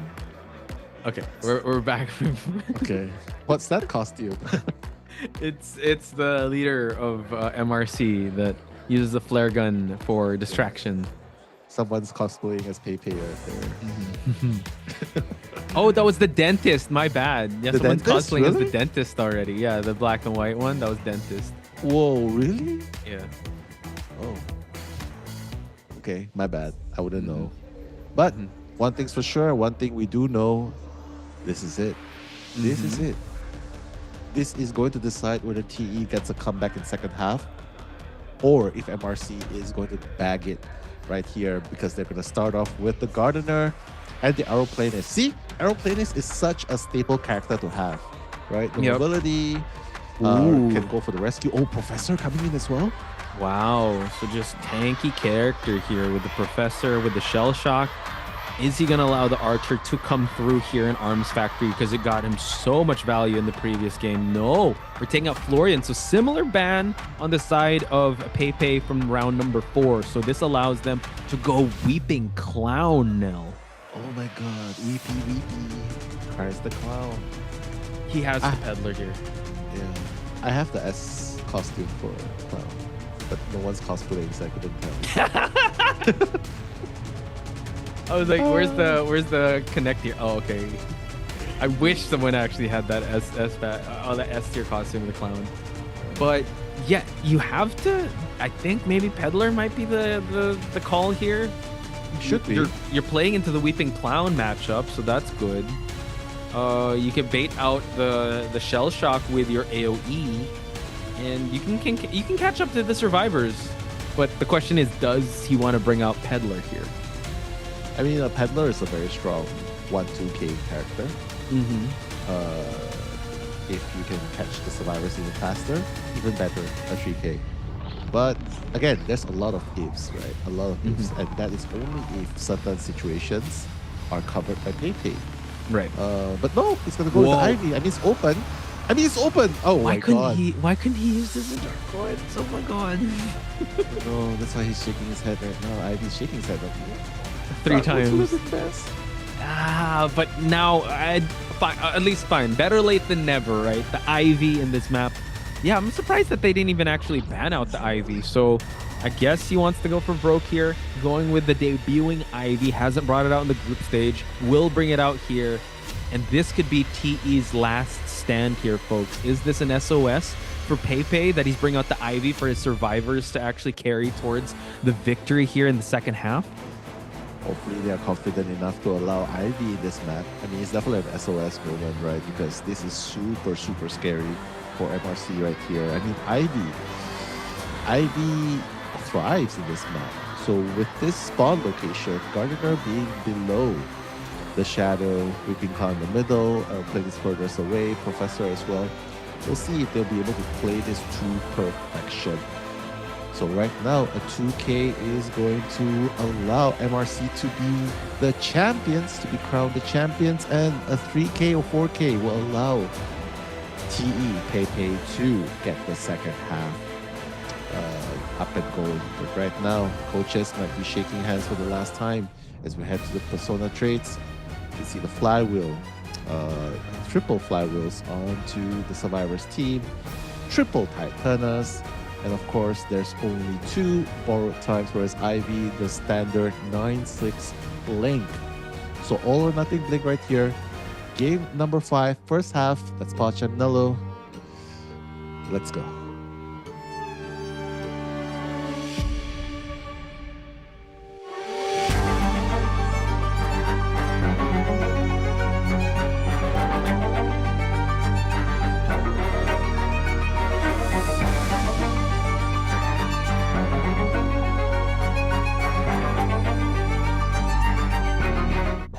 Pepe, all or nothing with this Ivy. Again, this is the stomping ground, the home of Ivy and Arms Factory. It's going to be quite claustrophobic with so much Ostracons and Tombstones in the area. Xiao is going to be the first one that is going to get leached off of, and we're going to move the Phantom form towards the factory area next to Huasa.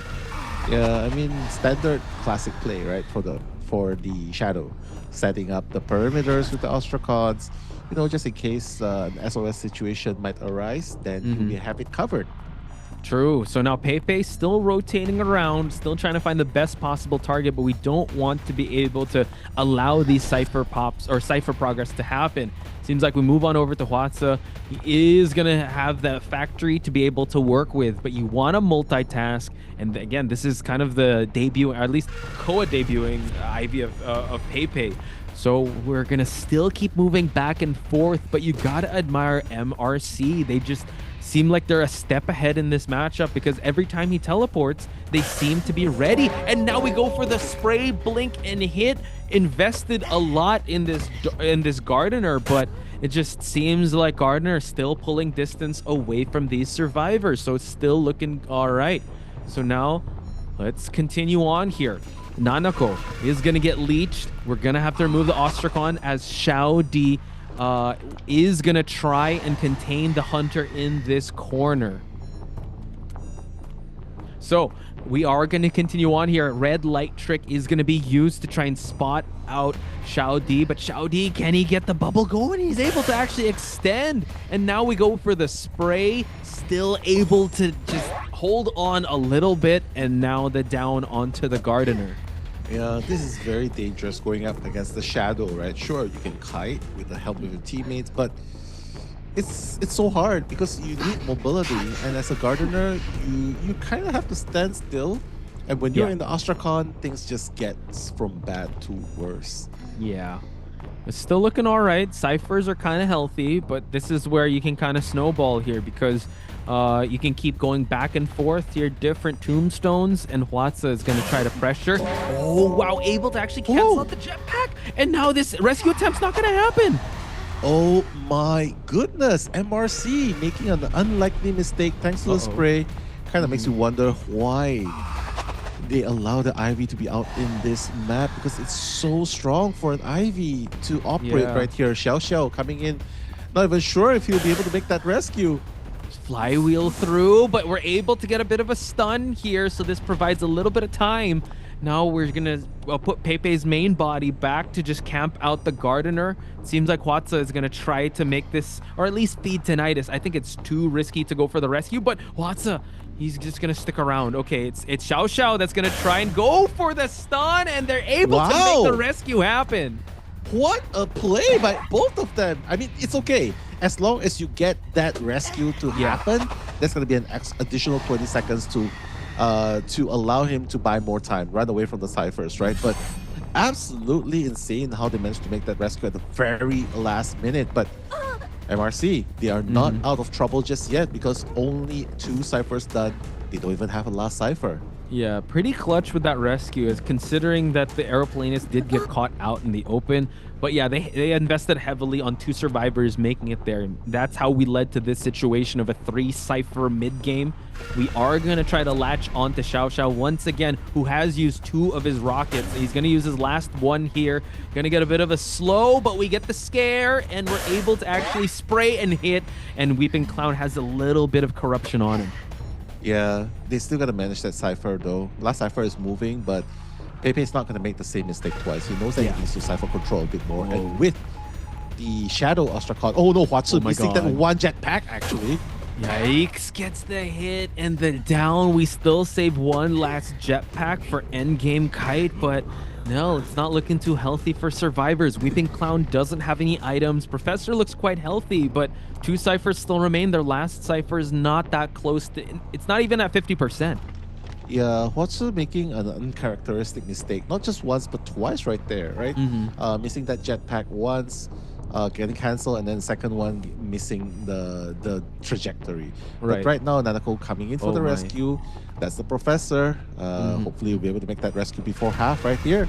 Yeah, and note that this Professor is the only one with borrowed time. We try to get the spray, get a bit of corruption. We're at 50, and nice usage of the jetpack, but no, the Blink able to target down this aeroplanist, and there's no tide turner. 100% corruption onto the onto the Professor, so he might have to come in for the second rescue.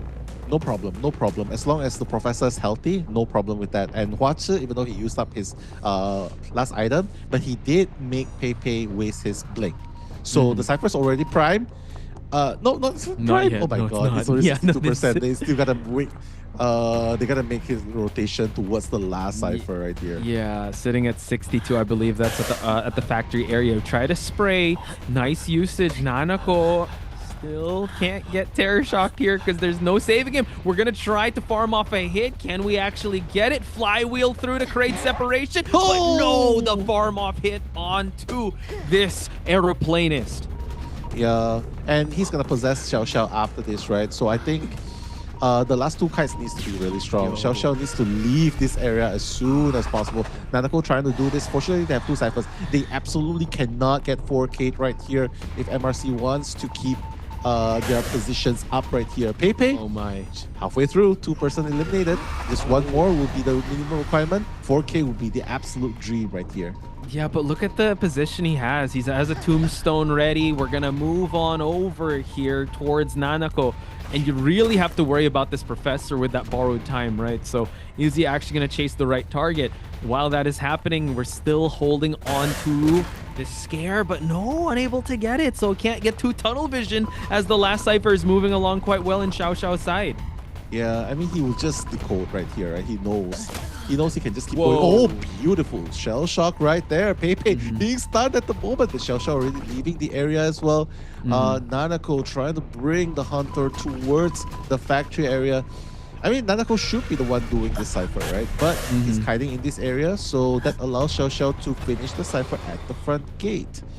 But Pepe knows what's up, though.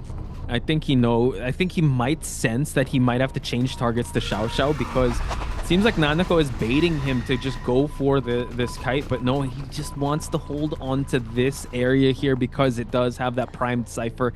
And well, it's not really that primed, it's at 87. But if you chase after Xiao, that could change things because he doesn't have that borrowed time. Weeping Clown did get some shells to work with, and Xiao in the vicinity. Nanako wants to pop this Cypher, but it's totally fine because it's not going to bring up the Weeping Clown. They're just going to pop it right away. Not quite. Hold on to the 99%.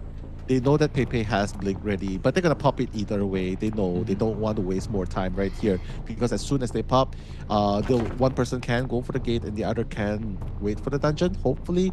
But this is still a very precarious situation for MRC because Ivy late game against 2 survivors only, that's not a hard thing to do, to camp both gates.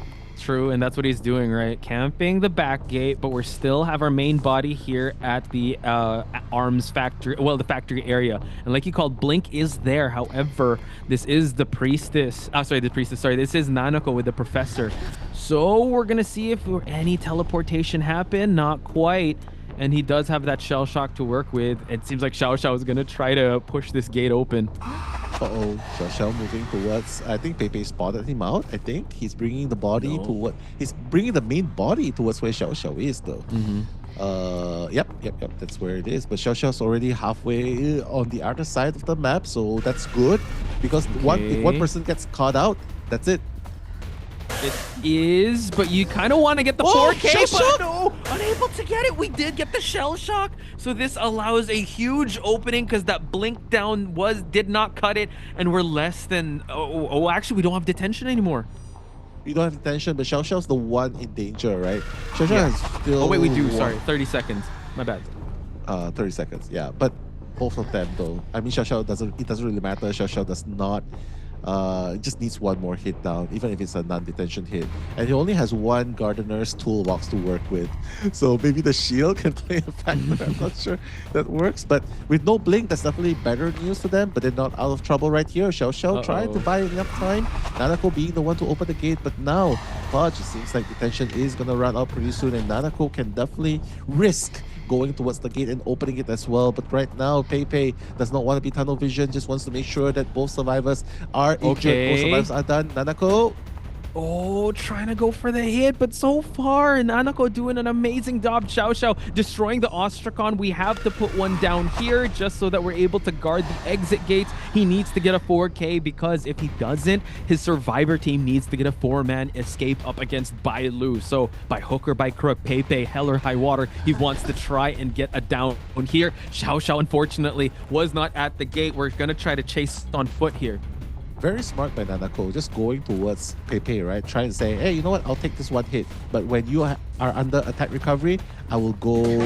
Oh! It will allow him to open the gate. Oh, wait, the gate's going to be open really soon. Can he teleport back? Able to actually stop it at 90%. So it's really just a back and forth here. No detention. A fully healed professor and a weeping clown that is still trying to survive here. Xiao and Nanako carrying this game so hard right now for MRC. Just trying to make sure they don't get 4K. But Nanako though, oh my god, as long as she's not injured, that's good. Okay, opening's up there. I think you can go. Open the gate. But no, this gate is not... This gate has not a lot of progress. Okay, it's going to be open soon. Yeah, that's true. Are we going to resign ourselves? Ready? Is it? He's standing in front of Dungeon. We're going to use Shell Shock. Able to get... Oh my god! He got it! He got it! A draw! Game. A draw! Oh my god! Just like that, MRC have gotten a tie, and they are your Call of the Abyss 9 champions. Absolutely insane! A draw is absolutely what Pepe cannot allow MRC thanks to that wonderful carry by Xiao. Oh my god, by Xiao and Nanako. Holy smokes, the real MVPs. Able to actually meet Ivy in the middle of Arms Factory and still got a tie and denying TE. We'll see you next year. Hopefully we'll see you at Grand Finals, but Call of the Abyss 9 belongs to MRC. Raise the trophy proud, boys and girls. This is your moment to shine. We don't want a second half. We're going to end it here and now. Nanako, they're definitely going to give some prize to Nanako. Some raise to Nanako and Xiao for hard carrying that game just now. And everything went wrong at the beginning of the game, but everything turned out beautifully. Happy endings for MRC right here. Congratulations, champions. Yeah, uncontested by the way, undefeated in the group stage and also in the playoffs. Able to kind of sweat a little bit on one side of the faction, but they were still able to bounce back. And yeah, you saw Bailu just rushing his survivor team and just, yo, thank you so much. I didn't want to play that other half. Giving Nanako a big hug, giving Xiao a hug as well. That was incredible plays on their side and well-deserved, well-earned. MRC, your Call of the Abyss 9 champions. 長々と続いた試合は本当に皆さんお疲れ様でした。 I believe that's the cue for the translator to come in. Interview is going to happen straight away. この試合前の意気込みで前回はまだまだ見てる側だったんですけれども、今回はもうこの頂点に立てて、特に芸者で4世できた瞬間に全員はもうその熱さに感動されました。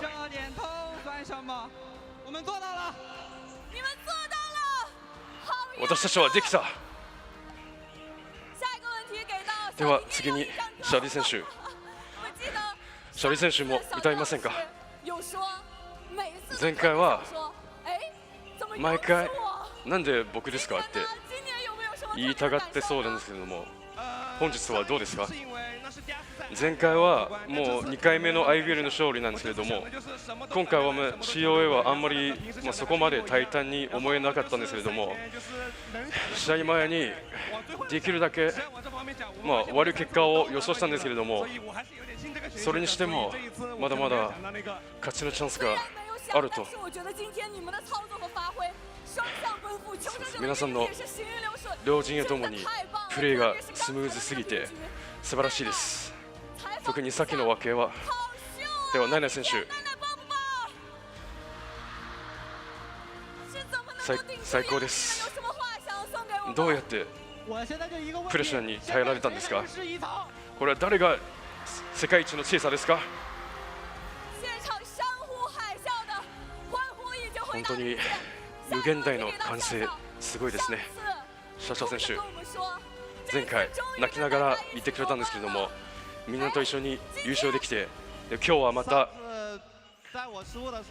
前回はちょっと僕が見させないに味方は救ってくれて、でも今回僕は代わりに皆さんの盾になります。本当にずっとキャリーしてくれてましたね。ではカカ選手、毎回皆さんステージから下がるときに応援をしてあげて、その優しいココ選手、何か言いたいメッセージありませんか？本当に皆さんの努力を目にしてきてるんで、この優勝できて、この優勝は皆さんにふさわしいと思います。嬉しいです。ではフンフンコーチ、前回 IBL で優勝取れた後に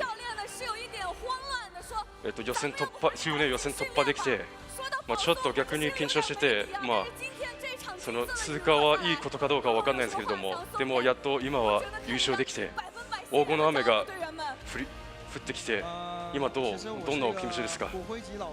僕はもう本当にプレー歴がすごく長くて、 COA2 から9までずっとやってきて、やっとチャンピオンを取れて本当に満足できました。こういった信頼できる仲間がいて、エムラシに切って本当にどのメンバーも不可欠な一員だと思います。本日は最初は皆さんに僕らコーチをキャリーしますよって言ってて、本当に感動しました。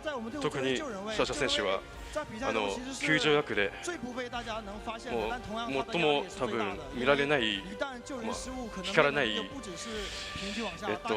ャラだと思うんですけれども、でも毎回救ってくれて、プレッシャーも彼の個人のプレッシャーもすごくて、もっと彼を応援します。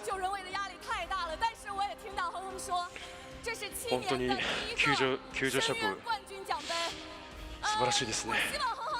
ではフンフンコーチ、これは7年間の初めての COA トロフィーで、ではこのステージ上のメンバーたち信じてますか？我らは最強だ。MRC は本当に最強です。ではシャシャン選手、皆さんと一緒にトロフィーを手に入れていかがですか？本当に嬉しいです。ちょっと胸の中で本当にワクワクしながら皆さんの努力の様子を見て、歓声を浴びて、練習マッチを夜遅くまでやって、このチャンピオンは我らのものだ。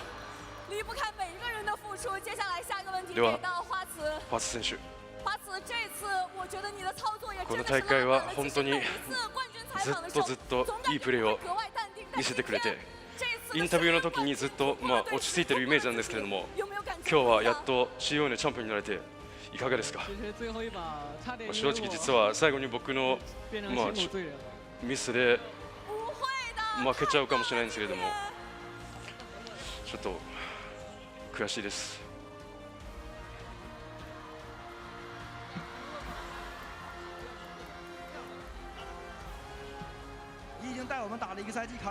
もうずっと1シーズンで1シーズンを通してキャリーしてくれたんで、あなたはパーフェクトです。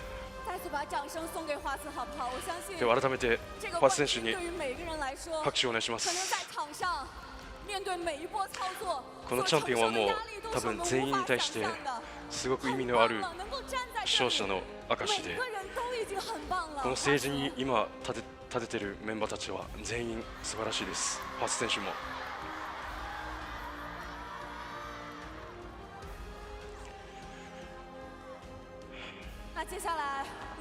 では次にスタッフにステージに上がってもらいます。ではまずプロデューサーのサイラさんにこの優勝チームに優勝メダルの受賞をお願いいたします。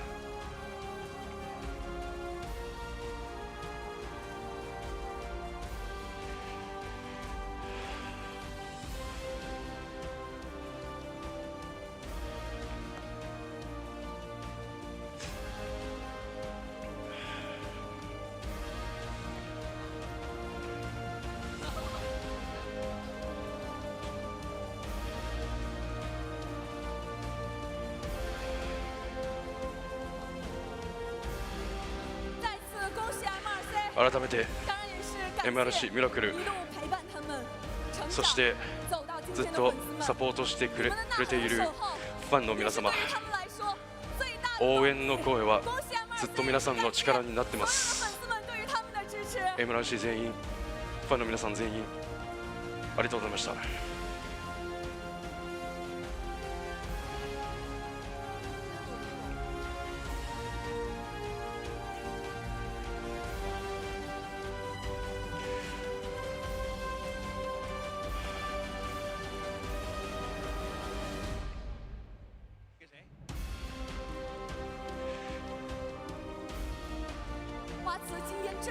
ファス選手、本日本当に最強でした。では次にサイラさんに賞金ボードの授与になります。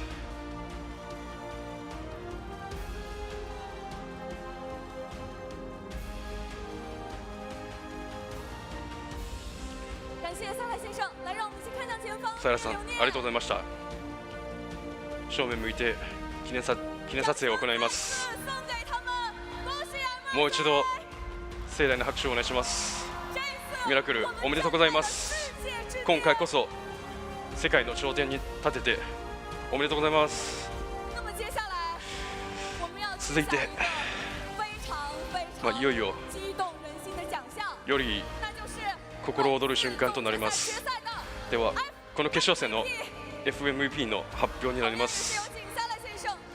またサイラさんにこの発表をお願いします。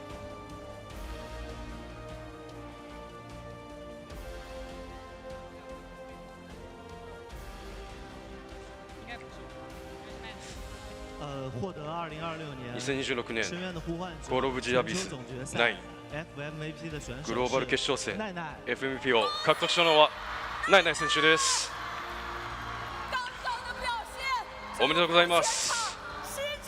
先ほどのプレーは本当に最強の最強でした。この FMVP はふさわしいです。世界一のチェイサーはナイナイです。では FMVP 専属のトロフィーの受賞お願いします。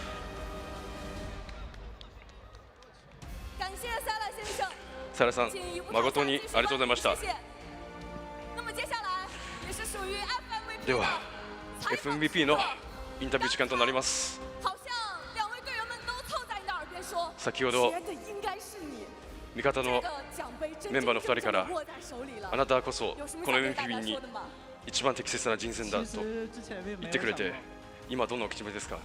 正直この FMVP のトロフィーを手に入れるのは想像できなかったんですね、今まで。バイルーはずっと有利を作ってくれて、でも我々サバイバーもチームメンバーとして、サポートし合えるようにずっと頑張ってるんで、このチームこそ最強であると僕は信じております。未来はさらなる活躍を楽しみにしております。ナナ選手ではミラクル全員この次のセレモニーをお願いします。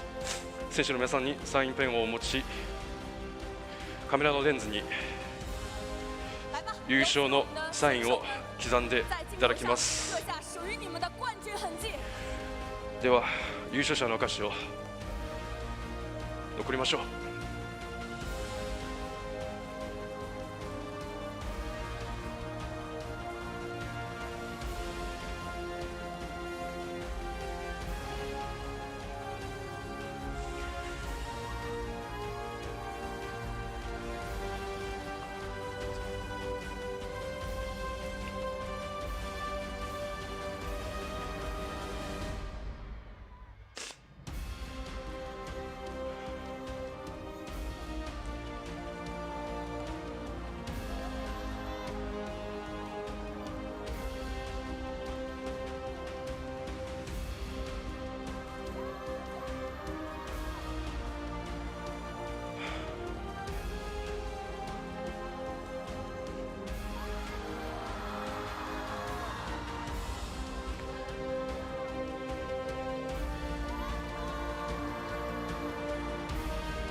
では最後の最後に皆さんにもう一度このチャンピオンのトロフィーを掲げて、この優勝の栄光を存分に味わってください。ミラクル、今回こそ我らは世界チャンピオンだ。